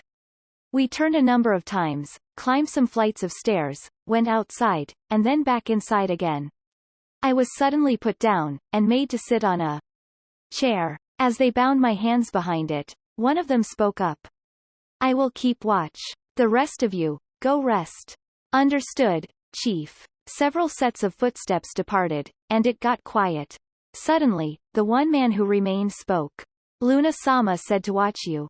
However, unexpected accidents can happen. What's this guy talking about? The power of that eye, it's simply too dangerous. Luna-sama seems awfully interested in it, but I do not think a monster like you should be let anywhere near Luna-sama. Finally, I got it. Oh, crap. This guy's gonna kill me. If you lay a hand on me, you'll be scolded. You're right. I expect I will be. But you're still not anyone special to Luna-sama yet.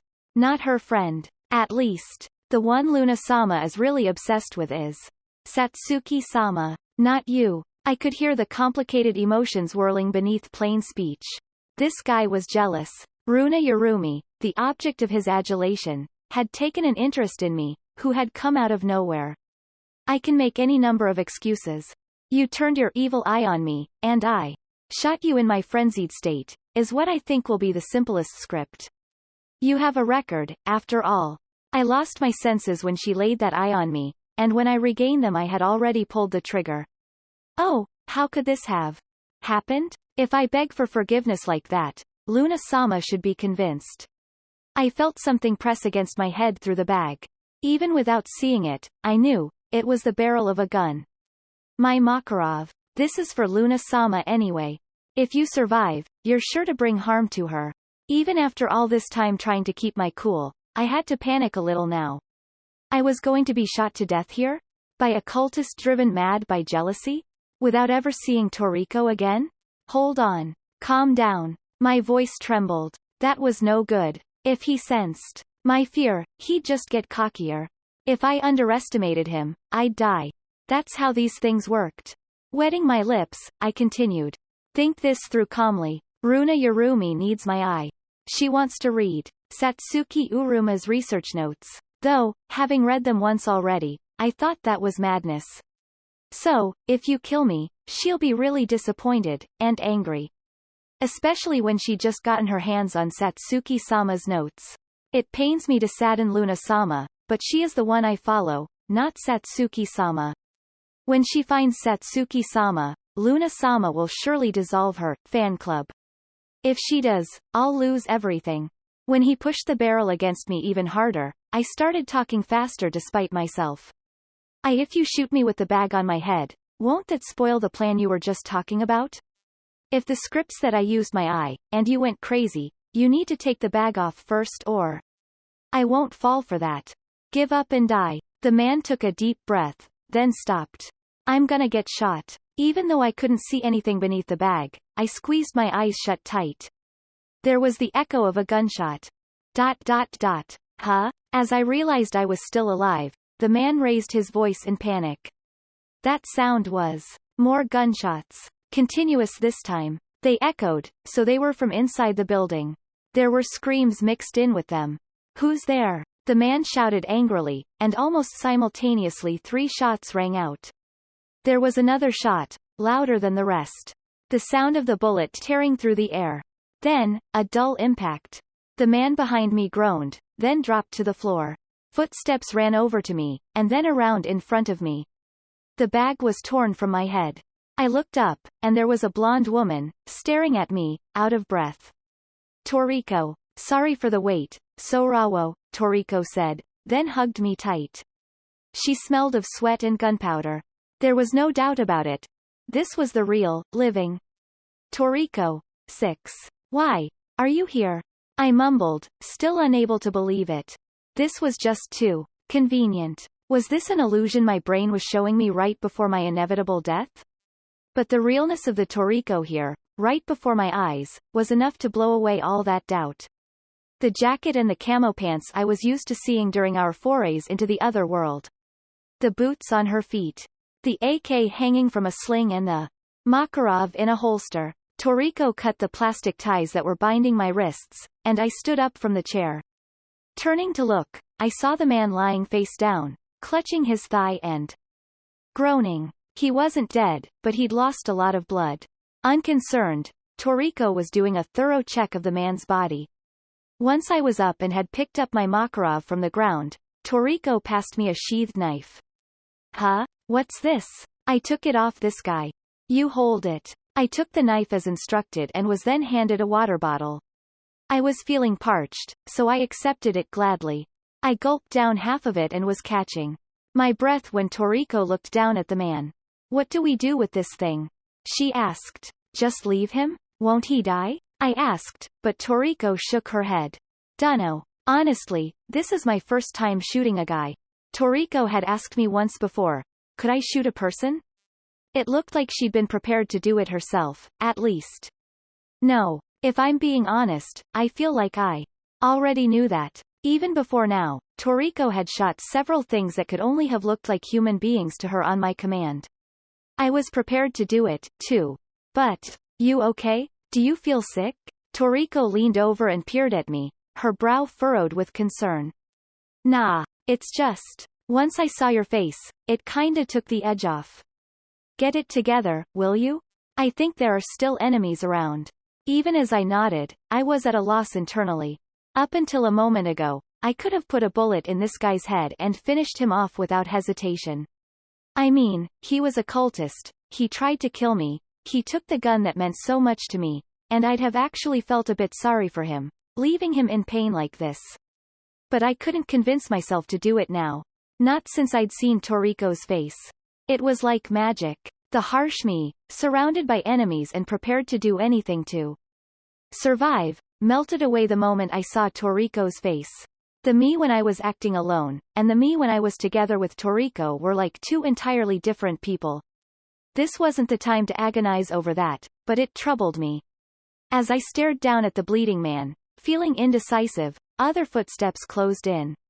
I looked up quickly. On closer inspection, this was the open room that Kozakura and I had originally been brought to. Seeing a figure climbing the stairs in the corner, I took aim with my Makarov.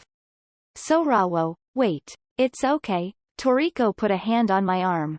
The one who appeared from the stairs was Migiwa of the DS lab. He had taken off his suit and was wearing just a shirt and vest. His sleeves were rolled up, and he held a shotgun. The barrel had an alligator-like attachment on it, and I realized it was the gun that Kozakura had used before. There was a collapsible police baton hanging from his waist, too. Looking at me, he smiled just a little. Oh, good. You were all right. Even Migiwa-san's here. They came to save us together? How had they found this place? No, where even was this place? I had a lot of questions, and no idea which one to ask first, when Migiwa rushed over to our side. With his sleeves rolled up, I could see a tattoo dense with Mayan text on his arm. There was a sheathed machete on his back. Scary. There was no way this guy was a law-abiding citizen. Where is Kozakura-san? He asked, and I snapped to my senses. Right. This was no time to be staring off into space. I spoke up, probably later than I should have. She was taken by Runa Yurumi. She's planning on going to the DS lab through the gate. The DS lab? What for? Toriko asked with a dubious look on her face. I was a bit hesitant to answer. To steal Satsuki Uruma's notes. Wha? When I quickly explained that they were a cult with knowledge of the other world, Migiwa's face grew grim. Please, tell me how many headed to the DS lab. I don't know the exact numbers, but I think there were more than 10. From what I saw, they don't have guns, but they're armed with construction tools. There were 2 fourth-kind contactees with them, too. Every one of them is brainwashed by Runa Yurumi's voice. Kozakura-san's been hit by it, too. This is bad. There's hardly anyone at the DS lab right now. They'll be free to tear the place apart, Migiwa whispered, pulling out his smartphone and putting it to his ear. What does she want something like Satsuki's notes for? Toriko asked me in the meantime. They're going to try to use them to summon Satsuki-san from the other world. Runa Yurumi worships her. ... Though she's never actually met her. I see. When I added that last bit, Toriko looked a little relieved. It was a number of times now that I had seen Toriko get hurt when she realized the Satsuki Yuruma that she loved and respected had been out picking up other girls when she wasn't around. I felt a mix of concern for Toriko, and irritation that she wouldn't just get over the woman already. It made me want to shout out loud. Migiwa returned his phone to his pocket. I can't make contact. It seems the situation has gotten bad. Could I ask you to show me to the gate? The thing is, I was blindfolded most of the way. This guy ought to know, though, I said, indicating the man bleeding at my feet, and Migiwa knelt down next to him. Do you want help? If you tell us where the gate is, I'll stop the bleeding. Shut up. I could never betray Luna-sama. Yeah, I didn't expect that to work. If he's that fanatically devoted to Runa Yurumi, dying for her's easy, or so I had begun to resignedly think, but then I suddenly had an idea. Oh, right, Toriko, your left hand. Sure. What is it this time? Totally used to it at this point, Toriko grabbed the glove on her left hand with her teeth as she pulled it off. The space next to this guy's ear. Grab it hard. Right. Whoa. In my right field of vision, the bonds of voice wrapped around the man's head began thrashing around as Toriko seized them in her translucent hand. At the same time, he let out a scream. What are you doing? Stop. Sorawo, this thing's flopping around in my hand. Good. Now give it a yank. Wah. Erg. Come out, you. Toriko pulled with brute force, dragging the voice out of the man's head. The man screamed and his eyes rolled back. WHWH, what do I do with it now? No clue. Try crushing it. You need to think of this stuff first. Keeping it as far from her body as possible, Toriko squeezed her left hand. The voice scattered, like a creature made out of water. I felt an echo of Runa's whispering voice deep in my ears, and my head sunk into my shoulders a bit. Did you do something to him? Migiwa asked, looking up, and I nodded. He may be more reasonable now. Try one more time. Migiwa produced a small tube with some liquid from a pouch. He flicked the cap with his thumb to remove it, revealing a needle. When he jabbed it into the man's neck, he gasped for breath and regained consciousness. What did you do? What did you steal from me? Confusion gradually spread through the man's wide eyes. You could see the sense of loss. In mere seconds, the man hung his head, and he seemed to shrink noticeably. I will only say this once more. If you lead us to the gate, I will save your life. The man nodded easily, and powerlessly, in response. Hey, Sorawo, what did I pull out of this guy? Toriko asked as she shook her left hand. I thought for a moment before responding. His faith, I guess. While Migiwa was staunching the bleeding, the man obediently told us the way there. Leave this place, cut across the yard and enter the building across from here. Go up a floor, then down 2 floors using another staircase. From there, follow the underground passages right, left, straight, and there was a washroom at the end of the hall. In terms of location, it was under the building we were in now, but he said there was no means of going down there directly from here. I considered the possibility that he was lying, of course, but it matched what my own sense of direction had told me. I would have wanted to bring him along as a guide, but the leg that had been shot by the AK was hurt pretty bad. The man did not resist at all as Migiwa stopped the bleeding, then proceeded to bind him with plastic ties. I couldn't decide if that was because his wound had left him groggy, or because of the loss of faith. We couldn't wait around here forever. Once we were ready to go, we hurried downstairs. We left the building that was like a factory with all the machines removed, and came out into a yard with large buildings surrounding it on 3 sides. It might be better to say this was not so much a courtyard as an empty lot. The gravel on the ground had thick grass growing up through it, like a parking lot that had been left abandoned for many long years. The time on Toriko's watch said it was late at night, 3 a.m. to be exact. It was completely silent. The area around us was pitch dark. The premises were surrounded by trees, and the stars in the sky were clearly visible. Where is this? The mountains of Saitama, near Hanu. Hanu. That was far west of Shikuji Kawan on the Saibu-Ikebukuro line. How did you figure out we were here? I asked as we ran across the yard. When the 2 of you were abducted, I contacted Migiwa-san. He came as soon as I explained the situation, and we talked about it. He figured the guys who grabbed you 2 would be back for sure. Why? You had a gun on you when you were taken, so they had to know we wouldn't be going to the police. They would either contact us using the gun as blackmail material, or break into Kozakura's now uninhabited house. My initial assumption was that this was a profit kidnapping, and that Kozakura-san was their target. I believed you were only caught up in it. I never would have imagined it was a cult, Migiwa explained. Migiwa-san and I waited for them at Kozakura's house, with traps set up in the garden and entrance hall. They came faster than we expected, so we almost didn't make it in time. Migiwa-san clobbered the guys who fell for them. Traps? We may need to apologize to Kozakura a bit later. We put some nails and holes in the walls, and maybe broke some things. Ayan? There were 4 in total, but Migiwa-san took them all out. It was incredible. I may have done too much. I was surprised to see how well Nishina-san worked. Your mother must have trained you well. I don't know about that. I was just in such a hurry to rescue the 2 of them. Toriko, putting herself in danger for me like this. It touched my heart, but at the same time I was a little frustrated. I wish I could have seen Toriko then. I was jealous of Migiwa for not only getting to see it, but being her battle buddy, too. No, don't be like that, me. Migiwa put himself in danger to come here, too. And this place? How did you hear about it from them? I asked while I was trying to change my thinking. Would cultists spill their guts so easily? Or did they resort to torture or something? Migiwa-san made me wait outside while he did the interrogation, Toriko said, sounding dissatisfied. Migiwa turned his head to the side. You can leave such things to me. It's not a job for a normal person. Wah. What exactly did you do to them?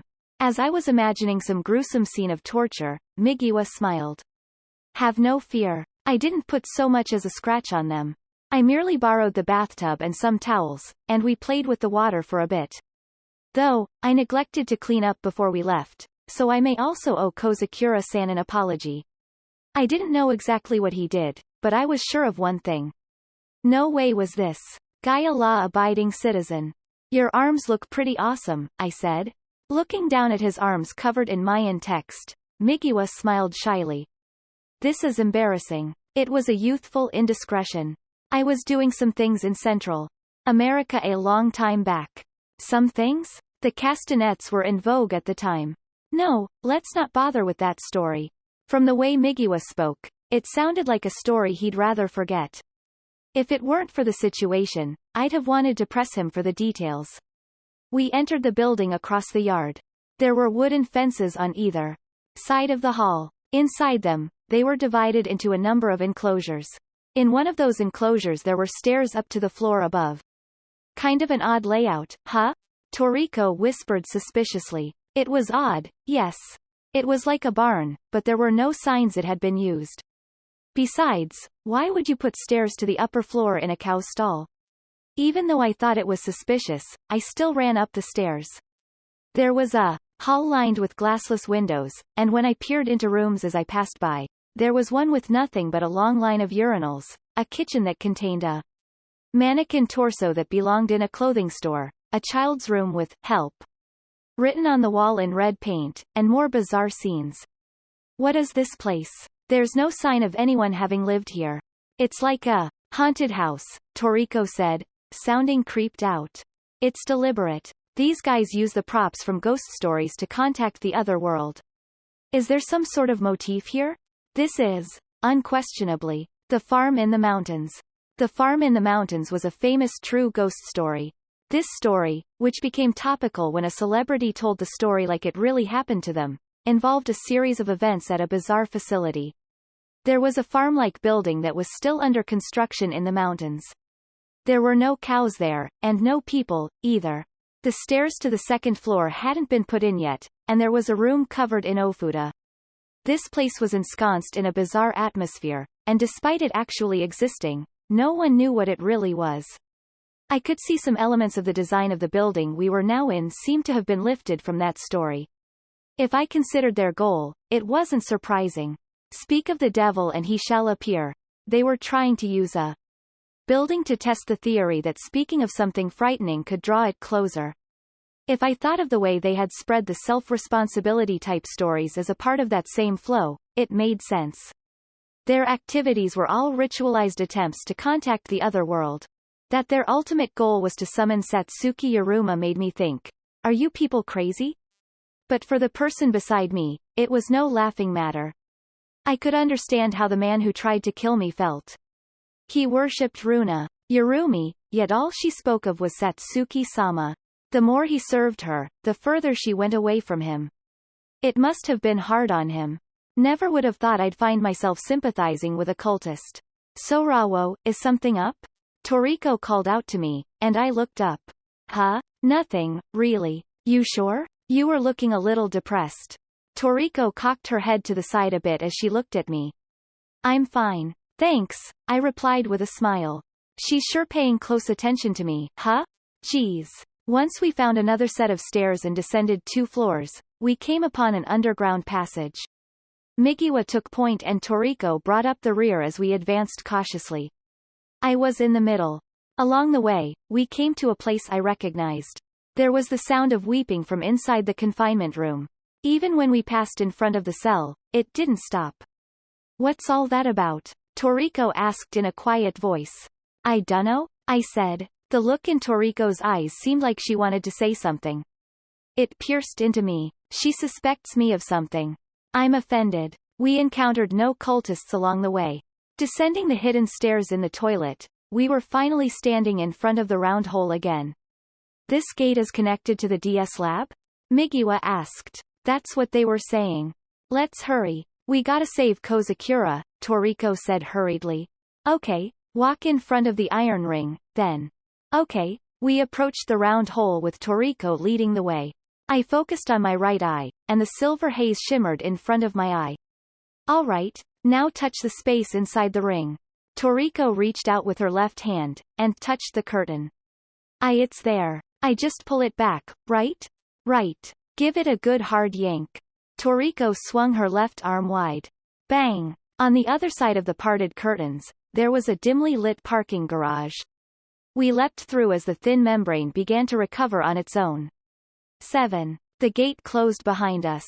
We were in the underground parking garage beneath the building that housed the DS lab. No one was here. We walked between the luxury cars parked here as we hurried to the elevator.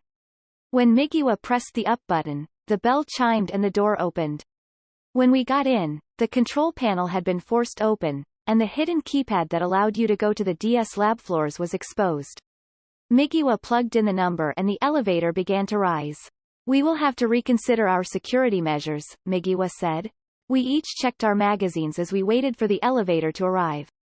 From what you saw, Kamakoshi-san, what poses the greatest threat? He asked. Runa Yurumi's voice. It's something like an intangible tentacle from the otherworld, and it brainwashes you if you keep listening. It can probably pierce through earplugs, too. What are we gonna do about that? Toriko asked. If I'm looking at it, your hand can touch the voice.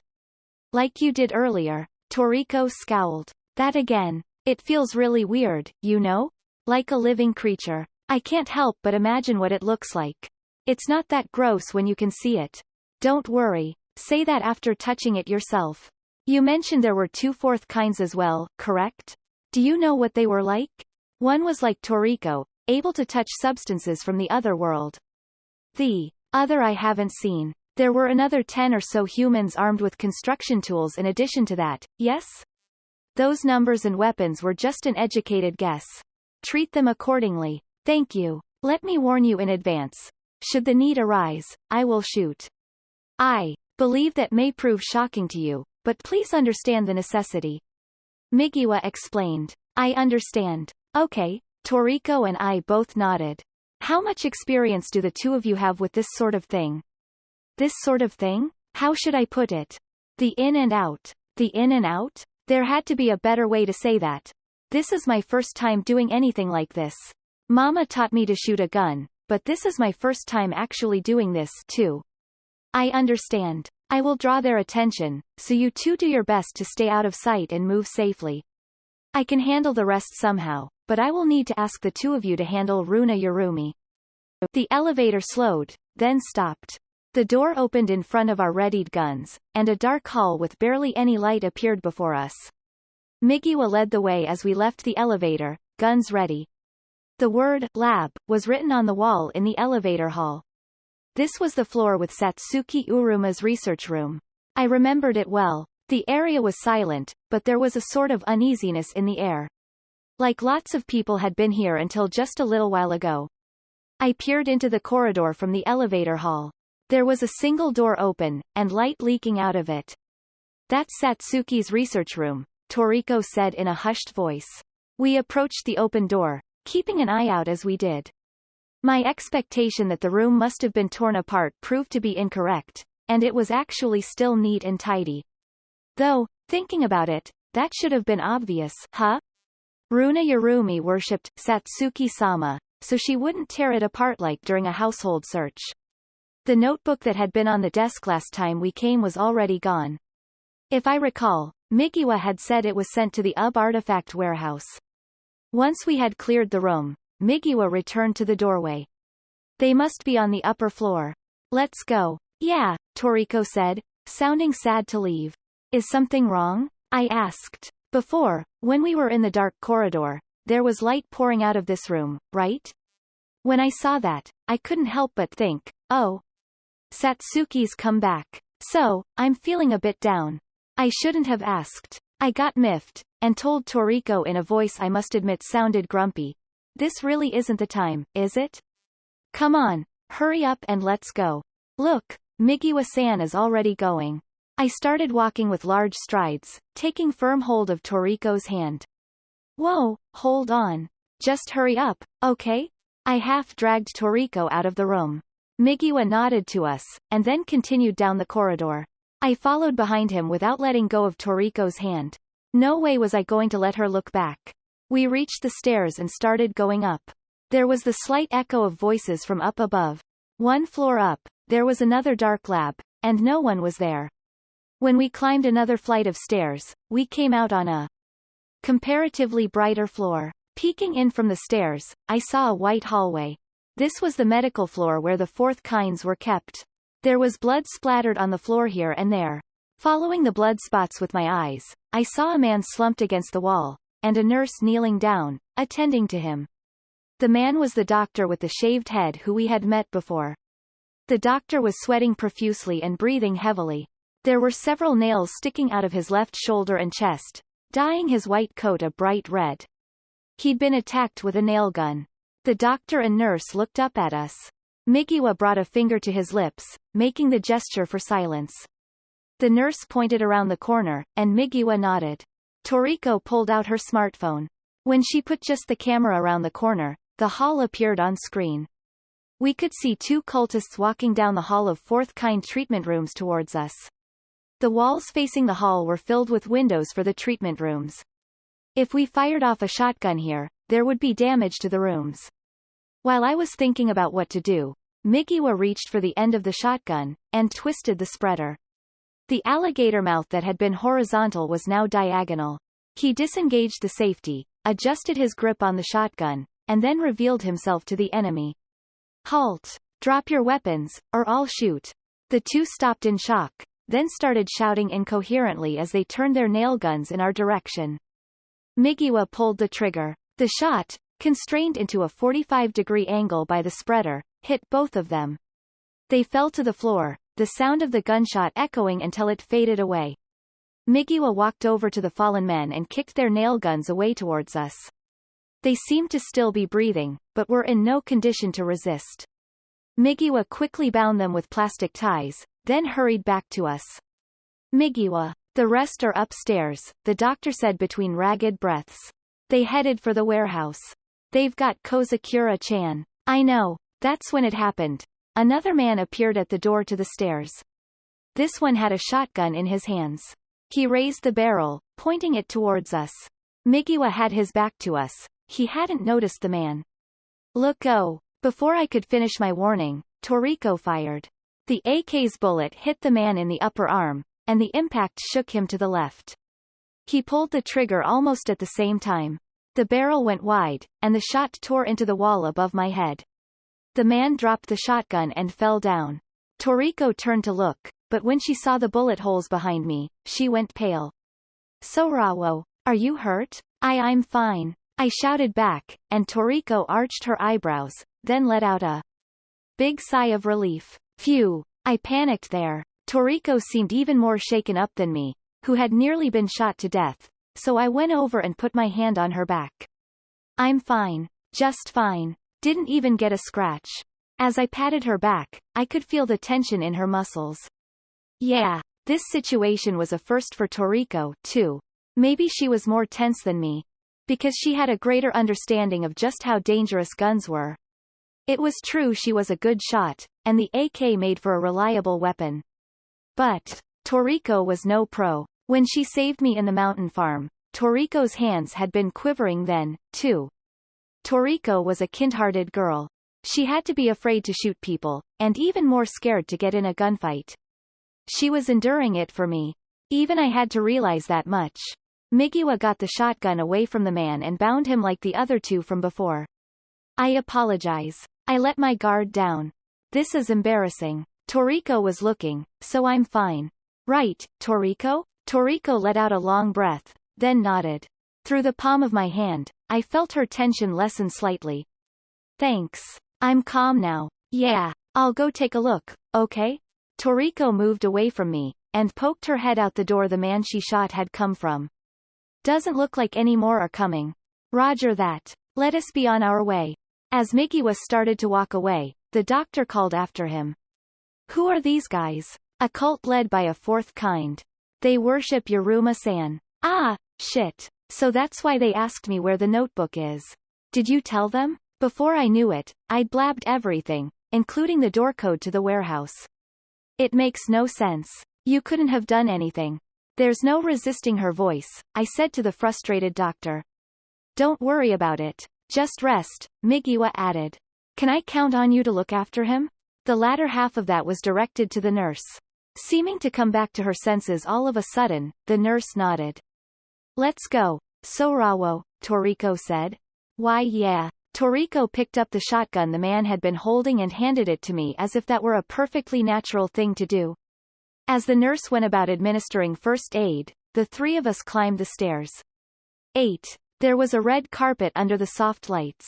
The table to the left in the hall in front of the stairs and the reception counter were both polished to a shine, giving the place a relaxed, hotel-like atmosphere. The last time we visited the DS lab with Kozakura, this was the first floor we got off on. They're here all right, Toriko said in a quiet voice. I could sense people in the lobby. Hold on. I'll take a look with this. I pulled out my smartphone and, like Toriko had done before, I stuck the camera out from inside the stairs and looked at the screen. As expected, there were 3 cultists watching the lobby. The gunshots down below had, obviously, alerted them to our presence. Worse, these 3 were all armed with rifles or shotguns. Oh, yeah, it occurred to me, hunting rifles are legal to purchase in Japan, huh? The conditions were supposed to be strict under normal circumstances, but Runa Yurumi's voice could probably do something about that. They're here, one of the lookouts shouted.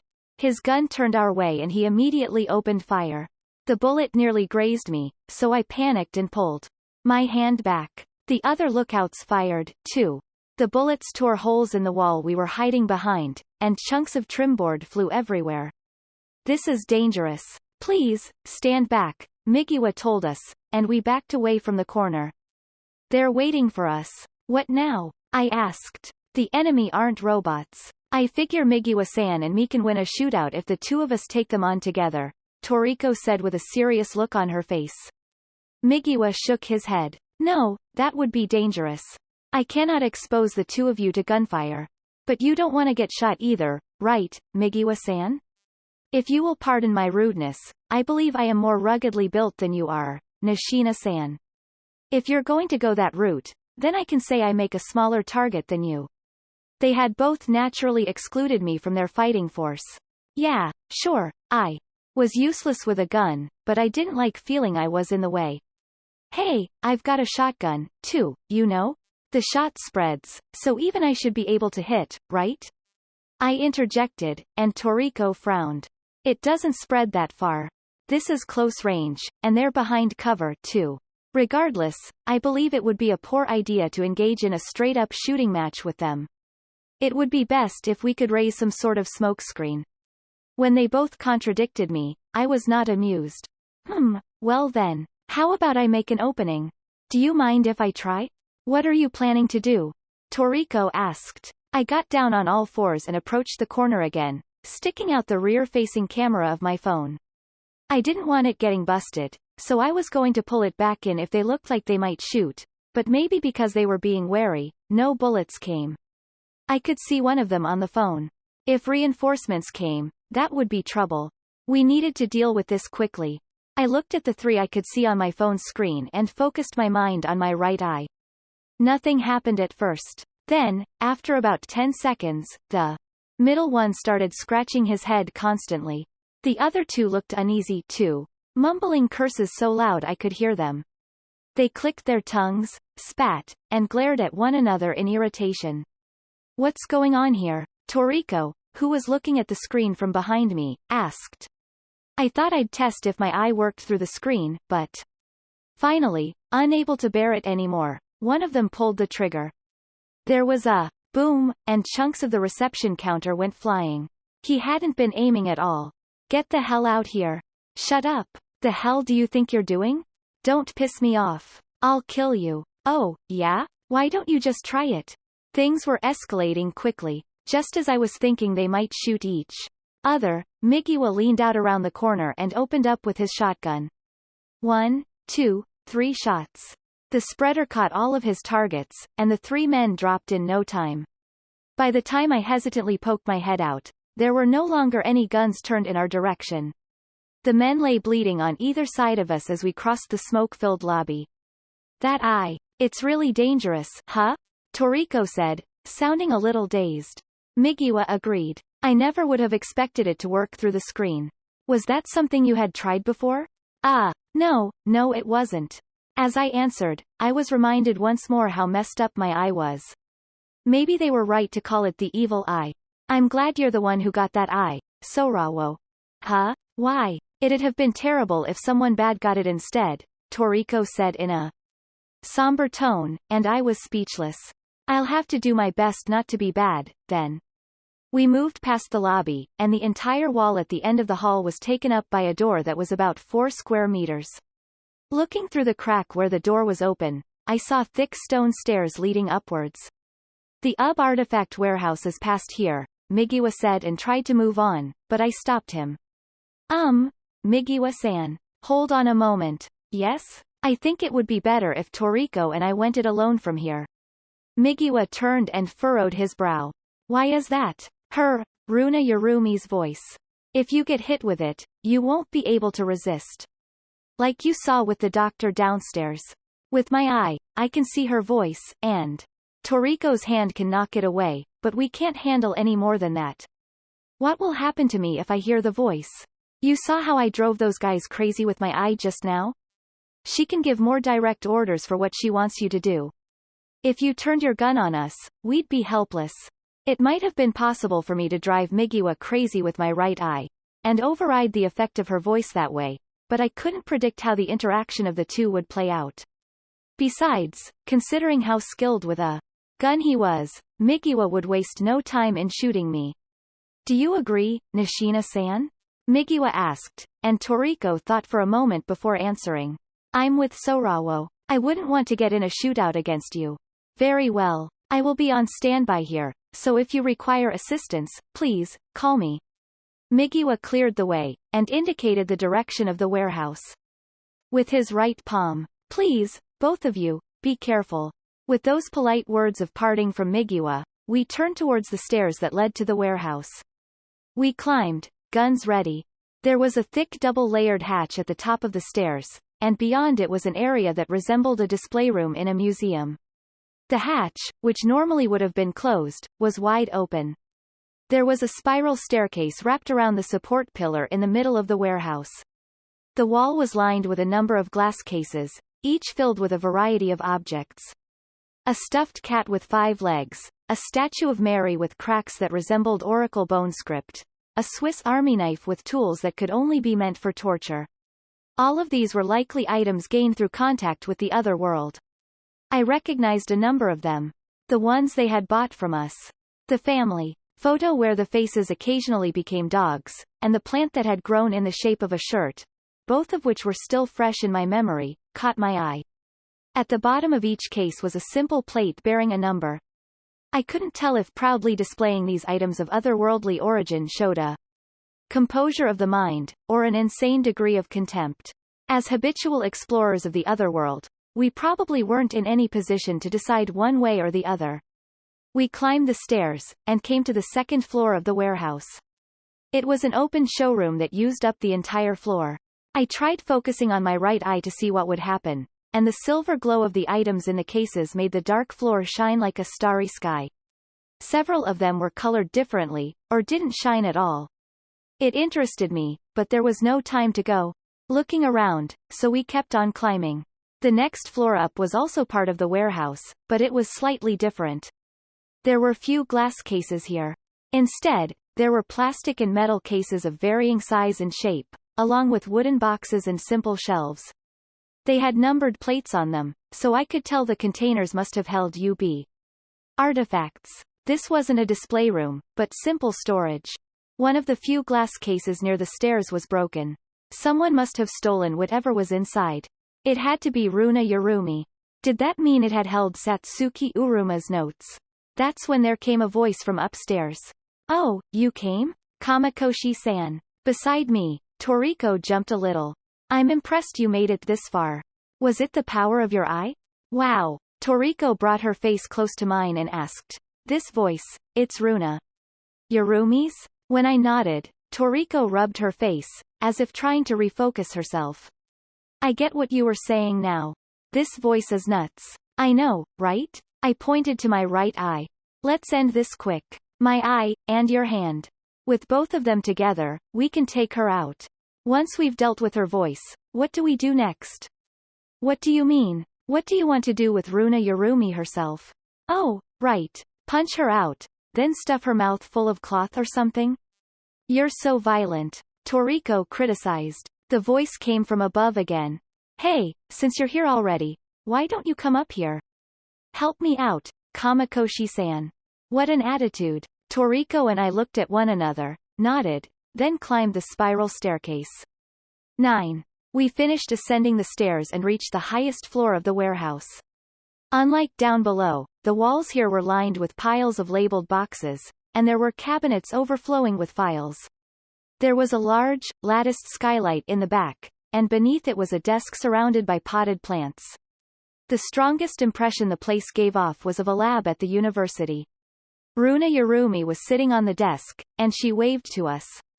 Next to her sat Kozakura in a revolving desk chair, her eyes gazing absently at the thing in her hands. There were two bizarre silhouettes lying at Runa's feet. One was the fourth kind I had seen before, with a head that looked like a large, swollen mass of fungi. The other crawled like a lizard, with the ends of his arms and legs ending in broom-like appendages that branched into many thin filaments. His head was grotesquely shrunken, a mass the size of a person's fist with wrinkles like a pickled plum. The woman who was reading files on the other side of the desk stood up and, noticing me, began shouting. Satan! You snake! What have you come here for? Return from whence you came. Wah! No way. Toriko shook her head in disbelief. It was the thank you woman. She came with them, too, huh? Luna-sama, this one's too dangerous. Why did you leave her alone? Please, don't be so arrogant. I didn't exactly leave her alone. I mean, we had everyone downstairs, right? These girls managed to take all of them out? Isn't that amazing? I didn't respond, simply turning my shotgun towards Runa. Whoa, there. Give Kozakura-san back. Hey, calm down, okay? If you shoot, you'll hit Kozakura-san, too, you know? Maybe don't threaten me with things you can't do. How's this, then? Toriko said, taking aim with her AK. I won't miss. Oh, you must be Nishina-san, huh? You really are pretty, just like I heard. I've got all sorts of questions for you. Put the guns down. Let's talk, okay? I saw something in my right eye. The silver stream left Runa's mouth, flowing towards Toriko's and my ears. Toriko, sweep it. When I raised my voice, Toriko's left hand quickly swung through the air. The voice that had been in front of my eyes was knocked back, writhing as it retreated. Runa blinked. Huh? Did you do something? Your voice won't work. I can see everything. Oh yeah. I was feeling pretty smug, but Runa didn't really seem to get it. Thinking about it, Runa didn't have an eye like mine, so that was only to be expected, I guess. I doubt she'd ever thought of her own voice as having physical form. Luna-sama, it's Nishina-sama. Could her shining hand be interrupting your voice? The thank you woman interjected. That woman's evil eye can likely see the workings of your voice. You mustn't face the eye and hand at the same time. The way she talked was cultish and unpleasant, but her powers of perception were not to be underestimated. So your gifts are partners, too, then, Runa said to Toriko. Nishina-san, I heard you're chasing after Satsuki-sama, too. That puts us in the same position. I think we could get along. Don't be silly. I'm not. I envy you, Nishina-san. Getting to be with Satsuki-sama, to travel the blue world together. I'm jealous. If I'm being honest, I'd like to catch you with my voice, and squeeze you for every last drop of what you know about Satsuki-sama. That's exactly what I was planning to do, in fact. The overly friendly tone of voice she had used up to this point sobered, and I thought I caught a glimpse of the seething emotions inside her. It seemed I wasn't the only one. Toriko's finger, which was on the AK's trigger guard, jumped a little. Runa smiled again. But if you're seeking Satsuki-sama, like I am, there's room for us to work together, isn't there? I think that, as fellow gifted, there's a lot we could cooperate on. Reaching for the desk, Runa lifted up a notebook with a black leather cover. Satsuki-sama's notebook.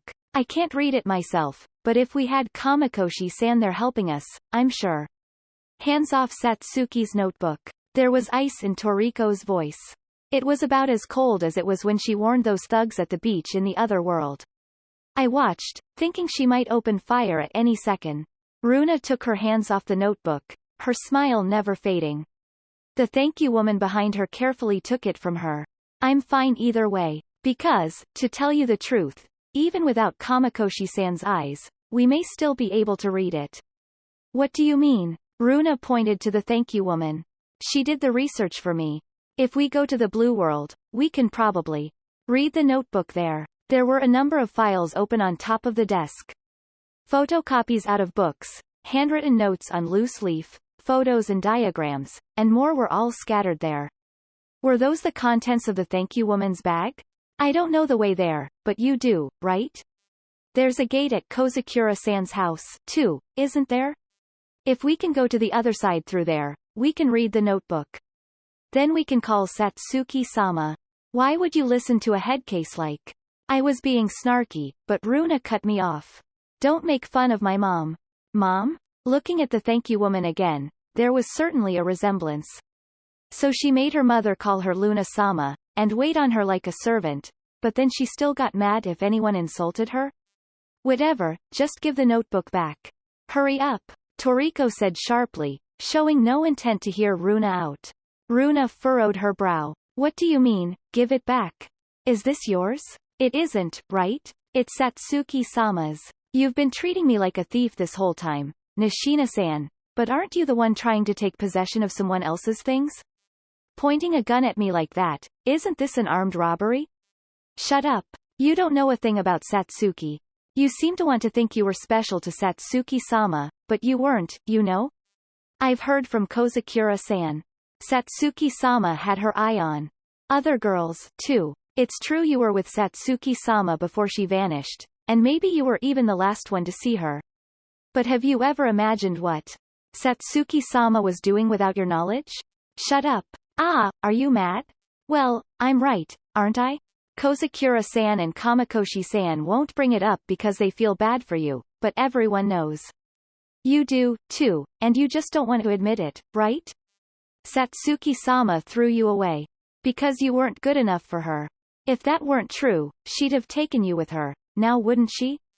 Her tone was pitying, but only her tone. Quote, you poor thing. Toriko said no more. She lowered her gun with a more violent movement than usual, then clenched her fists and strode towards Runa. Oh, she'd let the blood rush to her head. Toriko, you can't get close. My warning came too late. The two fourth kinds at Runa's feet got up, and leapt at Toriko. The fourth kind with the broom-like limbs wrapped around Toriko's lower half with his countless fingers and toes. Let go. Toriko pounded him with the butt of her AK. There was a dull thud, and the sound of fingers breaking. He let out a pathetic wail, but did not let go. The big-headed fourth kind lumbered towards her. The eyelash-like growths that rimmed his swollen head shone in the moonlight that came in through the skylight. I instantly turned my shotgun towards him. It's no good, I can't shoot. I'll hit Toriko. I gotta get closer. I dropped the shotgun there, and rushed towards Toriko as I drew my Makarov. There were countless fingers wrapped around Toriko's right arm, and her AK fell to the ground and rolled. The big-headed fourth kind was closing in. Why you? Toriko pressed her translucent hand against the big head that was closing in. He let out a shrill cry. There was a silver handprint left in the indistinct features of his massive face. That print which shone like a puddle was clearly causing the fourth kind great pain. He stumbled and backed away. Maybe she noticed the effect, because Toriko quickly stroked the fingers grasping her with her left hand. There was a cry of pain from her feet, and countless fingers fell to the floor. The many-fingered fourth kind shrank back, crawling away from Toriko like a mop made of flesh. With heaving breaths, Toriko turned back to face Runa again. That hand of yours is pretty awesome, huh? Runa moved away from the desk she had been leaning on to fall against Toriko's chest. Caught by surprise, Toriko stopped moving. I heard Runa's whispering voice. Shish. Calm down, Nishina-san. Let all the stress out of your body. From behind her, I could see Runa's voice, crawling up Toriko's neck like a living creature and quickly entering her ear. Toriko's knees bent, and her body tilted. This time, it was my turn to let the blood rush to my head. Toriko. I caught Toriko from behind as she was about to fall. I could see Runa's smirking face on the other side of Toriko's body, and I leveled the Makarov at it. Luna-sama, the thank you woman cried. Runa just maintained that slight smile. What are you going to do? Shoot? You think this is an empty threat? Really, now? I think you give away too much. Though, if you were planning to kill me, I think you'd have fired already. Nishina-san put down the gun to come punch me, too. You're both so kind. Runa gripped the barrel of the gun pointed at her and tried to move it aside. I gave no ground. Runa got irritated. Geez, could you stop getting in my way already? You have nothing to do with Satsuki-sama, right? Fine, I'll give Nishina-san and Kozakura-san back to you for now. I just want to meet Satsuki-sama as soon as possible. No, Sorawo, you can't. Don't let her have Satsuki's notebook. Toriko shouted as she stood in my arms, struggling to recover from the effect of the voice. For some reason, Toriko's desperation pissed me off even more than Runa's cocky attitude. I started shouting despite myself. Every one of you is all Satsuki, Satsuki, Satsuki. Give me a break already. How long are you going to keep clinging to a woman who's gone? She's not even human anymore. That thing's a monster. The person you knew is never coming back, Toriko. They must not have expected my outburst, because Runa and Toriko were both silent for a moment. That was when I heard another voice suddenly whisper, Satsuki. It was Kozakura. Satsu-ki. Kozakura, who was just sitting in that chair, was holding something shining in the hands that lay on her lap. I recognized it. It was a cube made of mirrors, 5 centimeters to a side. The mirror stone we found when we defeated the Kun-kun. Kozakura-san. That's... Kozakura looked up at me from where she sat, a dazed look on her face as she opened her fingers. The mirror stone sitting atop her outstretched hands drew my gaze on its own. We were not reflected in the room its mirrored surface showed. No, that's wrong. There was someone there. A lone figure, standing in the darkness. Sorawo? With the effect of the voice waning, Toriko struggled to stand on her own feet. I hardly noticed as I stared into the mirror stone. Sorawo, what's up? Someone. Huh? There's someone, reflected. Someone, other than us, reflected in the mirror stone. As I stared, half in disbelief, I suddenly realized who it was. I nearly screamed. The one reflected in the surface of the mirror stone was Satsuki Yuruma. Instantly, I turned around. At some point, she had gotten there, right behind me. Satsuki is here, Kozakura whispered again. Sorawo. Toriko followed my gaze. She looked around the dark warehouse, then back to my face.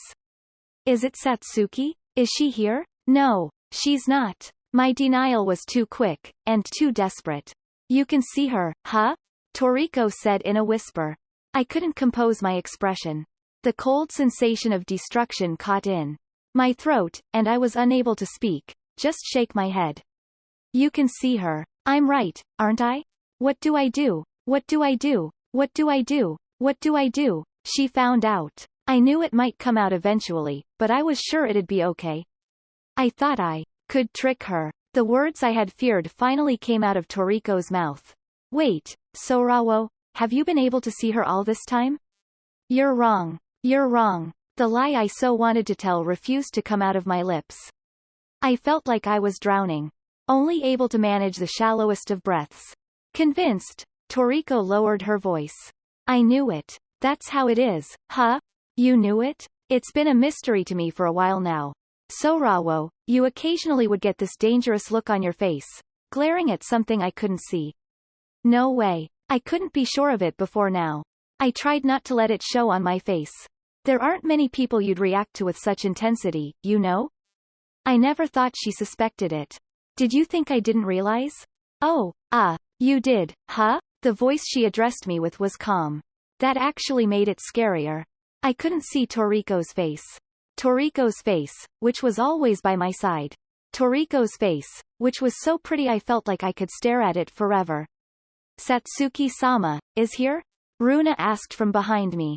Hey, is she there? Is Satsuki-sama? I was so cornered I couldn't even think what I wanted to. Shut up. I've got bigger fish to fry. Get lost. The situation was so beyond my capacity to handle, I couldn't think about anything at all. She's not here. She's not here. I'm telling you, she's not here. I shouted like a child throwing a tantrum. 2 booted feet entered my downcast vision. Still barely able to breathe, I looked up. There was Satsuki Yuruma, clearly looking down at me with her 2 blue eyes. The next thing I knew, I was flat on my backside. I tried to get away with my legs still weak, and my back hit the desk.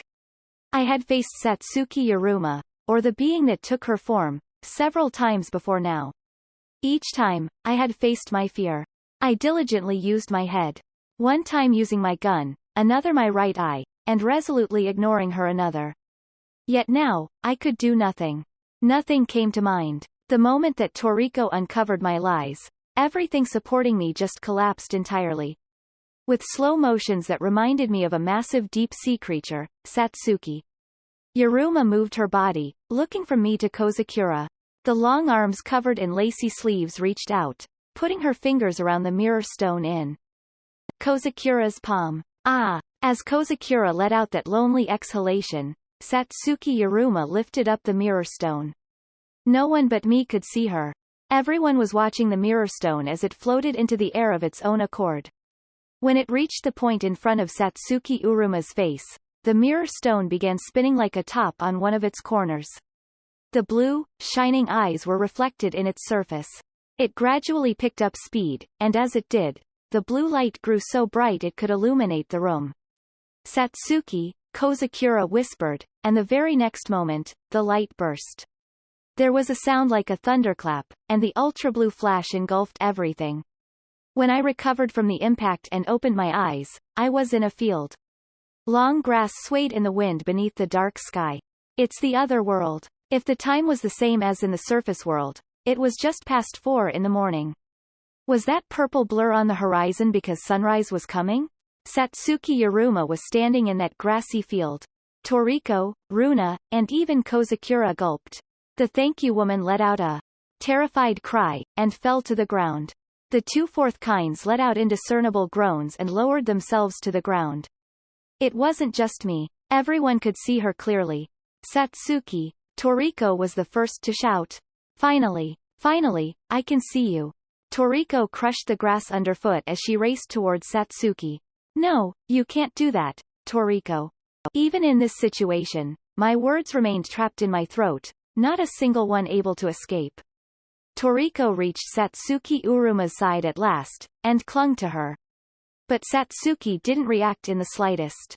Hey, it's me. Hello? It's Toriko. Toriko was almost crying. I was shocked by that.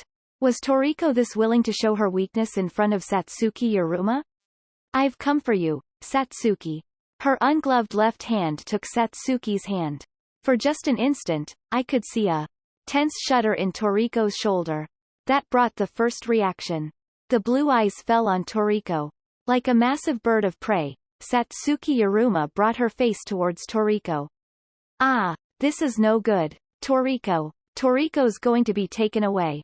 My shoulders were frozen with despair when, at that moment, someone suddenly grabbed me. Get it together, Sorawo-chan.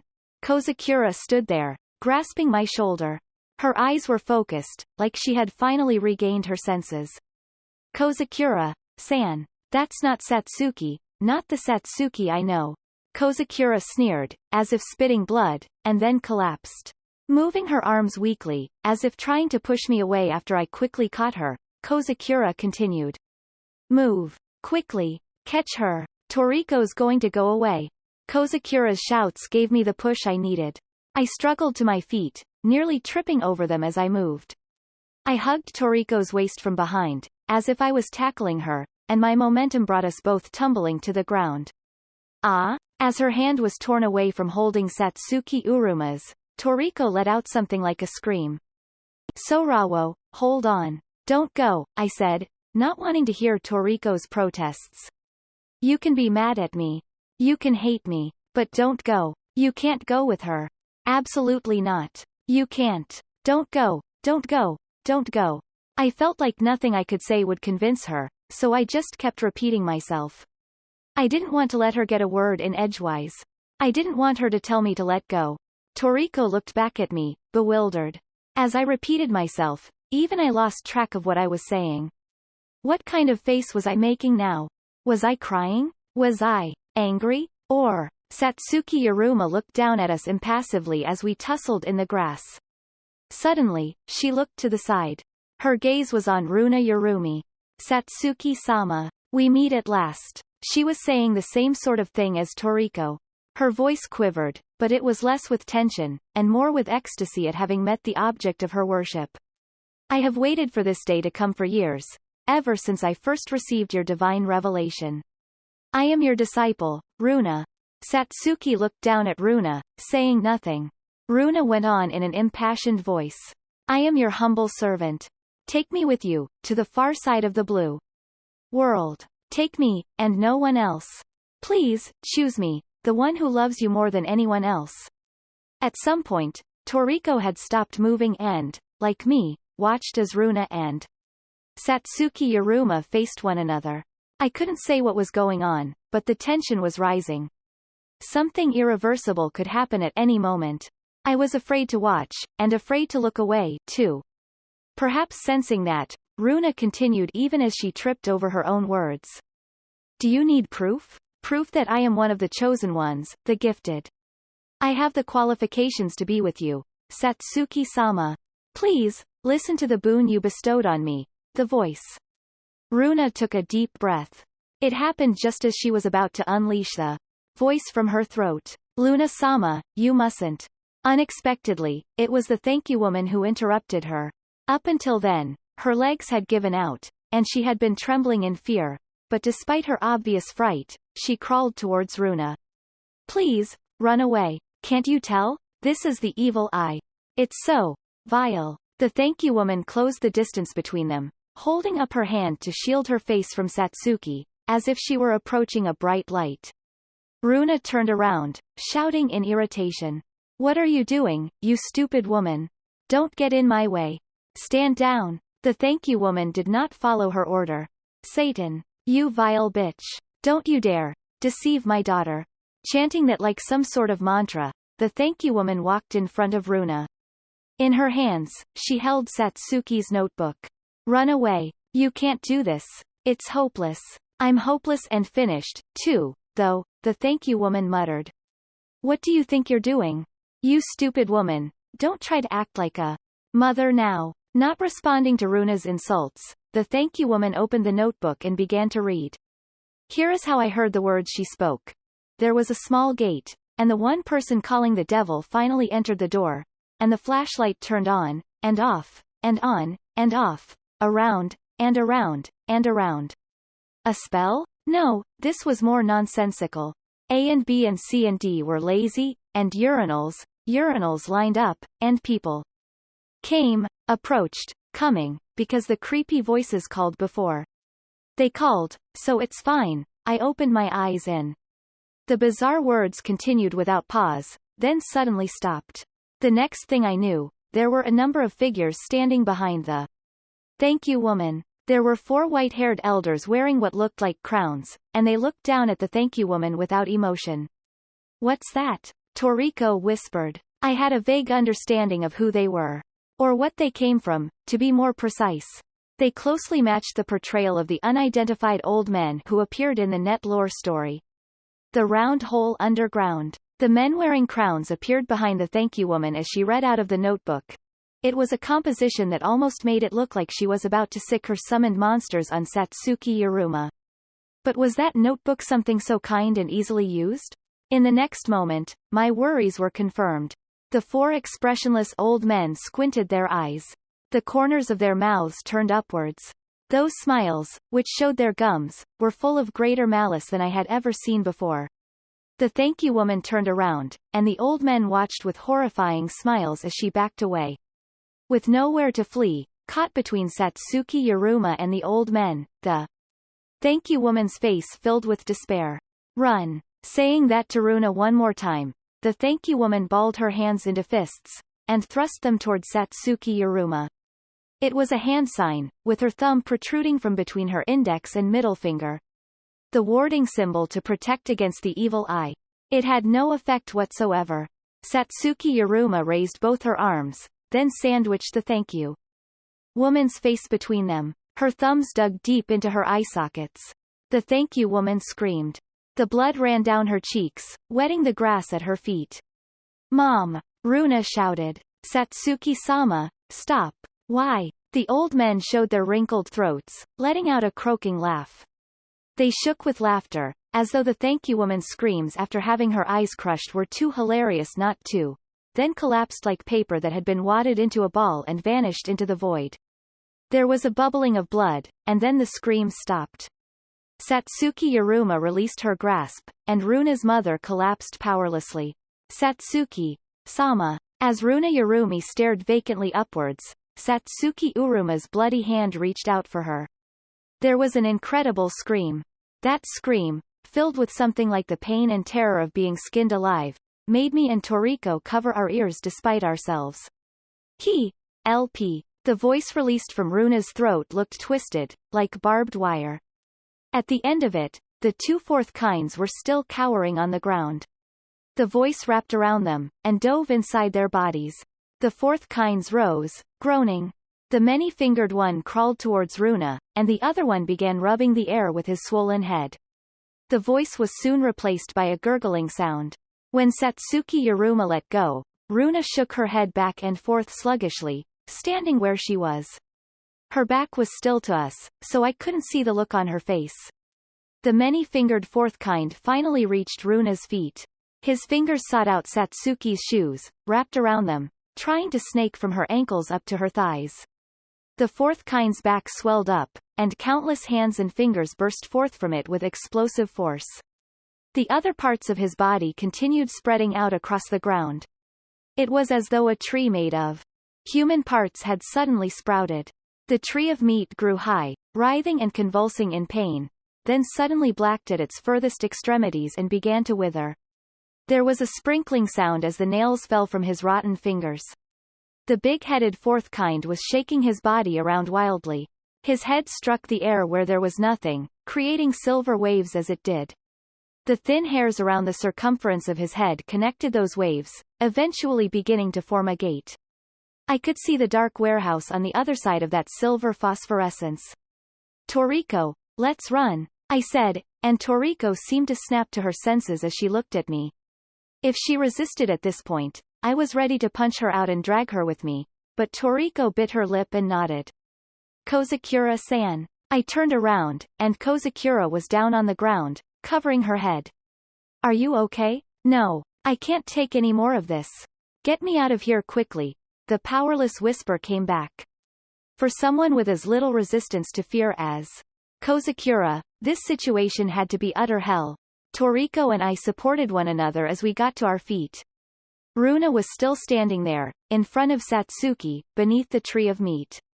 Runa, you alive? I asked hesitantly. Runa slowly turned to look at me. When I saw her face, I gulped. Her mouth was open wider than I had ever seen. Her lower jaw had fallen, and her tongue lolled out of it.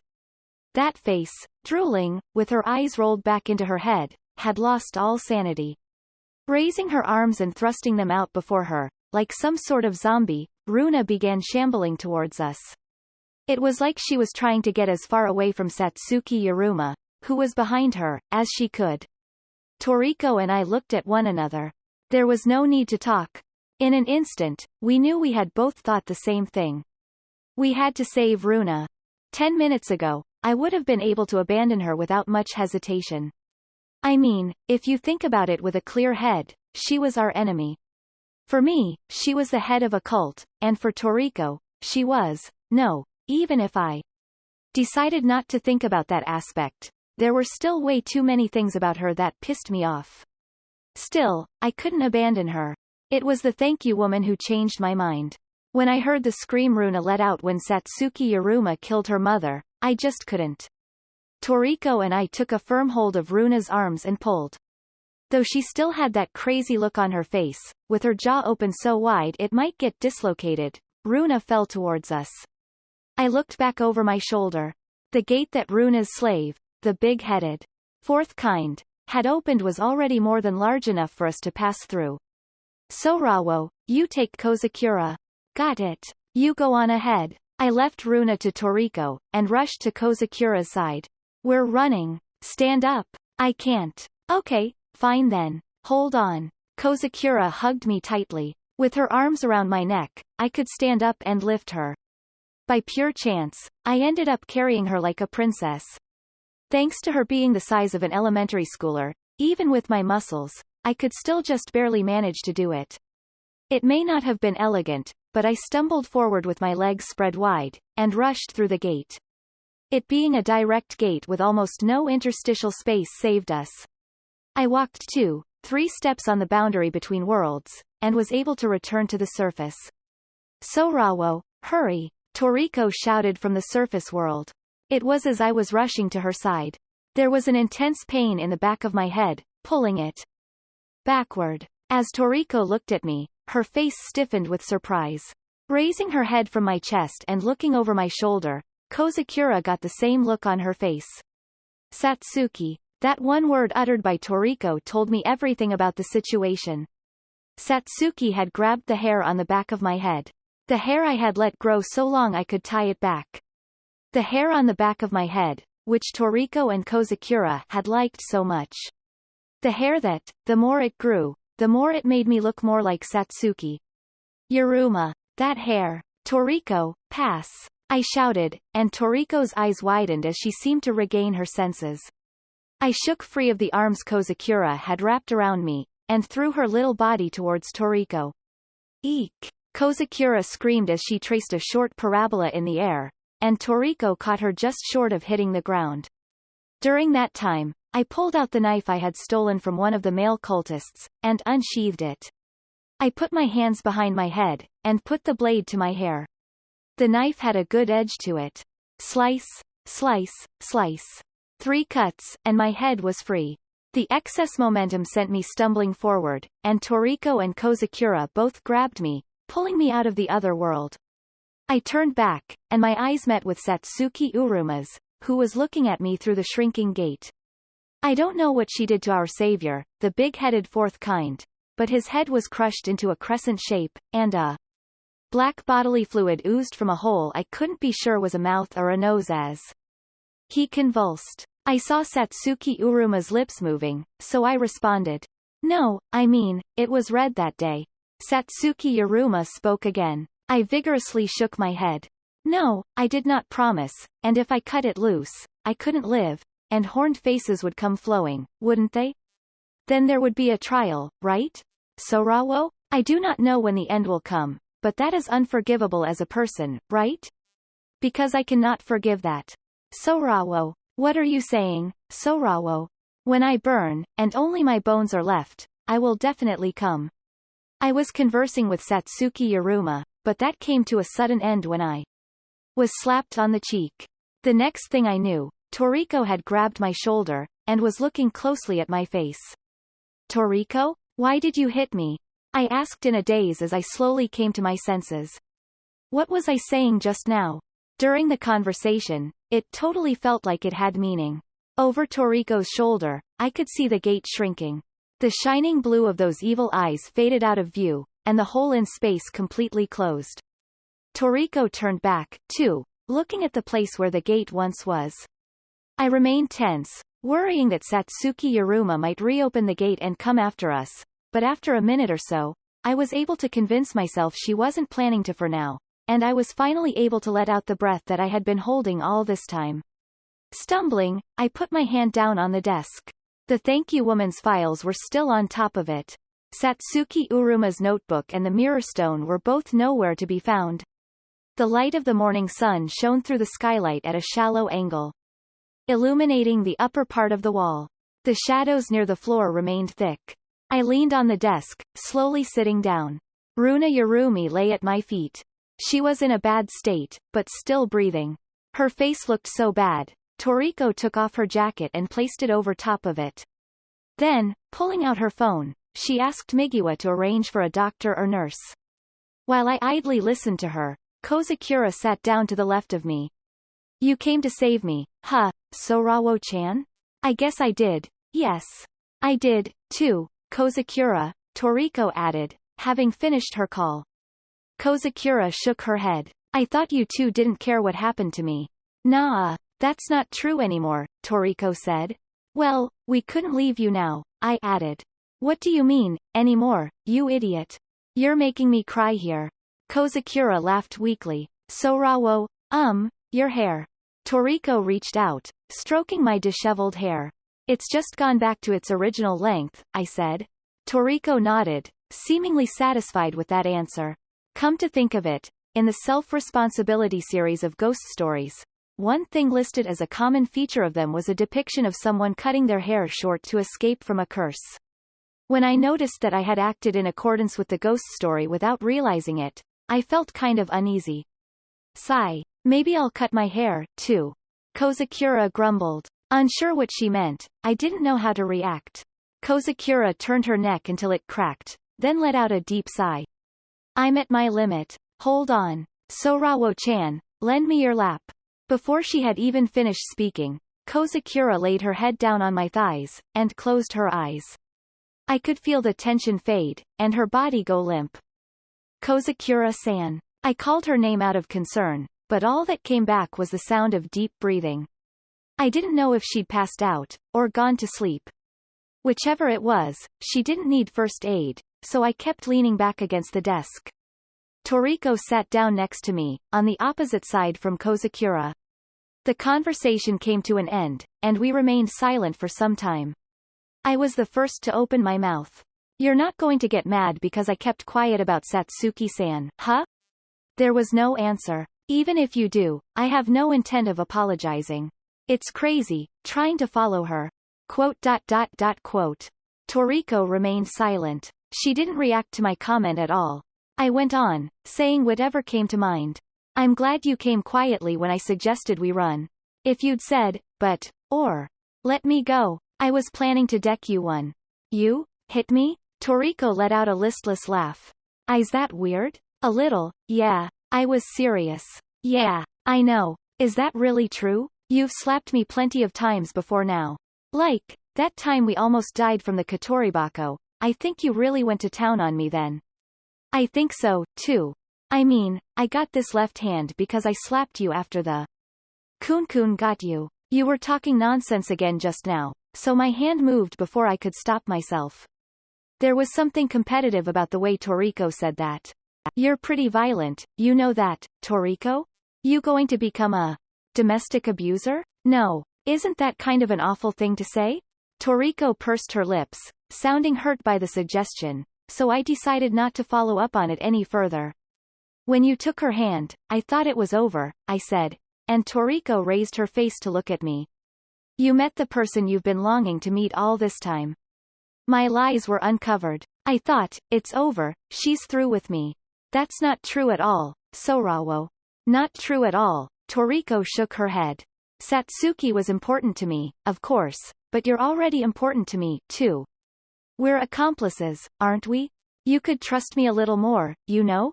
I hadn't expected those words. I felt like there was something warm throbbing deep inside my chest. But, is it okay? I mean, it was cold, Toriko said all of a sudden. What was? When I took Satsuki's hand. Toriko rubbed her left hand as she spoke. Her hand was cold, so very cold. It felt like there was no blood flowing through it. It wasn't like that the last time I saw her, Toriko said, seemingly bewildered by her own words. To be honest, I was mad at first. But when it looked like you might be taken away, Sorawo, all of that went out the window. Just the thought that I might lose you, too. It was maddening. I was scared. As Toriko stuttered, I reached out and offered her my hand. How about mine? Is it cold? Toriko looked me in the eye, then looked down to my hand. Then, gently, she gripped it in both of hers. It's warm, Toriko said in a hoarse voice, and brought my hand to her mouth. Her lips brushed the knuckle of my index finger. Thank you, Sorawo, I love you. When Toriko closed her eyes and whispered that, the warm breath that leaked through her lips brushed my fingers and the back of my hand. That sensation, which raced down the length of my arm, felt numbingly sweet. Works referenced. This work uses many pre-existing true ghost stories and pieces of net lore as its motif. In particular, this section will note those which have been used directly. This will touch on the content of the main book, so if you are concerned about spoilers, please tread carefully. File 9. Yamanote Presents. There was a report of the Yamanote on the 2-channel message board's occult, paranormal phenomena board in Shinyu Hodo Share ni Naranai Kawaii Hanashi wo Atsumete Manai?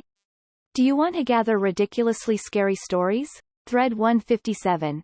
There are 2 threads with the same number, posts 167 to 169. The 5th of February 2007. In the Q&A with the thread denizens, continues to approximately 189. The reporter indicated the encounter happened on the prefectural border between Miyagi and Yamagata.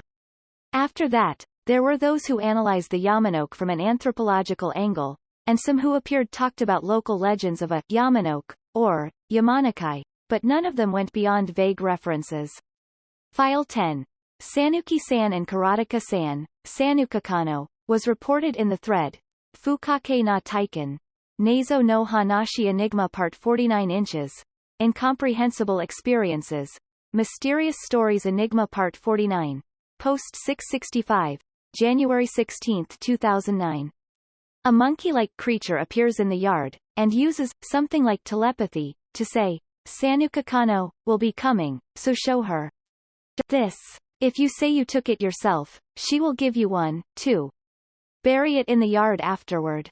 The creature then left a tooth, likely human, with the poster. 2 days later, between 1/18 and 1/20, in posts 728 to 788 of the same thread, the story continued. The old woman named Sanukakano appears and gives the poster a new tooth, which they bury. They also upload pictures of the teeth. Later, on 1/21, in post 812, they uploaded a picture of an amulet to protect oneself from Sanukakano. To the denizens of the thread, this suggests that the entire sequence of events was someone trolling. However, because the host has vanished, the image can no longer be seen. Because of that, we can no longer confirm the declaration that they were trolling. In netlore, where stories can unfold over months, it happens from time to time that the original poster is impersonated by an entirely different person. In those cases, unless the original returns to point out what has happened, it will go undiscovered. Even if they do, and the imposter says, "No, you're the real imposter," proving who is difficult. In the case of Sanukakano, the person who posted in post 665 and the person who posted 2 days later in post 728 could have been 2 different people. They had different poster IDs. In this series, I have chosen not to use stories that have been clearly declared to be fictional as motifs. In looking at the thread history, it's a pretty gray area as to whether I can categorize Sanukakano as a true ghost story, but I decided it couldn't be completely written off as fiction.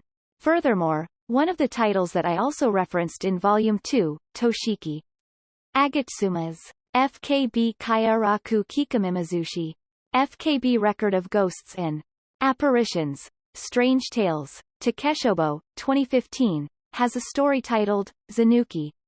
This is another experience narrative where hearing the incomprehensible rumors of a person named Zanuki causes a calamity to occur.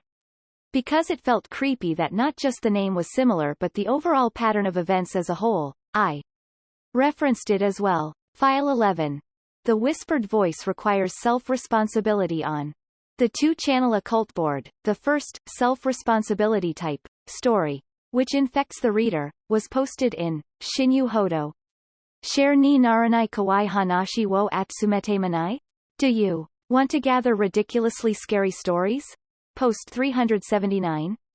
October 27, 2000. This thread was unnumbered, but it was effectively part 2, after the original thread grew too long and needed to be split. However, this story was brought to a standstill by interference from the denizens of the thread and the appearance of imposters.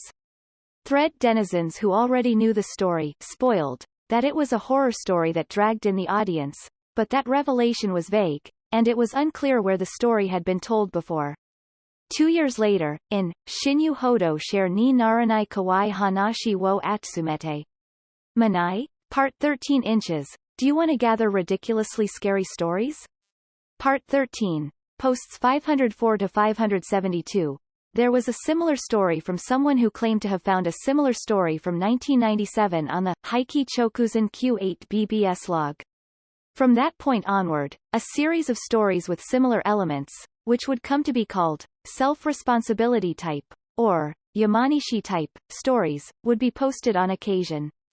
Because there are many stories, I would like to direct you to Jakusekainen. Kosatsu Saito, Kari, Self-Responsibility Analysis Site, temporary name, http://www.geocities.jp/sikosakainenk/closing parenthesis but there's an issue. Look at that URL again. It's GeoCities. Yahoo announced that all GeoCities sites will be shut down on March 31, 2019. Unless it is moved to another domain, this site is fated to vanish only a few months after this book is published.